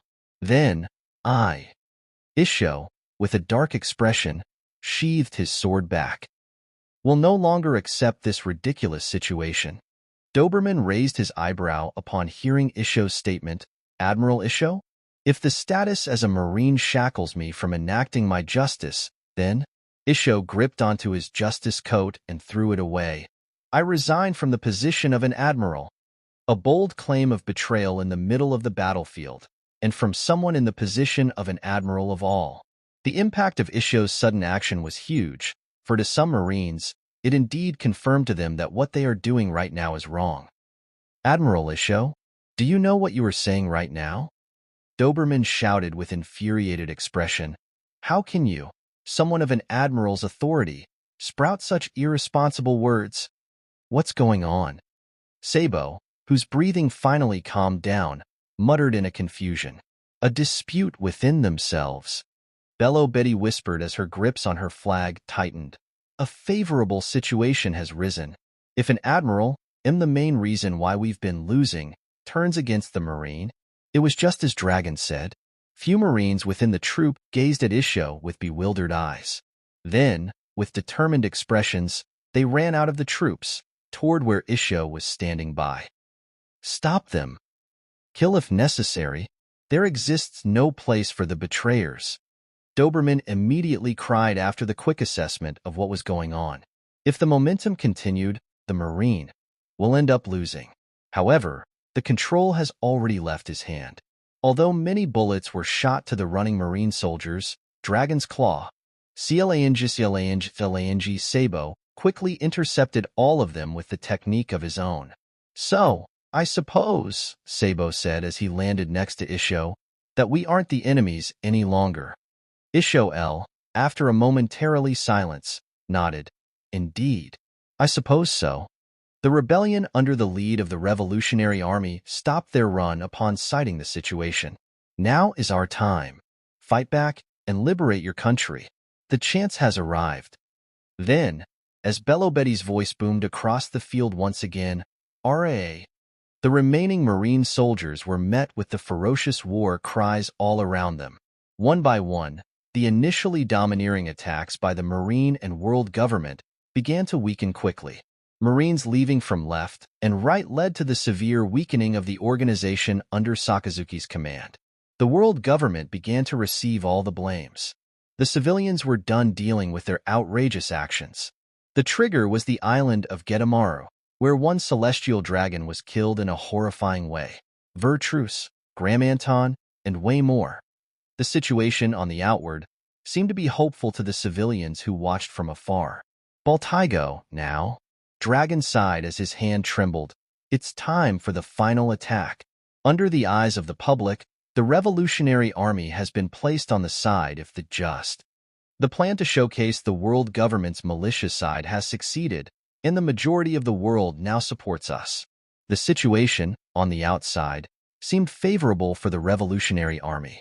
However, Dragon knew that the true danger was yet to arrive. In this scenario, dragging them out won't be a good option. There was the supposed treasure of the Mariehua. Along with an intel sent by Morgans, he couldn't be sure if the head-on confrontation was a good strategy. There is an enigmatic individual who is ruling above. The reason why Luffy, one pirate with a small amount of bounty, was caught may have to do with that person. If the world government is forced to the edge of the cliff, they, without a doubt, will pull everything that they got. Too many will lose their lives. Dragon was a greedy fellow. He wanted to prevent a massacre and save Luffy at the same time. Therefore, just as he told Rowan through the letter, the invasion to Mariehua, it's the time, father. Heh. From the back, Garp walked up with a frown. I've been waiting forever for this. Turning around, Garp shouted, You brats! Get yourselves ready. Zoro, with sharpened eyes, stood up from his seat. Sanji took out the cigarette that he was biting onto. Chapter 179. Zo. Within the dark night, above the back of the ever-moving Zenesha, a huge bonfire was laid in the middle, brightening the area into a welcoming orange. If looked closely, a huge number of people are seen to have gathered around the bonfire, drinking and mingling without any worry. No matter how much time has passed, it's still vivid to me as if it happened yesterday. In the midst of the huge group lied Gabon, who said wistfully as he looked up, with his sunglasses still on him even during the night. The miraculous victory against Shiki the lion, the occasional clash against the Whitebeard pirates, the countless number of adventures. Though it's difficult to say that we traveled throughout the entirety of the world, Gabon raised up the bottle of booze and gulped it down. Before continuing his words, we are probably the ones who explored the most. And in that sense, I suppose that we can be considered as the pioneers of the sea, haha. If looked closely, one would find that Gabon's face was red. He swayed side to side with a wide grin on his face. He was obviously drunk. This old man, huh? Dan face-bombed after inspecting Gabon's state. He shouldn't be drinking this much at this age. His state is definitely not normal, and I can tell. I don't need another crocus with me. Gabon, who heard Dan's words, groaned while slamming the bottle down. Sighing, Gabon stated to Dan, Youngster, I know very well how much time I got. One day, I will, blah blah whatever. No excuses. Dan snatched the bottle of alcohol from Gabon. I'm not willing to see a patient further destroying his body right in front of me. Then, in front of Gabon's eyes, Dan chugged down the rest of the alcohol. You just wanted to drink yourself? From the side, Karina commented with amusement. You. Gabon angrily stood up and shouted, You psycho of a brat. Dan grinned shrewdly. Heh. Geababeaea. Gabon screamed like a madman with his face reddened in anger. His arms were held by one jaguar mink, Pedro. Please calm down, Gabon-san. Gabba, let me go, Pedro. I have to show that kid who I am. Huh. Nekamamushi stared at Gabon with a dumbfounded expression. I haven't seen Gabon-san like that since the time in the Oro Jackson. Boha-ha-ha-ha. Rowan laughed while wiping the tears from his eyes. What a nice doctor we got here. Carmen snorted. Cavendish seemed to be confused. If Gabon is as sick as he claimed to be, why would he drink from the bottle that Gabon drank from? Seems like you forgot. Carmen replied with a sigh. Dan is literally the lightning itself.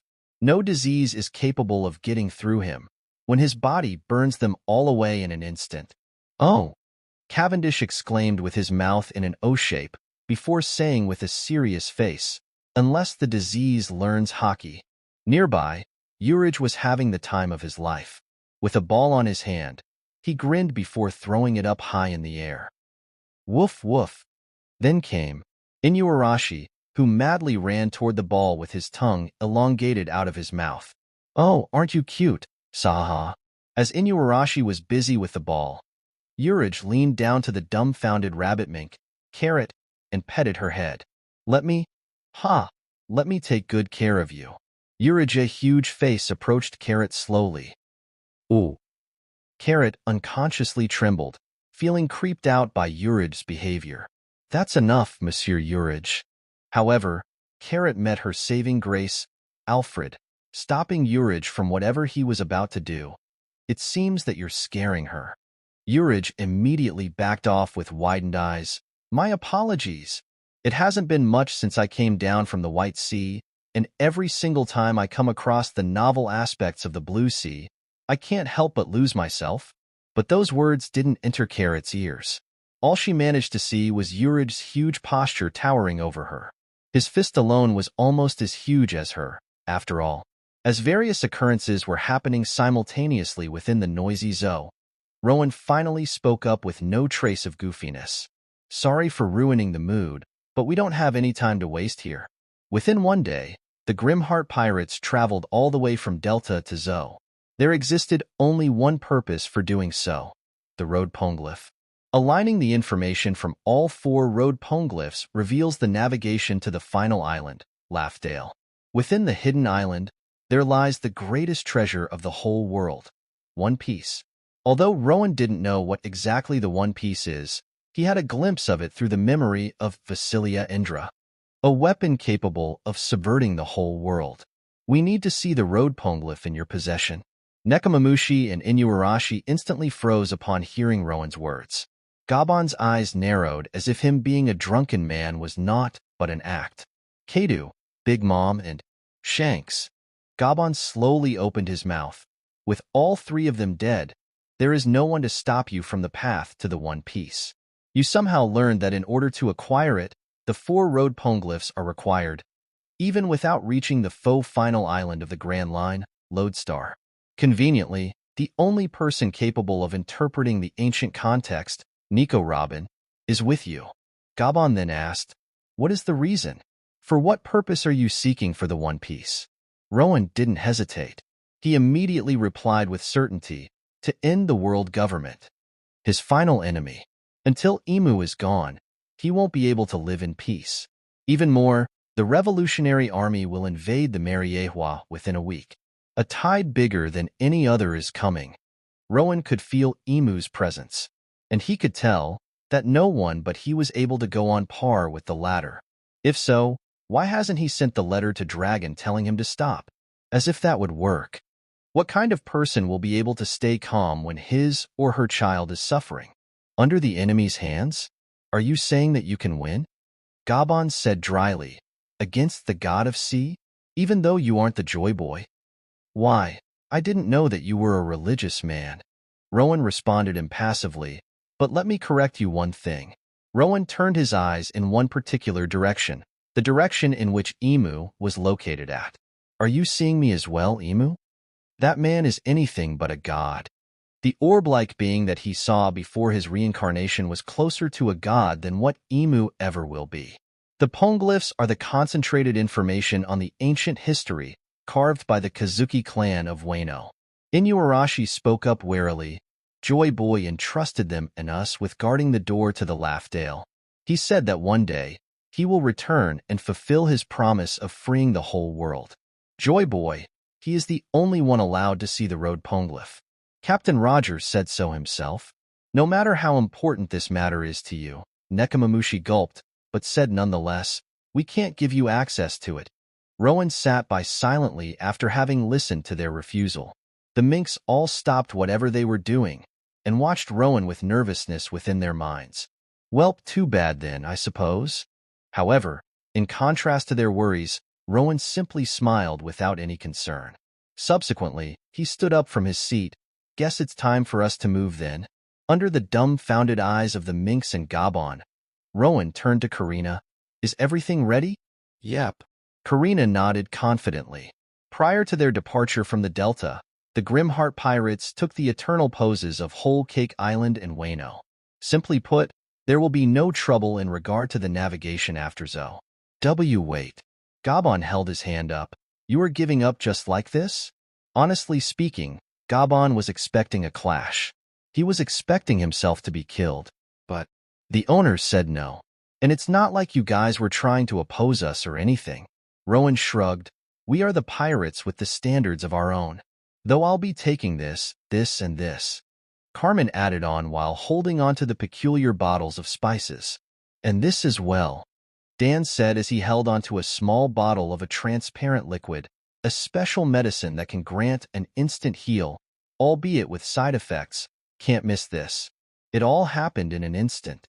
Right after Inuarashi and Nekamushi said no, the Grimheart pirates got back on their ship and left just like that. I'm confused right now, Gabon whispered in disbelief. What are they thinking? 3 more to go, Rowan stated with a grin as he held onto a sheet of paper, the copy of the road poneglyph from the Zoo. Well done, Robin. How is this possible? There existed 2 steps in achieving such means. First, Rowan's eyes. He, after having fully awakened his ocular ability to its maximum potential, was able to sense the intent of non-living objects. Though he didn't know, the ability was exactly the same as the voice of all things that extremely few individuals were able to possess. Using this ability, he immediately identified where the road poneglyph was hidden. Then followed the execution. As the party was being held in the middle of the Zoo, Robin used her ability to grow an eye within the hidden cave where the road poneglyph was held. Gabon wasn't able to sense what Robin was doing thanks to Rowan's active interruption. Imagine what they will think when we reach the final island. Karina chuckled as Prominence flew in the middle of the deep night. Only then will they probably realize. Are you sure that this is a language, though? Dan, who was standing behind Rowan, squinted his eyes toward the sheet of paper. Looks like a doodle to me. The island where all paths converge into one. Star-shaped. The beginning of the end. Straightforward.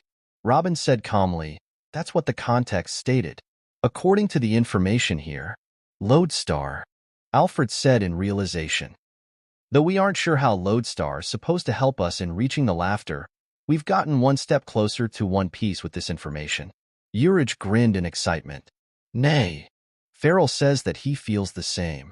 A pebble next to Farrell said in a monotone. Straightforward from the Lodestar. Rowan muttered, reaching the red line. Or to be more specific, the reverse mountain. But from the opposite side. Karina hummed. A cave of some sort? Nothing is set for now. Dan shook his head. Let's focus on finding the other 3 road poneglyphs first. Cavendish yawned with visible fatigue. Agreed. So, I suppose that our next destination is, Robin said knowingly, to which Rowan nodded, Whole Cake. Mariehua, a mass movement, how interesting. On top of the huge throne-like emu, with his legs crossed and him leaning his face onto his hand, he smiled wickedly. From the 3 blues in paradise, arriving here, Mariehua, from the different sides at once. Emu muttered in intrigue. The Revolutionary Army's work, perhaps? In front of Emu, one burly man, Kong, was kneeling deep down as his whole body trembled in fear. And the Marine being more useless than ever, I see. Emu stated with an enigmatic gleam within his eyes. A dog biting on its own master. How incapable. Emu-sama. The king who silently controlled the whole world up until now. Though Kong once wondered the possibility of someone being above the five elders, he never expected it to turn out to be true. And it was the most ruthless individual that Kong has ever come across. It was as if Emu wasn't able to hold even a tickle of emotion within himself. Just like the depth of the sea, Emu was the man colder than any other. Emu sighed as if the previous amusement has died down into mundane boredom. And what of the matter of the warlords? Yes. Dracula Mihawk, Bartholomew Kuma, Edward Weevil, Capone Beej, and Basil Hawkins have arrived at Mariehua. Guild Tesoro, however, is currently occupied with the previous Marine, Kazan, and was unable to make it. Mihawk? Ah, yes. Mihawk indeed. Emu, as if unbothered by any other words that came out of Kong's mouth, exclaimed, "Sometimes, I can't help but forget that I had a son, but such is the flow of the time. The unmemorable weakling that I've seen once in my life has now become a little more capable, though it seems that he still is a bug just like any other."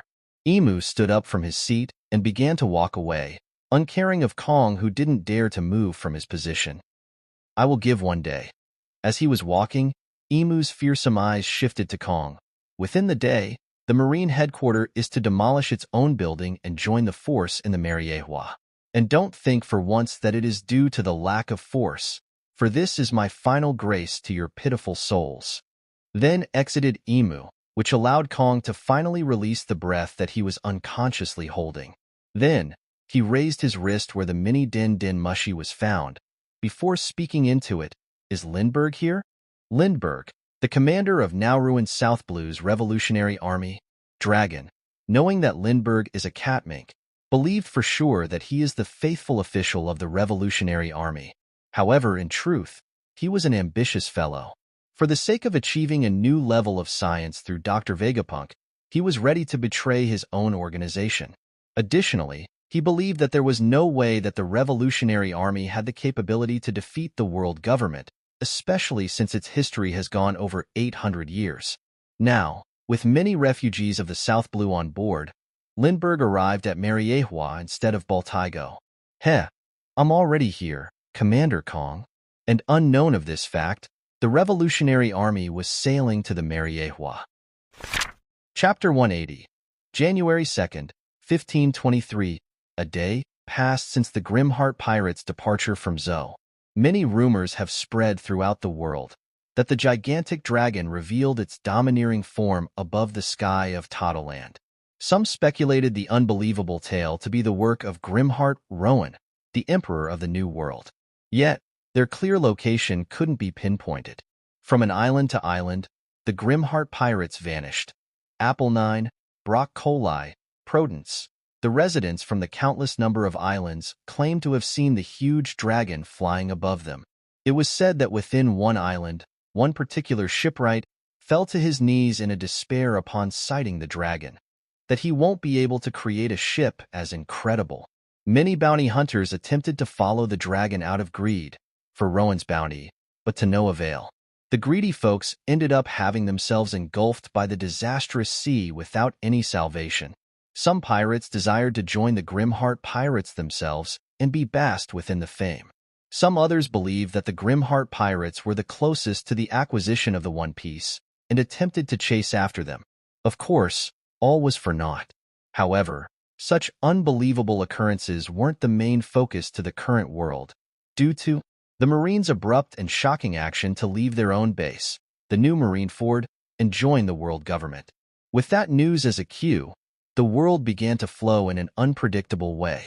The word war has begun to be spoken by everyone from left and right. If the summit war of the Marineford was something that everyone spectated with nervousness, the war ahead of them was something that everyone was involved. With Morgans's blatant support of the Revolutionary Army, everyone in the world now became aware of the man named Emu. As Morgans's newspapers spread far and wide, many began to hope for the future. Instead of the Marine that represented justice, the people cried out the names of the Revolutionary Army. Within one wooden house of Cocoyasi village, an old-aged woman read such news with concern on her face. Mariehua sits at the center of the world. She was none other than Sob. The world is divided vertical-wise by the red line. Sob muttered, and due to the existence of red line. The strange phenomenon called calm belt came into the existence, dividing the world horizontally and giving birth to the Grand Line. Contrary to the news, Sob only had a dread within her mind. This isn't an act of surrounding. We have no choice but to attack individually, due to the separations brought by the geological limitations. Additionally, climbing all the way up to the Mariehua itself is going to be a challenge. If this is the case, weren't they just the praise for the enemies to hunt one by one? Everything is rushed. Monkey des Dragons. Sob sighed. Just what sort of pressure are you facing to go all out in such a disadvantage? Sob placed the newspaper down and lowered her head thoughtfully. Is it really the time? Aren't we rushing too fast? She then shifted her eyes to her left, where one man was smoking a cigarette casually. What do you think, Job? Seabass, whatever. Job clicked his tongue before voicing his opinion. Don't you think it's already a little too late, Granny? Agreed. From Job's side, Mob nodded with a blank expression. So, I suppose so. Sob, in the end, chuckled before standing up and gazed at the outside through the window. To think Bob's home, the Konomi Island, was the remnant of Yggdrasil, it wasn't that the main family of Uchiha, or Vasilia per se, left the kingdom. No, in contrast, they firmly stood until the end while all others ran away. Talk about being surprised. Job puffed out the smoke from his cigarette. If there is one thing I never expected, it's that the entire island was in reverse, flipped upside down. While the Cocoyasi village was established on the surface, on its bottom, there lied the breeze tree Lilith. A spectacular sight lied on the outside. Instead of the humble village of Cocoyasi, there lied a huge tree that sat in the middle of the ground. Interestingly, on top of the branches lied the intense swirls of wind that served to propel the whole island forward somehow. No one understood how it worked. This tree was the breeze tree Lilith, which was submersed within the sea for hundreds of years until now. One villager, also a member of the Revolutionary Army, whispered as he gazed up at the breeze tree Lilith with inexplicable emotion. Perhaps this is why Arlong and his crew believe that they can conquer the world. Perhaps this tree is the reason why they decided to take over the Cocoyasi village. To think something of this magnitude dwelled below. And now, beyond the hazy mist that impaired their vision, lied the tall sight of red line. On their right, there lied a frighteningly still sea, calm belt. They've officially arrived at the edge of the East Blue, right before the Mariehua which sat at the top. The 4 years have been quite wild to us. With a cup of water in his hand, Dr. Nako said as he sat on a boulder outside, first came the miracle, us pulling out the victory against the Arlong pirates. The replacement of the Marine officer, Nezumi, was a good man as well, and we believed that nothing but prosperity now lied ahead of us. However, after Rowan left the East Blue, the second Marine officer has been replaced without a word one day. From the first glance, we could see that the new one was an individual as corrupted as Nezumi, and it turned out to be true. Dr. Nako smiled weakly. Then came the Revolutionary Army under the lead of the Commander Bello Betty. We drove out the Marine just as Rowan did in the past and joined the Revolutionary Army. Today, here we are, about to fight the world government out of all possibilities. He turned to a young man whose body trembled. Are you afraid, Han? The young man named Han shook his head. This shake of mine isn't due to the fear, Dr. Nako. No, it is based on my anticipation that all is finally coming to an end. Behind them lied many civilians. No, the warrior of the Cocoyasi village. Many of them had scars. Few of them were missing a limb or so. Yet, their eyes burned in determination. The Cocoyasi village no longer was weak that someone like Arlong could trample upon. Whole cake, already started, eh? In midst of the island built and styled through the use of sugars and other edible materials, there lied one tanning chair. On top of the chair, Rowan was seen to be relaxing with the sunglasses on him, while holding the newspaper in his hands. As for us, placing the newspaper down on the table on his left, Rowan raised his eyes to the beautiful sky above. 2 more to go. Upon their arrival to the Whole Cake Island, the first thing Rowan did was to acquire the road poneglyph. There was no one on the island to oppose him after hearing how he defeated Big Mom and Kadu at once. Lin Lin, my Lin Lin. The miserable voice of one man entered Rowan's ears. Until now, it seemed, clang along with the sounds of two metals clanging against each other, one old-aged and short man, whom Rowan has perceived a long time ago, revealed himself. What of our dreams, then? What of the wish to build the dream country where all races of the world live all together? It wasn't sure if the man was conscious. His eyes were whitened, and a drool escaped from his mouth. He, in Rowan's eyes, was already half dead, though there existed no physical wound on the man. In contrast, the man's grips over his two cutlasses were tighter than ever, with the veins on his hands popping out. What of our poor Parasparrow? How will his brutal death be compensated? Swoosh, without any warning, the man's cutlass was swung toward Rowan, who easily dodged by bending his body slightly. Who are you? Rowan's eyes narrowed. Achète chef Strozen. From the back, the other chefs of the whole Cake Island came to a stop with terrified expressions. They chased after Strusen in an attempt to stop him. However, they were too late. One after the other, Strusen swung his cutlasses madly toward Rowan. Though none of them hit, the former didn't seem to care. The murderous intent dominated his whole mind. Your rage is justified. Unfazed, Rowan lifted his hand up and easily grabbed the blade of two cutlasses at once. Boom! What immediately followed was the complete destruction of Strusen's weapons due to Rowan's use of his fruit ability. Nothing but the hilts held by Strusen were left. Rowan then looked at the frozen Strusen impassively. But you lacked the strength to enact your vengeance, unlike me. There exists nothing dumber than to leave the enemy alive, especially when he or she bears hatred toward you. Within the eyes of the horrified chefs, boom, the air itself exploded at the next moment. Some chefs fell on their butts in disbelief. After all, when the dust cleared, the man named Strusen was nothing but a burned corpse. The head chef himself has become cooked. On the other hand, Rowan didn't seem to hold any interest in the chefs. Letting go of the corpse named Strusen, Rowan took off the sunglasses from his face. About time I get going. In truth, the rest of the Grimheart pirates were already on move to their next destination, Wano.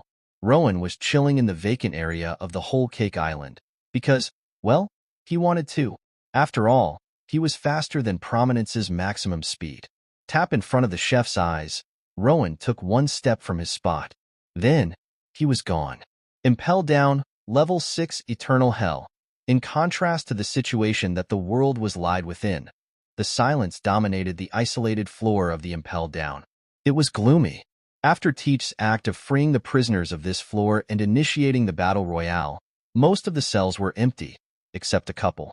Boa Hancock was one of them, sitting with her wrists cuffed by the chains attached to the nearby wall. Hancock stared down at the floor with hollow eyes. At the same time, she was shivering. If looked closely, one would see that her face was pale. This was due to her traumatic event from the past, the experience as the slave of the despicable celestial dragons. In the still scenery of the eternal hell, one huge man entered, Magellan, the chief warden of the Impel Down. He momentarily looked at Hancock with a stoic expression before turning his head away and walking to an empty cell nearby. Behind him was an old-aged woman whose wrists were cuffed. She was Tsuru, previously the veteran vice-admiral of the Marine. Just what is it that you saw, Sakazuki? What made you fear so much that you ended up forsaking your own justice? Sakazuki, from what Tsuru remembered, used to be a faithful believer in justice. Yes, Sakazuki held the ideal of absolute justice to an extent where he worshipped it, which Tsuru speculated to have stemmed from his traumatic event in his childhood. And that's why Tsuru was caught off guard. Upon hearing Sakazuki's abnormal decision to abandon the new Marine fort and translocate to Mariehua, Tsuru, along with many other Marine officers, rebelled against it. They couldn't help it. The Marine was meant to exist for the weak who suffered from this turmoil, and not for the safety of the already protected celestial dragons who relaxed in the safest place of the world. To see that Sakazuki has succumbed to becoming the world government's dog, it was the last thing Tsuru expected out of all. This is your cell, Vice-Ad, Magellan. who stopped in front of the dark cell, stated solemnly, to which Tsuru interrupted, "Just Tsuru now." Without any hesitation, Tsuru walked into the cell by her feet, or was about to, until Tsuru-san. Magellan, with sweaty hands, closed the entrance to the cell, preventing Tsuru from entering it. "What am I supposed to do?" His eyes shifted to another cell adjacent to Tsuru's supposed cell, where Sengoku was sitting by silently.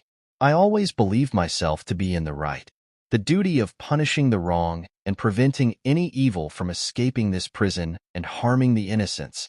I'd like to believe that I've been doing the world a favor. But," Magellan's hands shook as he tightened them into fists, "even I can see that this is wrong. How can you, the heroes of the Marine, be imprisoned like this? How can the Marine leave the civilians in front of the harm and enter the Mariehua? Especially when ones like the Grimheart pirates freely sail in the New World?" Tsuru sighed as she closed her eyes. "The Marine that you know is long gone, Magellan," Tsuru said dryly. "What remains now are the loyal dogs of the world government." If anything, from within the cell, Sengoku spoke up in a hoarse voice, "The Revolutionary Army is in the right here. No matter by what means, the actions of the world government and Marine can't be justified." "Is it?" Magellan muttered as his posture slouched powerlessly. "Then, if that's the case, if what's going on in the world is indeed wrong, just as how his now-deceased vice-warden, Hannibal, would act, I will follow my heart's guide." Magellan, with determined eyes, took out a key from his pocket before freeing Tsuru from her cuff. "Magellan, you..." Tsuru's eyes widened as she stared at Magellan, who was now unlocking Sengoku's cell. Sengoku's eyes held disbelief. The chief warden, out of all staff members of the Impel Down, freed the criminals of Level 6. Could do but watch as the world fall into ruins. But now, another chance was granted. If every awake ones can join their hands all together and fight back, perhaps they stand a chance. On top of a submarine that lied in the middle of the sea, Law was sitting with a stern expression.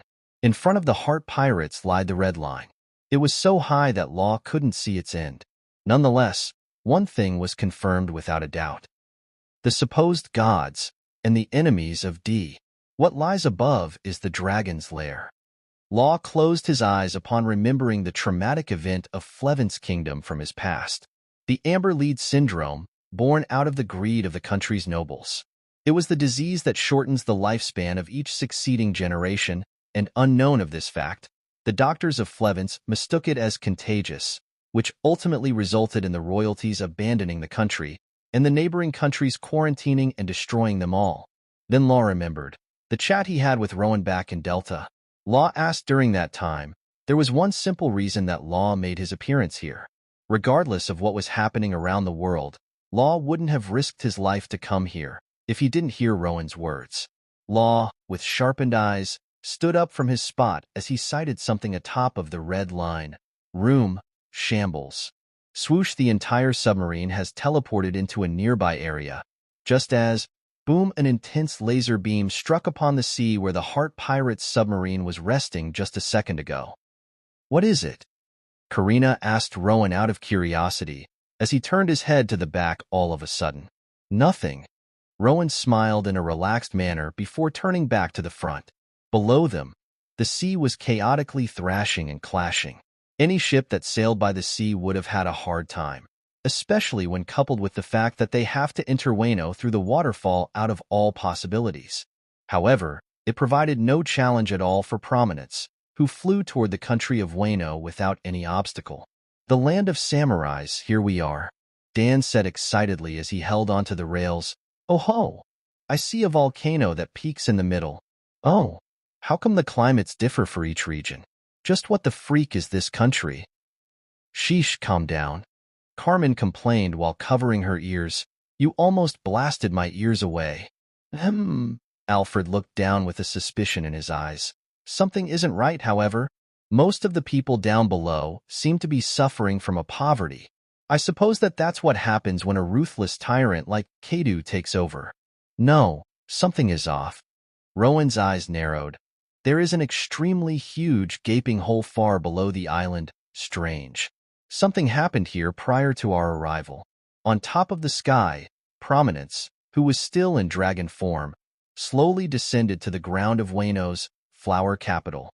Kekedu-san, you're back, huh? One member of the beast pirates exclaimed with a forced smile as he gazed at the dragon, only to stop in confusion as Prominence morphed back into her ship form. Who are you? Several members of the beast pirates urgently held their weapons up, surrounding the Grimheart pirates. However, their bodies were trembling. A strikingly similar appearance with Kedu indicated that the ship ate the fish fruit model, Azure Dragon. Based on this information, there was one horrifying conclusion that the beast pirates didn't want to admit. Sure shit. That was the final word that one pirate managed to stutter before his head was decapitated by Cavendish's sword, Durandal. Thud. The citizens of Wano watched the scene with a shock as the headless body fell on the ground. Ignoring the death, Rowan simply raised his hand up with a lazy expression. Hi, you're free to watch, but don't interfere. Immediately after, Rowan pointed his index finger toward the tallest building nearby. Boom! A potent blast shot out from the tip of his finger before, boom, blasting the whole building in a single go. What the citizens of Wano exclaimed with their eyes popped out and jaws dropped all the way to the ground. Their minds weren't able to follow what was going on at the current moment. Then, a golden emission of armament hockey burst into existence from Rowan's right hand, before it began to elongate at a frightening rate, all the way to the cloud of smoke. It was only possible thanks to the enhancement in Rowan's ability to manipulate his armament hockey. Rowan's hockey retracted back to him, while tightly gripping onto a short, old-aged man with a disproportionately huge head. It was Kurazumi Orochi, the corrupt shogun of Wano and the coworker of Kedu. You're Orochi, right? Disregarding everyone who spectated the scene, Rowan spoke casually to Orochi, who seemed to be injured. I've heard a lot about you from my friends. That's right. I'm the shogun of this kingdom. Harming me means turning the whole beast pirates against you. Let me go at this instance, you filthy PP pirate. Orochi initially shouted with an evident anger, but it quickly died down into a terror as he gazed into Rowan's eyes. The beast pirates, you say? Rowan turned to his crew. Kill every single one of them. Orochi felt the dread creeping upon him. Come on, Captain. I was just about to explore, you know? Dan sighed in a disappointment, before stretching. Ugh, fine. Better make this quick. Gwahaha. Cavendish's eyes gleamed as his expression morphed into a frightening grin. Finally. I've been bored for a while. Boom Urage slammed his fists together. Sahaha. Same here. Then began a massacre. Within Orochi's eyes, the beast pirates fell one by one, not having given a chance to retaliate. And the flower capital was just the beginning. PAZT, the region next to the flower capital, Ringo, exploded in blue electricity. Boom Hakamai, the region below the flower capital, flashed in bright light. BOM Udon, the region on Hakamai's left, let out the non-ending series of booming noises, as the beast pirates were sent flying into the air one by one. Orochi couldn't believe what was going on. It has only been a week since a huge ship suddenly revealed itself from the underground, thanks to those accursed cipher pawls. And now, what's happening? Kedu, are you truly dead? And, if I recall, Rowan, who held Orochi by neck, scratched the back of his head as if trying to remember something. Ace requested you to slap Orochi 100 times for his sake, Karina said knowingly, to which Rowan lit up in realization. That's right. Rowan nodded in an agreement before raising up his other hand. Wait. Orochi screamed desperately. Why don't we tea-talk this over? Boom! Orochi found him flying at an incredible speed, as Rowan's hand slammed onto his cheek. Boing, however, he then bounced off of the wall that he was propelling toward, before flying back to Rowan's waiting hand uncontrollably. One, and boom, two. Orochi screamed miserably, but to no avail. While bleeding profusely, he once again, boing, bounced off of the same wall and flew back to Rowan's hand. 3. Boom! Orochi's eyes teared up as he vomited a huge amount of blood. while flying to the wall once more.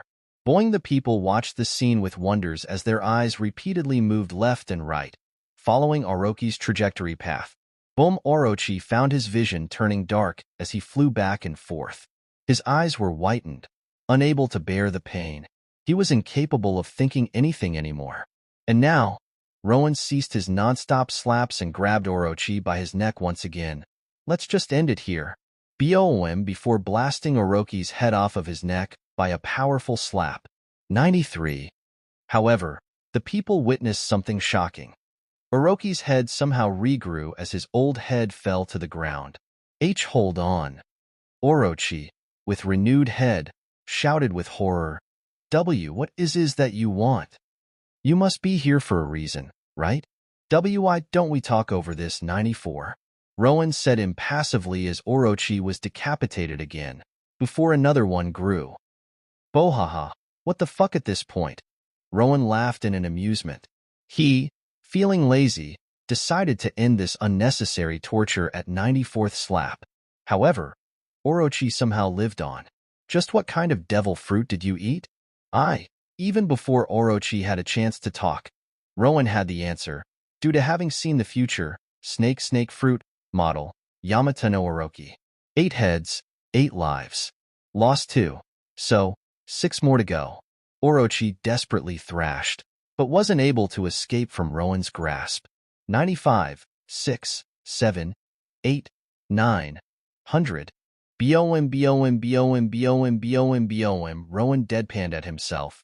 Turns out to be an exact 100. PFF, did I see into the future?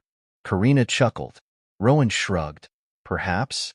Now, in Rowan's grasp lied a headless corpse, with 8 identical heads rolling on the ground. Rowan loosened his grip and dropped the corpse to the ground. So, Karina asked, where's the poneglyphs? According to Orochi over here, Rowan pointed down, one is far below, while the copy of the 4th one is in Onigashima. With the utilization of the future side of the observation haki, Rowan saw the future in which Orochi answered his questions. There was no need for any further interrogation thanks to that. The citizens of Wano silently watched as Rowan and Karina walked out of the site, with Prominence following them by floating above the flame cloud from behind. So Kado is dead? After they left, one person muttered, and Orochi is dead too? The whole beast pirates are wiped out? All citizens in the area lit up in a joy. We are free? Shit, let's barge into the farm. I'm starving right now. From the back, what? A blue-haired samurai, known as the Yakuza boss Kayashiro by many, froze in a shock. In truth, he was Denjiro, one of the servants of Kazuki Oden, the rightful leader who lost his life by the hands of Kado and Orochi in the past.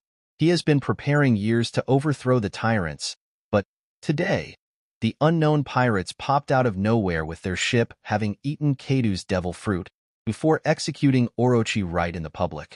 Thud Denjiro lost the strengths in his legs and sat down on the ground. Boss, are you all right?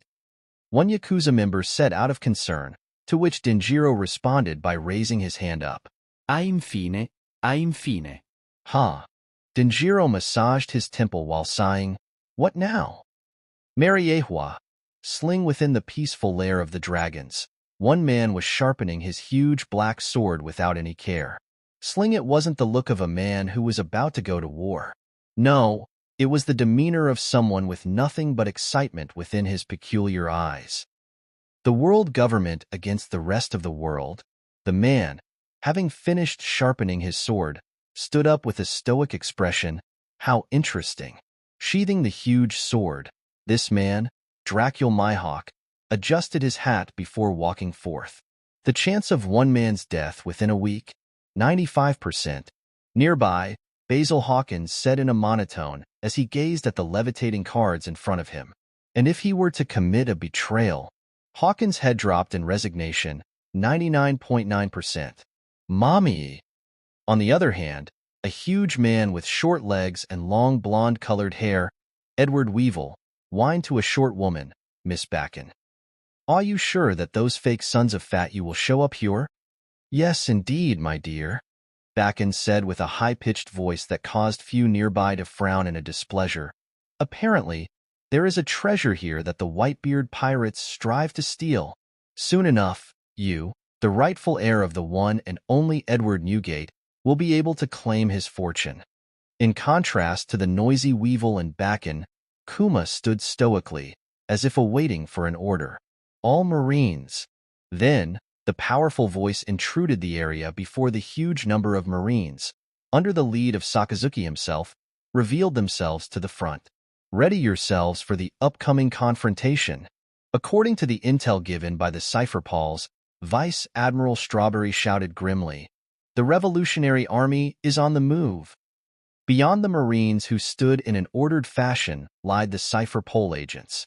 They were sitting on top of the nearby buildings in a relaxed manner, though they were ready to act at any time. Spread far and wide, there lied the other huge number of the combatants. Some belonged within the evacuated royalties, some were hired, some were the slaves of the celestial dragons, and some were officials of the world government. In total, there existed around the staggering 500,000 combatants within the Mariehua. And this was just the beginning. Is this the true capability of the world government? Capone Beej couldn't help but mutter in a cold sweat as he stared at the far back, where one man with huge black-colored wings stood lifelessly. The Lunarian Prince. Somehow, its function was restored by studying the corpse of King or Albert, the second in command of the demolished beast pirates. This individual went by one other name, Uranus. The possession over two of the three ancient weapons, warlords, marines, Cipher Pauls, army of pacifista, forces from the various kingdoms, and the world government officials. Beej couldn't imagine them losing. Besides, Beej muttered with an intrigue. Just how will the enemies climb up the red line in the first place? Just when he said so, the ground began to shake. This is... Beej muttered in a realization. Virum, here they come. Sakazuki's eyes sharpened, before throwing away his cigar. It's just as you said, Tensei. Tensei, also known as Kuruma, nodded with a serious expression. The commander of the West Army, Morley, used to be a prisoner in the Impel Down, but somehow escaped. Through the investigation, it was recently found out that he is the user of... Boom! The push-push fruit. Then, the ground began to churn like a pudding, before a huge portion of the softened ground was drilled into a gaping hole. From within, the huge number of the Revolutionary Army revealed themselves. Don't panic, and stand your ground.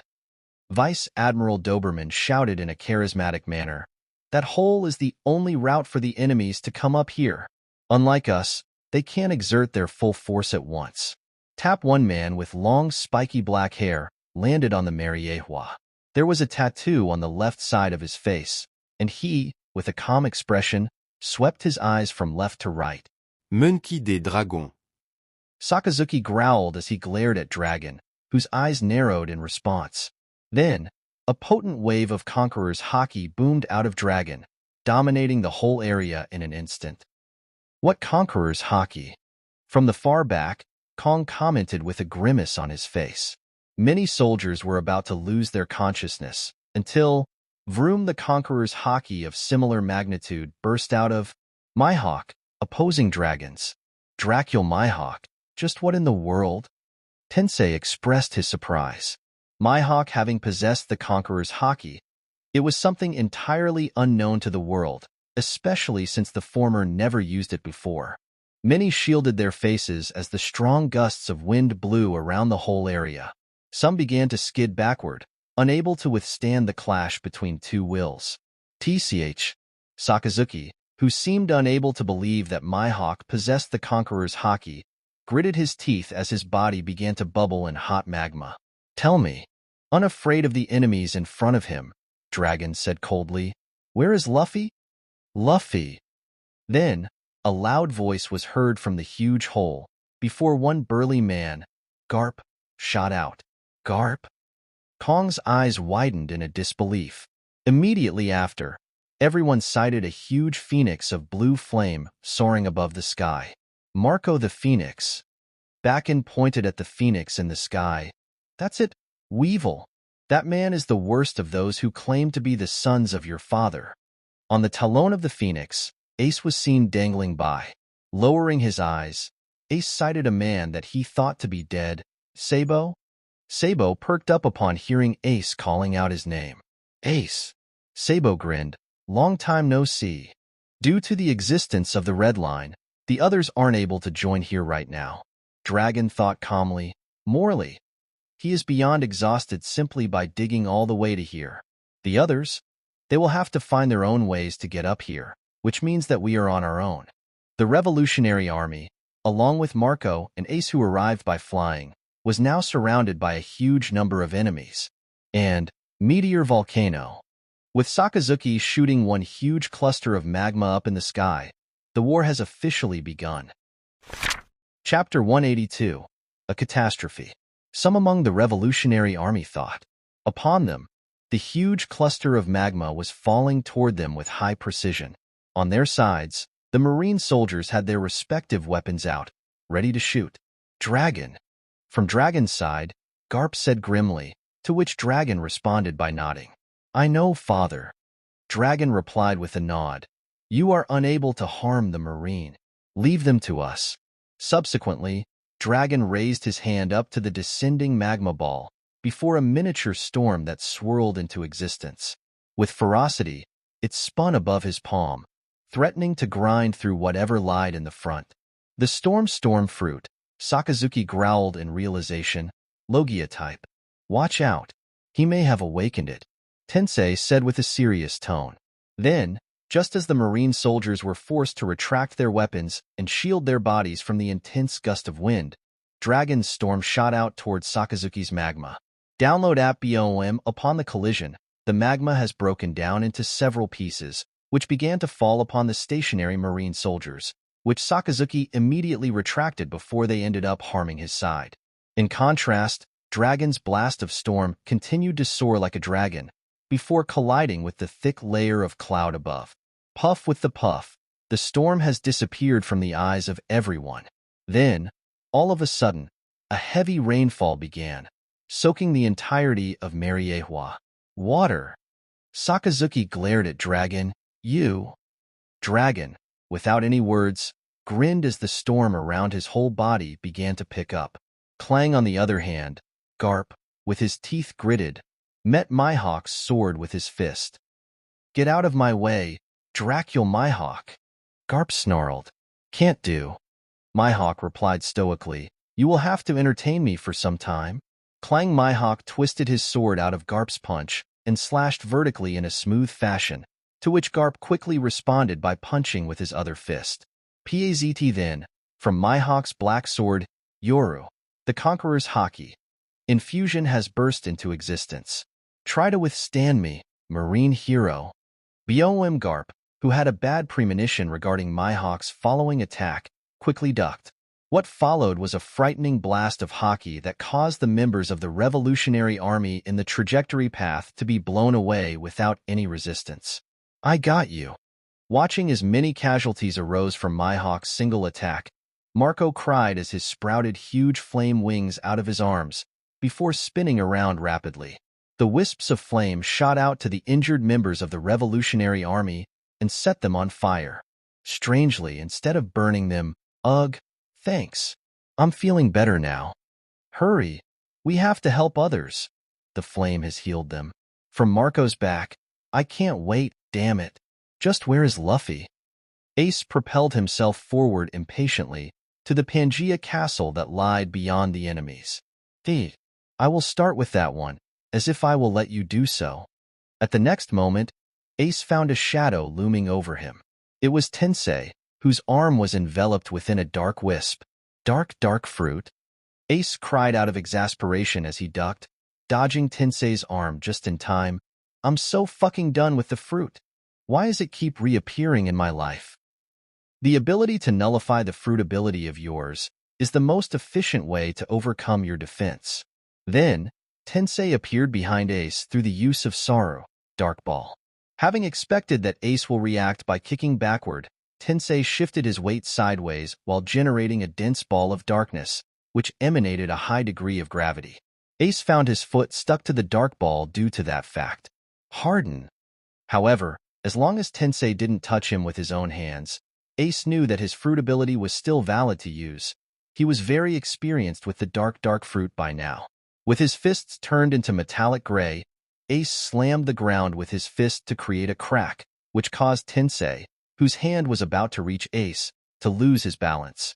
Full metal, with his foot still stuck on the dark ball, Ace used it as the point to revolve around and gain momentum.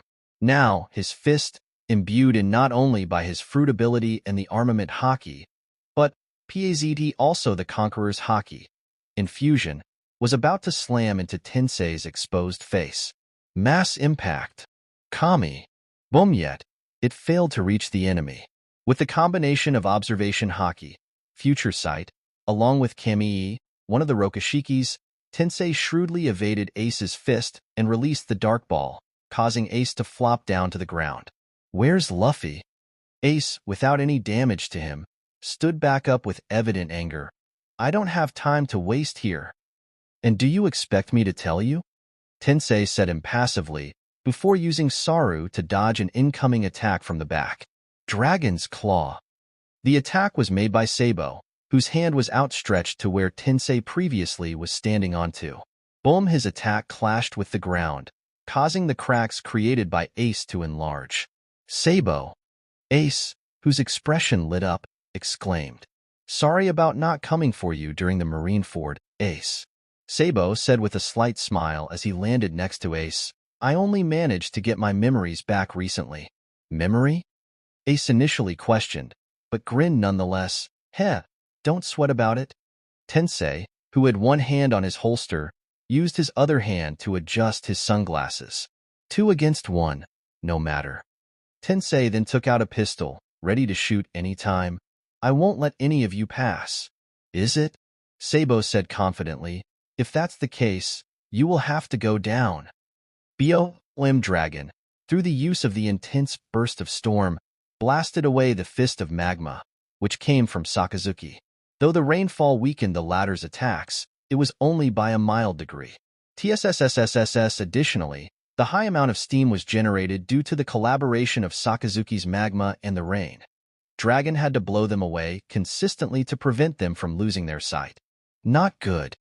Though confident on the outside, Dragon knew that they weren't in a good position. The ancient weapons haven't been activated yet. Emu didn't even bother to make his appearance, and we have no idea as to where Luffy is. Number-wise, we already are at a disadvantage. Unless the others make up here fast, the chance of our victory is slim. Hound Blaze. Then, Sakazuki's attack, the fanged head of a hound made by magma, collided against the storm that morphed into a shape of a dragon's claw. Ryusoken. Dragon's Roar. Boom. Wano.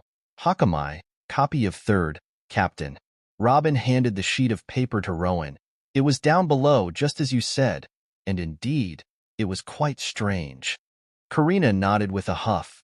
There lied many old-styled buildings and structures immersed in the water. It seems like Wano used to be much larger, but they were forced to evacuate here due to the water.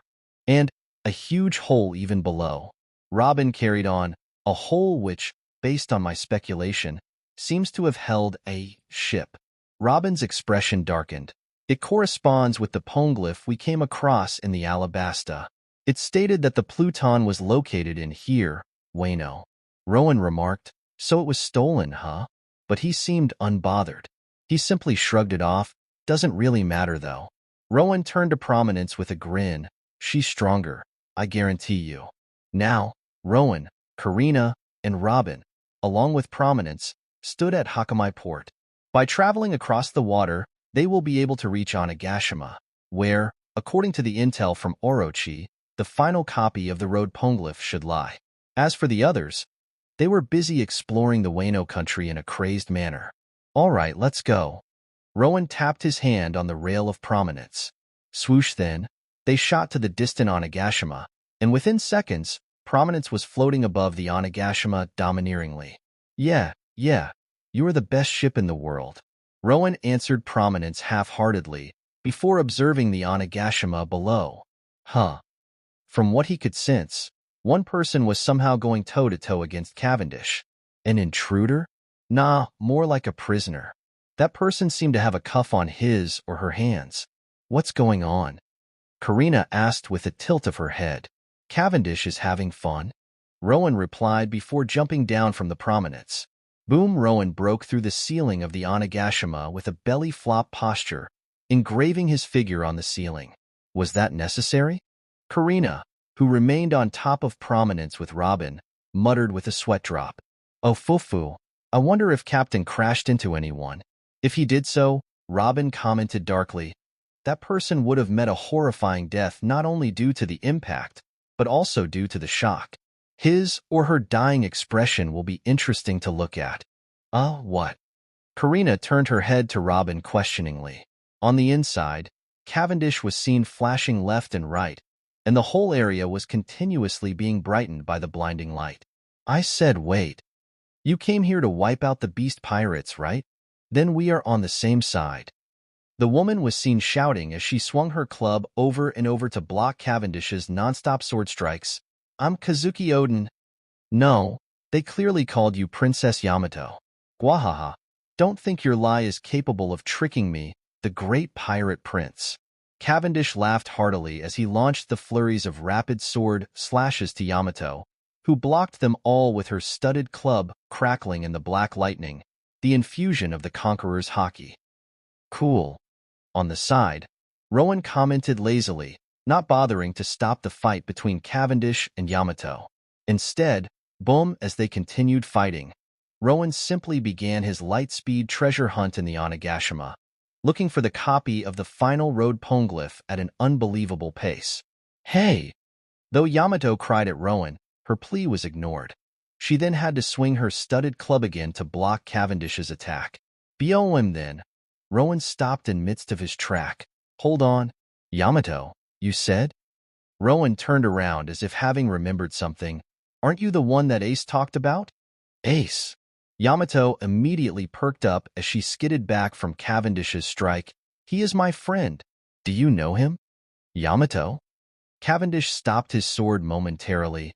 Since when did that hardened idiot say that? Well, Rowan, whose eyes were now on the sheet of paper that he found from somewhere, said causally, he's the type to become talk-active when drunk. What? Your father is Kadu? Dan's jaw dropped wide. Oh shit, Carmen muttered before shifting her eyes to Rowan, who was at some distance away, before answering dully, well, your father is dead? What? Yamato expressed her surprise, before saying boldly, good. He deserved it. Is she really Kadu's daughter? Urij whispered to himself in an intrigue. What kind of daughter says that? It is true. Cavendish said to Urij, those beast pirates called her Princess Yamato. But, a daughter of the Emperor, cuffed and imprisoned within the base. It definitely isn't a normal relationship. Nay. Farrell says that he thinks she may have been mistreated. A piece of a live pebble said in a monotone. Away from the group, Rowan was seen to be looking at 4 sheets of paper along with Karina, Alfred, and Robin. The rest were simply not interested in joining the analysis. The second one states, when the sun is at the highest point of the sky, when the moon has hidden itself, the road will be unveiled. Robin, whose eyes were locked onto the second sheet of paper, said in a serious tone. Time? Highest point. So? Karina suggested, a noon? The third one states, follow the eyes of the giant skull within the humble island. Alfred hummed in thought, before snapping his finger, Hakanosu, I'd say. Hakanosu? Rowan raised his eyebrow. That island famous for being the pirate paradise? Yes, indeed. The size was quite small, but there was a huge skull-like structure in the middle. I have visited it once when I was young, and that's where I saw the devil fruit user swimming. Alfred shook his head. Kadu? Hold on, that man was Kadu? Rowan exclaimed with a surprise. Why say it now? Alfred adjusted his monocle, as if he was about to say something important. Rowan unconsciously gulped out of anticipation that sprung up abruptly, before Alfred finally opened his mouth. I forgot. Rowan fell backward in a comical manner. So, straight forward from Lodestar, in direction pointed by the eyes from Hakanosu. Ignoring the 2 men, Karina said thoughtfully, If those two paths converge at one point, and we reach that point at noon, is that it? Standing back up, Rowan asked Robin without any trace of goofiness, "What does the final one say?" Robin held up the final sheet of paper with a slight confusion. "It says, Voice of all things." "That's it." Karina frowned, unable to understand what it meant. Voice of all things? What's that supposed to be? Voice. Weird. Rowan felt as if he heard the word from Vasilia Indra's memory. Though it wasn't vivid, there was one sense of certainty that he had regarding this issue. No need to worry. Rowan stood up from his spot and stretched. "Call it my hunch, but I believe that we won't face any problem regarding that." "Aye, aye, Captain Rowan." Alfred nodded with a smile. "Lodestar and Hakanosu. We'll have to visit those islands." "Ha! This is quite exhausting." Rowan slouched with a sigh, but nonetheless straightened his posture and commanded, "Let's go." Karina raised up her wrist and viewed the log pose. Which one? The one in the middle was notably shaking, indicating that it was much more dangerous than the other two. However, Rowan disregarded such characteristic unlike some thrill-loving pirates and said adamantly, "Northeast." The farthest one. Chapter 183, Rowan. Upon Yamato's call, Rowan turned around and saw Yamato, who was approaching him with her studded club, Takaru, held by her right hand. "You defeated Kaido, right?" Yamato said excitedly, "Then fight me." Dan looked at her with a pale face. She doesn't know what she's asking for. "Mademoiselle Yamato, why don't you think this thoroughly?" Alfred suggested with a cold sweat on his back. "After all, our captain is someone who has gone against two emperors at once. If you weren't able to win against Kaido, it may not be a good idea. Ha ha ha ha." "No worries, Alfred Guy." Yamato laughed without care, disregarding Alfred's warning. Rowan looked at Yamato thoughtfully before replying with a smile. "Sure. Let's make this a quick one. Just wait for a little." Rowan turned to Karina. "Get ready to sail, will you?" Karina saluted cheerfully. "Leave it to me." After, she commanded the other crew members, "You heard it.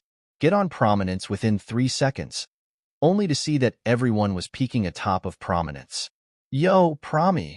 Dan tapped the rail as he whispered, "We gotta get out of here." Dan froze, to which Carmen and Cavendish laughed in mockery. Karina shook her head with amusement on her face, before starting her teleport spree back and forth between the Onigashima and Prominence. Every time a purple flash occurred, a piece of valuable appeared on top of Prominence's deck. Karina was determined to suck the whole Onigashima dry, and before much time passed, everything that once belonged to the Beast Pirates was the assets of the Grimheart Pirates now. "Holy cow," Carmen muttered. "You even took a piece of wood. Why?" Karina narrowed her eyes at Carmen. "Why not?"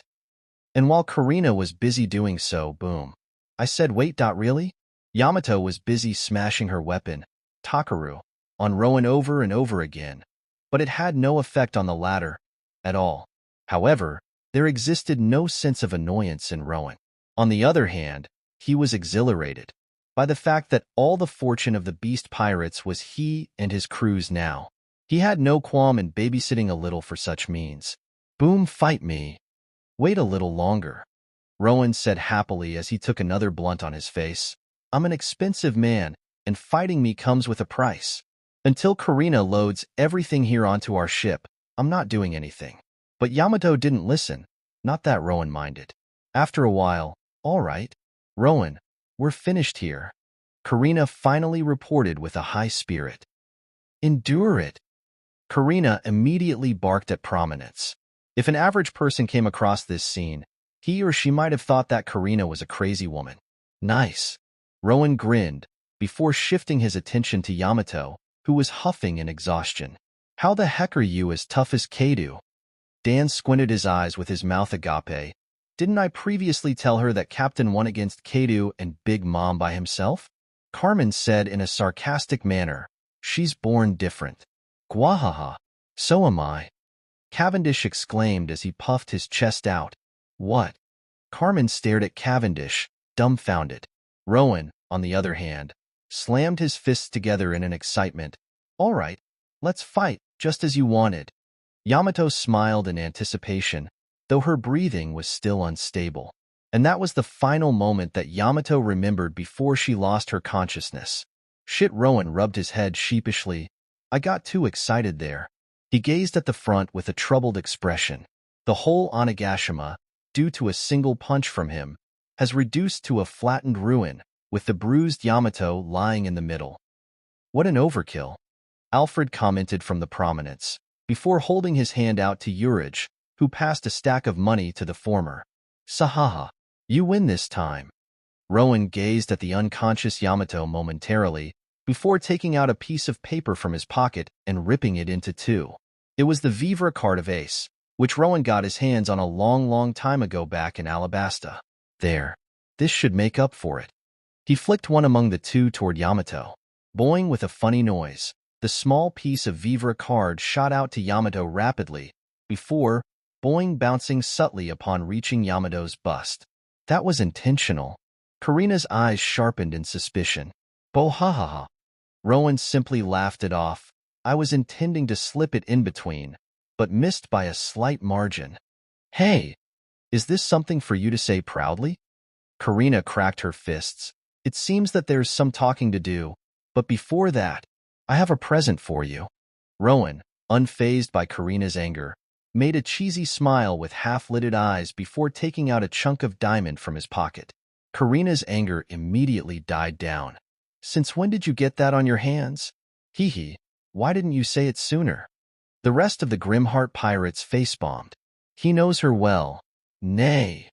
After having turned the whole Wano upside down, all within 2 hours or so, the Grimheart pirates left without any word. Everything happened too quickly, to an extent where some wondered if they saw ghosts. But alas, thanks to one group of pirates, the country of Wano found its peace after over 20 years of suffering. Therefore, and within the street of the flower capital, there lied Denjiro, who was kneeling in front of one beautiful woman with green-colored hair, Kazuki Hayori. Lady Hayori, please, become the next shogun of Wano? Thus began in Wano the reign of the new shogun Kazuki Hayori, who will be praised as the wise ruler in the future. As for Kazuki Momonosuke, the sibling of Hayori, who was to take a part in fighting against the beast pirates along with Monkey D. Luffy, and his allies in the canon, that 8-year-old crybaby was yet to appear. Mariehua, stop over there, Dragon. Dragon found himself unable to believe it. Lindbergh, what are you doing there? Few moments ago, as Dragon was going toe-to-toe against Sakazuki, a familiar figure appeared at the edge of the battlefield. It was Lindbergh, the supposed commander of the South Army of the Revolutionary Army, who was now aiming his weapons on the frightened refugees of the South Blue. Heh, you still haven't realized, have you? Lindbergh grinned evilly. How do you think Blackbeard managed to engulf the whole South Blue in such a quick span of time? Even without the Marine, there's supposed to be the South Army to resist against to some extent, isn't there? Dragon's eyes wavered. You? That's right. Lindbergh cried loudly, to which everyone heard. All fights came to a stop, with everyone having identified Lindbergh. The South Army was intentionally sacrificed to buy the time for the royalties' evacuations. Paha, those idiots didn't have a single idea what they were doing even until their deaths. These remaining survivors. Dragon, you know full well what's about to happen now. If you were not to surrender, these innocent lives will be no more. Lindbergh, how can you? Bello Betty gritted her teeth as her hold on the flag tightened. Karasu, the commander of the North Army of the Revolutionary Army, glared at Lindbergh without any word. How? Garp, whose hockey-imbued arm was struggling against Mihawk's sword, cried, how can the Marine use the innocent people as the hostages? What is this controversy? Boom-ha. Sanji, whose cheek was bruised due to having been blasted by Capone Beej's cannonball, muttered with his eyes darkened, how troublesome.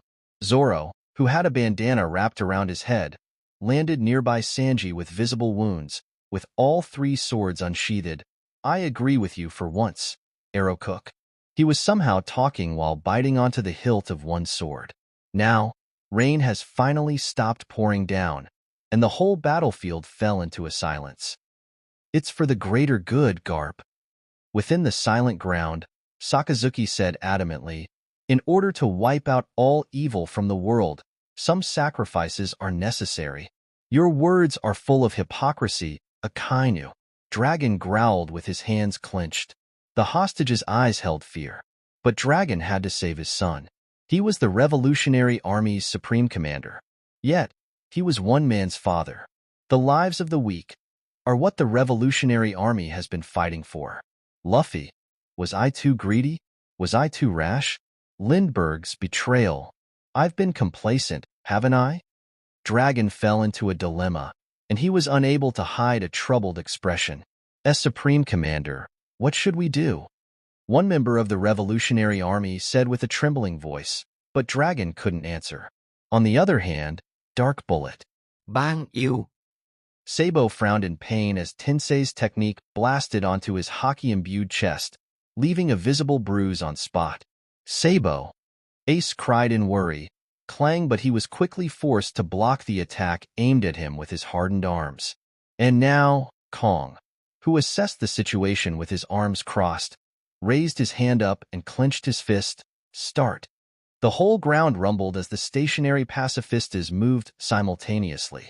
The still Kuma, also known as PX-0 with him having become a full-blown cyborg under the world government's control, too began to move under Ivankov's eyes. Ma? You're finally moving. You can hear me, right, huh? All the pacifistas opened their mouths and charged up the intense energy within. All Marine, retreat. Sakazuki commanded, to which the Marine soldiers complied by making their way back to the formation. Then, Kong stated, fire. Boom, all laser beams shot toward the Revolutionary Army simultaneously, intending to erase the whole force in one go. Dragon's Claw. Dragon immediately formed a gigantic claw made out of the intense swirl of stormy wind, which effectively disrupted the continuous laser beams. Dragon! However, upon Lindbergh's regal shout, Dragon grimaced. His mind wavered, and his technique subconsciously weakened, allowing the weakened beams of light to overcome Dragon's defense. All the capable ones were occupied with enemies of their own, and couldn't act to block the huge ranged attacks. The Revolutionary Army watched as the disaster was approaching them. Their scenery brightened up into a blinding light, about to blast them away. Boom, but the laser beams were prevented from doing so by a huge wall of sand that erupted out of nowhere. Sorry about being late, all of you. Dragon let out a relieved sigh before turning around, where the former Admiral, Isho, was standing. Phew. Seems like we made just in time. In front of the sand wall stood Vivi, who swiped her hand down to remove it. Then, everyone within the Mariehua saw the incredible number of platforms floating up from below.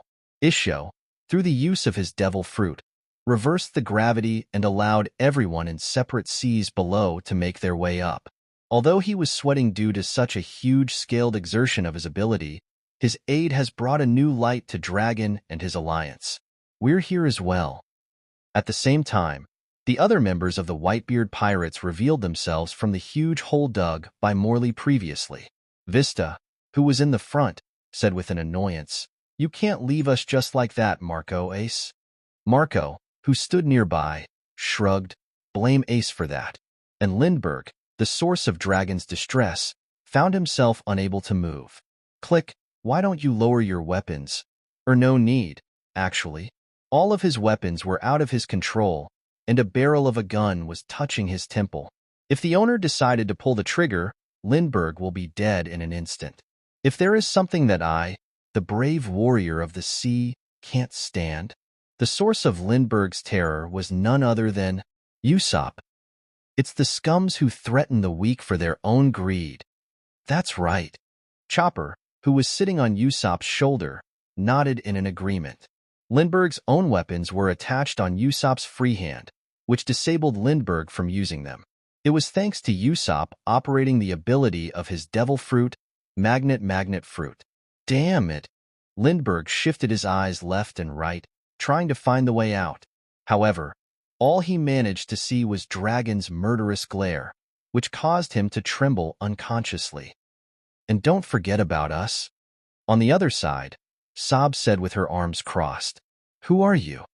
Kairos, the warrior of Dressrosa, asked with a tilt of his head. All of you. Dragon lowered his head as his expression morphed into a grin. Then, an immense conqueror's haki blasted out of him once more.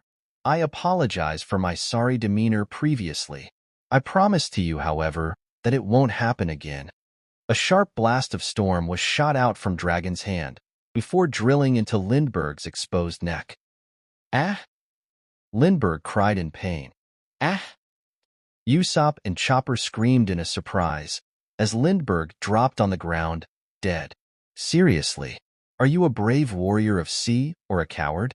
From nearby, Zala, also known as Miss Doublefinger in the past, muttered. Kong was watching the sudden change in the tide of the war. The pacifistas were being pushed back one by one, with the huge number of reinforcement having arrived. That battlefield that used to be in the world government's favor has now turned into an even ground, at least for now. Kong frowned in a displeasure, but it wasn't due to Lindbergh's death. Activate the ancient weapons. Chapter 184. In the concealed space with gloomy atmosphere, many individuals with spacesuit-like attires were seen cowering in fear. It was primarily due to the frightening noises that rumbled non-stop beyond the walls. Are we winning? One man in a spacesuit-like attire whispered nervously, but no one answered. I need wine. Where have my chair slave gone to? B, bring it to me instantly. A bug. I see a bug. They were the celestial dragons, the so-called gods of the world. It was quite an incredulous scene to look at, with all of them whining like babies. However, unlike the usual cases, there was no servant to grant their wishes. After all, a war was happening outside. Roswald, one celestial dragon said with nervousness, are you sure that we are safe in here? Shut up, Reginald. For the 100th time I tell you, there's no safer place than here. Do you have an idea of what this ship is? Roswald, the obese celestial dragon with huge beard and sunglasses, said with an annoyance, this is the Pluton, one of the 3 ancient weapons that belong to the ancient kingdom. P. Pluton, another celestial dragon muttered in confusion, before snapping in anger, B, but there's no wine. Just then, Roswald froze upon having realized something. Wait. Roswald looked all around frantically. Where is Mjasgard? The celestial dragon named Reginald perked up. Oh, he refused to come with us, saying that he's got something to do. Himph, serves him right. Another celestial dragon cried. Once, he stole my slave and didn't give it back. Mine too. Yeah, he should die. It was an unpleasant sight to look at, with the obese men and women shouting death over and over. Then vroom, hoo-ha. The whole ship, Pluton, began to move, due to it having been activated. What's going on? One celestial dragon cried before his head was smashed into another's, causing the both of them to fall unconscious. Watch out, Roswald, you bitch, Reginald cried in pain as Roswald's huge body crushed him from the top. The group of fatzos were in a chaos of their own, just simply by the movement of Pluton alone. What is this? Vivi said with quivering eyes as she looked up at the sky. The Lunarian prince, whose eyes were still closed, levitated up high and spread out his huge black-colored wings. However, that wasn't the source of Vivi's shock. No, it was due to the countless number of huge bird-like creatures, ferocious enough to be called the Sky Kings, that revealed themselves and surrounded the whole Mariehua.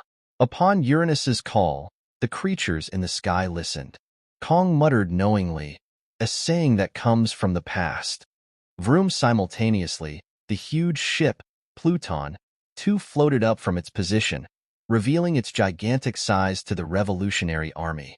One notable aspect of Pluton was an incredibly huge drill that was attached in the front. Instead of the usual cannon, Pluton paved the path. It provided the way for all tribes to meet and party all together. Though we call these the ancient weapons, Kong said as his expression slowly turned into a crazed grin, the ancient kingdom called them the embodiments of freedom. Ironic, isn't it? Ha! At this point, they are going against every statement that they said. Sabo sighed as he saw Pluton and Uranus in function. The primary reason why they forbid the study of the poneglyphs was due to the presence of the ancient weapons. Now, who's using them against whom? Nonetheless, the Revolutionary Army and their allied forces watched the scene in front of them with determined expressions. Though the power of the world government was frightening, something of this magnitude was to be expected for those who stood at the top. Besides, Luffy. We can't stop here. That's right. They had Luffy to save. Pluton? Uranus? Doesn't matter. Garp stated ferociously as he blasted Mihawk away from him. Boom. You can't stop me from reaching my grandson. Garp propelled from his spot toward the Pangaea castle. Though it was faint, he could feel Luffy's presence within, and there was no reason for him to hesitate. Upon sighting Garp's sudden action, all pacifistas turned their heads to Garp and began to charge another round of laser beams. All sky creatures began to descend toward Garp, ready to knock him down from reaching the Pangaea castle. The Pluton began to move forward, through the path that the Marine cleared, with the intention to push through the clustered group of enemies. Zebek, in midst of this calamity, Garp blasted the strongest punch that he was capable of. Sakazuki and Kong's eyes widened, having realized what Garp was about to do. Fist boom, a gigantic impact emanated from Garp's punch. It drove through all beams of laser at once, pushed the sky creatures away from reaching him, and caused Pluton to come to a stop momentarily. However, it failed to reach the Pangaea castle. After pushing against all those factors at once, it was easily blocked by Mihawk, who appeared in front of the Pangaea castle. Then, Mihawk swung his sword vertically. A pressured wave of air, imbued by the domineering infusion of Conqueror's Haki, shot toward Garp, which Garp frowned before countering with Conqueror's Haki-infused fist of his own. Boom, with Garp's charge as a cue. Rairia, everyone began their charge against the world government and Marine with high spirit, disregarding the built-up fatigue within them. January 4th, 1523. What the? On the deck of the Prominence, which was flying at a fast speed just like any other day, Dan was standing at the crow's nest, in disbelief of what he saw just ahead. What is this island? It's huge. The land was much more vast than any other land that the Grimheart pirates have come across before. The word huge was used a lot to describe many islands that they came across before, but none would be comparable to this island. The island of this magnitude, it has to be. Dan exclaimed with an excitement, "This is Elbaf, the kingdom of giants." Rowan too saw the scene from below at the deck. He was in a contemplation as his eyes were locked onto Elbaf. We have no idea how long it will take for the log pose to finish its recording. Rowan turned to Karina with seriousness. Eternal pose. We need to find one here, fast. In his hands was the newest copy of the World Economy newspaper, reporting the recent situation in the Mariehua. Rowan couldn't help but feel some degree of anxiousness build up within him. Though the newspaper stated that the tide of the war was quite even on both sides, the fact that Emu was yet to reveal himself, this was what worried Rowan the most. But I couldn't afford to go with them. Rowan grimaced. One Piece is a must. The treasure was a necessity. Rowan vaguely knew that One Piece was somehow related to Emu's downfall, and that this was the most prominent reason why the world government tried so hard to prevent any pirate from reaching the final island of the Grand Line. Karina, staring at Rowan with a serious demeanor of her own, asked, "How will we do this?" Rowan has already thought up of an answer. Stay on the ship. He then called, "Dan, Cavendish." The two members of the crew immediately revealed themselves by transforming into their own respective elements. "What's up, Captain? Is it my time to shine?" Rowan gazed at the two as he pointed at Elbaf with his thumb. "We're going down. You have one job to do, to bring any eternal pose you see on sight." Dan and Cavendish grinned confidently. "Give me 10 minutes. Give me 5 minutes."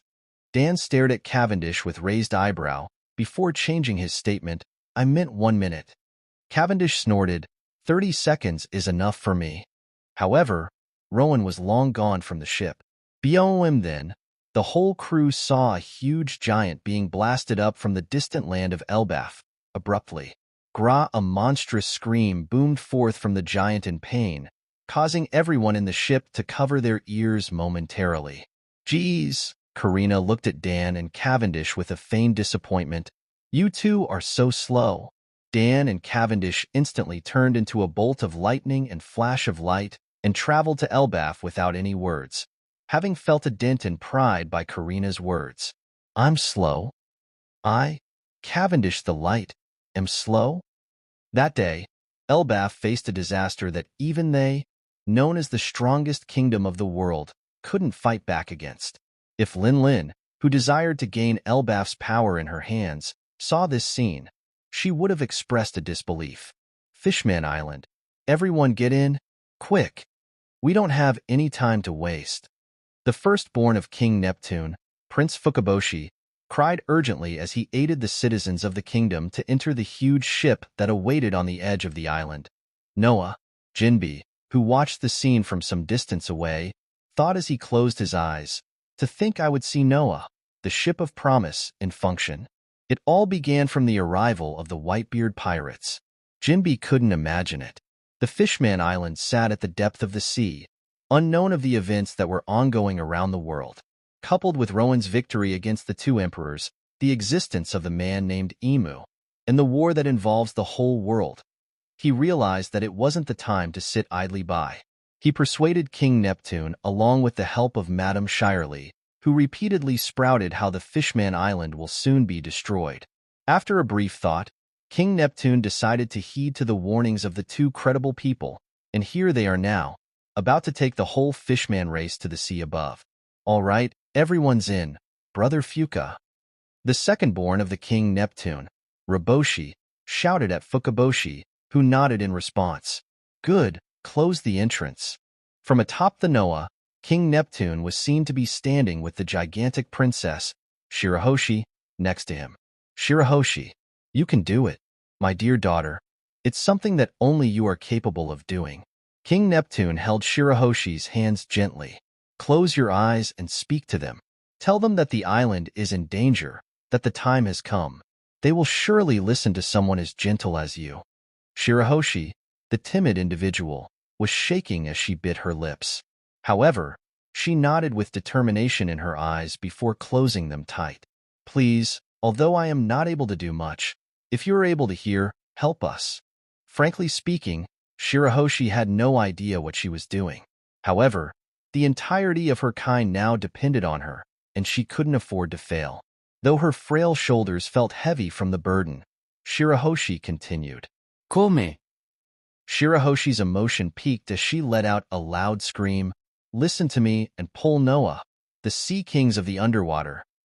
A wave of sonar burst out from Shirahoshi's words. It swept through all the people within the area and gave a tingling feeling. It continued to travel without a stop, and eventually, King Neptune saw something incredible. All the sea kings gathered from everywhere toward Noah that sat next to the Fishman Island. One by one, the sea kings entered in the ring made out of a huge rope, which was connected to Noah. With Jinbi and all princes too having came aboard the ship at last, Noah began to move at a frightening pace, with many number of sea kings all pulling the ship at once. Shirahoshi. Neptune turned at Shirahoshi and smiled. You did it. I am proud of you, my daughter. Soon, within the Fishman Island encased within a bubble dome, no human life could be sighted. Chapter 185. Initially, Rowan had no plan of disrupting Elbaf. A simple sneaking in and stealing the necessary items like the pirate that he was the only thing he had in his mind. However, the situation demanded him otherwise. When he took a step on Elbaf, I sensed someone strong. With one giant's cry, all giants came in running toward him. Was it that particular giant was quite skilled at using the observation hockey, or was it that Rowan's will has grown so much that anyone could easily feel his presence? Maybe both. Rowan casually stood as the huge giants ran to him from up ahead. Boom, and in an instant, Rowan was surrounded by many giants. They towered over him with their huge-sized bodies, covering the sunlight and entrapping Rowan within the shadows. Kakik. One giant's eyes gleamed mischievously as he rubbed his hands together. Another giant who was nearby shouted in disgust, Did you forget to brush your teeth again, Jaeger? Did I? Or did I not? Boom, the giant named Jaeger found himself knocked up to the sky due to the other giant's abrupt punch. And this scene was what the members of the Grimheart Pirates saw from miles away. Gudruden. Jaeger cried in anger while hovering in the sky. You're so on. Bom, the two giants began to fight among themselves all of a sudden, having forgotten Rowan's presence. Rowan felt an urge to cover his ears, for each and every word from those giants was so loud that the air vibrated. Disregarding the two, the other giants maintained their positions around Rowan.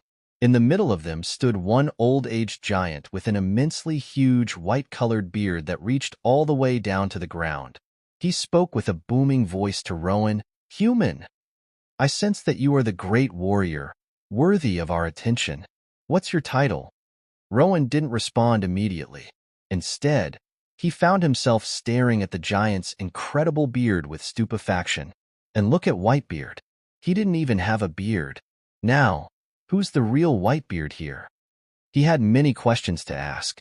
For instance, how did Edward Newgate attain his title of Whitebeard in the first place? Why not this Rapin beard? But nonetheless, he swallowed them for the time being.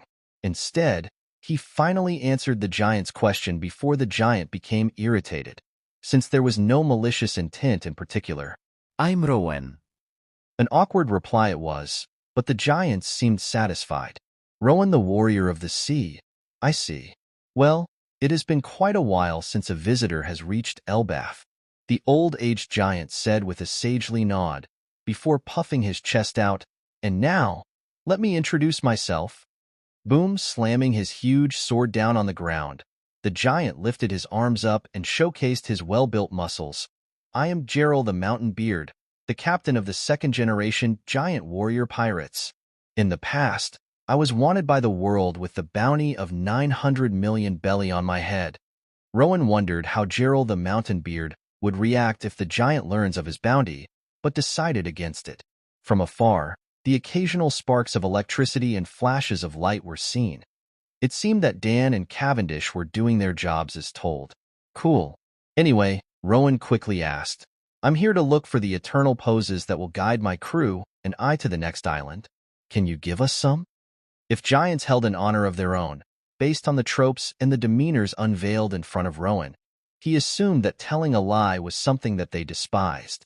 In such a situation, it was likely to be better to simply request boldly. Gerald's eyes narrowed as he stared down at Rowan, but eventually nodded in an agreement, sure. And of course, judging by the flow, Rowan thought knowingly, what follows next is something like fighting. But Gerald then grabbed onto his embedded longsword on the ground. Before pulling it out, you will have to prove your worthiness in order to do so. Called it. The giants immediately backed off from the two excitedly. Fight, fight, fight. This is how we, the giants, decide all. The gods of Elbaf favors the strong, and the strong gets to take it all. Rowan, the warrior of the sea. If you wish to take what you want from here, Gerald stated with a wide grin, defeat me. Bojajajaja. Rowan's eyes gleamed in interest upon hearing Gerald's laugh. Was it due to the laugh sounding similar to his own? That laugh is actually pretty good.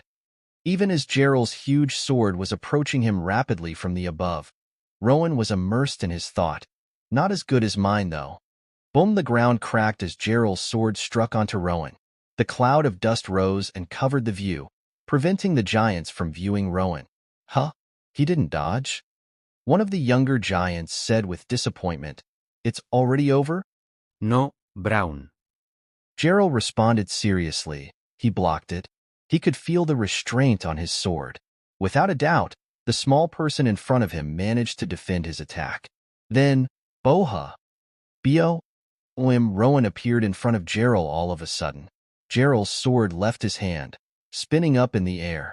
Just as Gerald's eyes widened, Rowan's fist slammed onto Gerald's exposed chest. Ooh! Gerald was sent blasting backward in an instant, to the huge castle. With a boom, the cloud of dust arose, covering the view. Boom, at the same time, Gerald's sword landed on the ground with its blade embedded within the ground. All giants were at a loss for their words. Their mouths were open wide and their eyes were popped out. Some even had snots dripping down from their noses. The silence momentarily engulfed the area before the huge roars of elation quickly overtook. "Woo!" the giants cried with sparkling eyes. "You are really strong, Rowan the warrior of the sea. Fight me next. Poo poo poo poo poo. I'm all hyped up now." The giants began to swing their weapons madly, unable to control their excitement. Clang boom puk, Rowan found himself scratching the back of his head as the whole town engaged themselves in the act of destruction. What am I supposed to do here? Then, wait. One giant cried all of a sudden, having looked back at where Gerald crashed to. "That direction is." Everyone froze from their spot. The chaotic brawl among them stopped, and they slowly turned their heads in a stiff manner.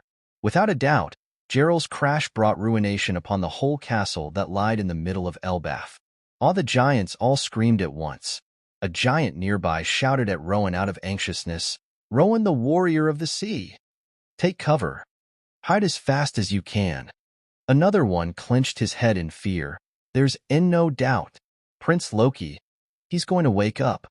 Run for your lives." "What?" Rowan exclaimed in amusement as all giants began to scramble away from the area. Honestly, these people were way too funny.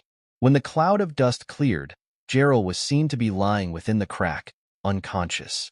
Next to the fallen Gerald, the giant bigger than any other was standing by in a slouched posture. The giant's sheer size was unbelievable. His height was more than twofold of Gerald's. Rowan heard a young giant, who was cowering behind the huge house, whispering, "P. Prince Loki." Boom! Subsequently, Gerald's huge body was smashed into the ground even further, due to the giant prince, Loki, slamming his foot onto the former's exposed torso. "Prince Loki? That dude is a prince." Rowan found himself squinting his eyes in disbelief. Loki was the ugliest one he's ever come across. "Years ago," the giant named Jaeger whispered at Rowan, said with a pale face, "Prince Loki confessed to one of Big Mom's children with all his passion. However, he received a harsh rejection, and due to the sorrow, he began to wreak havoc." Ugh. Rowan immediately covered his nose. What a disgusting stench. Another giant carried on. For the most of the day, he would sleep, for escaping from the reality eased him from the pain. But when he's awake, Prince Loki is nothing but a disaster that no one in Elbaf can stop. It's only Captain Gerald who can withstand Prince Loki's wrath. Wrya, as if proving the giant's statements, Prince Loki screamed madly, "Run, Rowan the warrior of the sea. Get out of Huh. Rowan muttered at the same time. In front of the Prince Loki, one man was seen to be walking leisurely. He was holding what seemed to be the gigantified eternal pose above his head. "Elbaf, here I am, the greatest prince of the world, Cavendish." "Cavendish? What are you doing over there?" Rowan almost burst out in laughter. Loki, too, seemed to have noticed Cavendish. Stopping his howl, Loki lowered his huge face to the two of them. Then, his eyes burned in wrath greater than any other, as he noticed just how good-looking Cavendish was. "Well, that's Cavendish for you, Captain." "Wah." Jaeger jolted up in shock as he saw Dan standing next to Rowan all of a sudden, with a huge eternal pose, similar to what Cavendish was holding, above his head. Dan immediately clenched his nose. "The fuck is this smell?" Rowan, on the other hand, said with a sweat drop, "That clumsy cave is going to end up having the eternal pose destroyed at this rate." Then, he turned to Jaeger with his nose held by his fingers and asked, "Is it fine if I kill your Prince Loki?" Jaeger immediately retorted with a visible confusion. "What? No. How about knocking him out then?" "What? But that's a yes to me." Swoosh! Right after hearing Jaeger's affirmation, Rowan vanished from his position. Prince Loki, who was about to stomp onto Cavendish, saw another small human, Rowan, abruptly appearing right in front of his face. Everything happened too quickly. Loki couldn't properly assess what was going on all of a sudden, even as Rowan's punch slammed onto his cheek. Boom vigubve. Surprised by the sudden pain that invaded his nerves, Loki sprouted a cry that made absolutely no sense. As he did so, his body was tilting, having lost its balance. The giants found themselves shocked once again. Prince Loki was the biggest of them all, and due to such size, he towered over the whole Elbaf as the ruler. But in the hands of one tiny man, such ferocious individual was knocked out in one blow. Jaeger unconsciously shivered upon remembering what Rowan said. Boom now, Prince Loki finally fell, on top of the already unconscious Geralt. His eyes were swirling and a drool was exiting from his opened mouth. He won't be able to stand back up for a while. Oof. Another giant, whose name was previously revealed as Gajerdin, grimaced upon sighting the scene. Captain Geralt's face is crushed under Prince Loki's, but if Prince Loki farts, Captain Geralt is screwed. A young giant was a young giant, indeed. Rowan, on the other hand, landed back on the ground, next to where Cavendish was standing. Upon seeing Rowan, Cavendish grinned confidently. "Aren't I amazing, Captain?" Yeah, you surely are." Rowan answered half-heartedly with a casual smile. "You two found some huge eternal poses, eh?" From the deck of the Prominence, which was floating high up in the sky at some distance away from Elbaf, the Grimheart pirates were now staring at the two huge eternal poses that they placed in the center. "The one on my left leads to Hakanosu, while the right one leads to Lodestar," Rowan said seriously, before pointing at the map on the table nearby. "This is what we will do. First, reach Hakanosu and gain the accurate direction in which the eyes are pointing at. Then, reach Lodestar and start traveling in a perfectly straight direction, parallel to the comm belts." All members of the Grimheart pirates grinned in anticipation. The point is to reach the intersection between two lines at noon. The precise time is necessary, and we are to do this as swiftly as possible, Rowan stated, before letting out a smile. "But come on, swiftly? Such a word means nothing to us. When it comes to speed, no one can beat us, right? This should be a piece of cake." Rowan gently tapped the rail of the Prominence, before reaching for the captain's hat that Karina was holding for him. He placed it on top of his messy black-colored hair and stood proudly with the purple cape draped around his shoulders. "Enough talking from me. Let's go." That's the end of this tale for now. Thank you for watching, and I'll see you in the finale. Peace.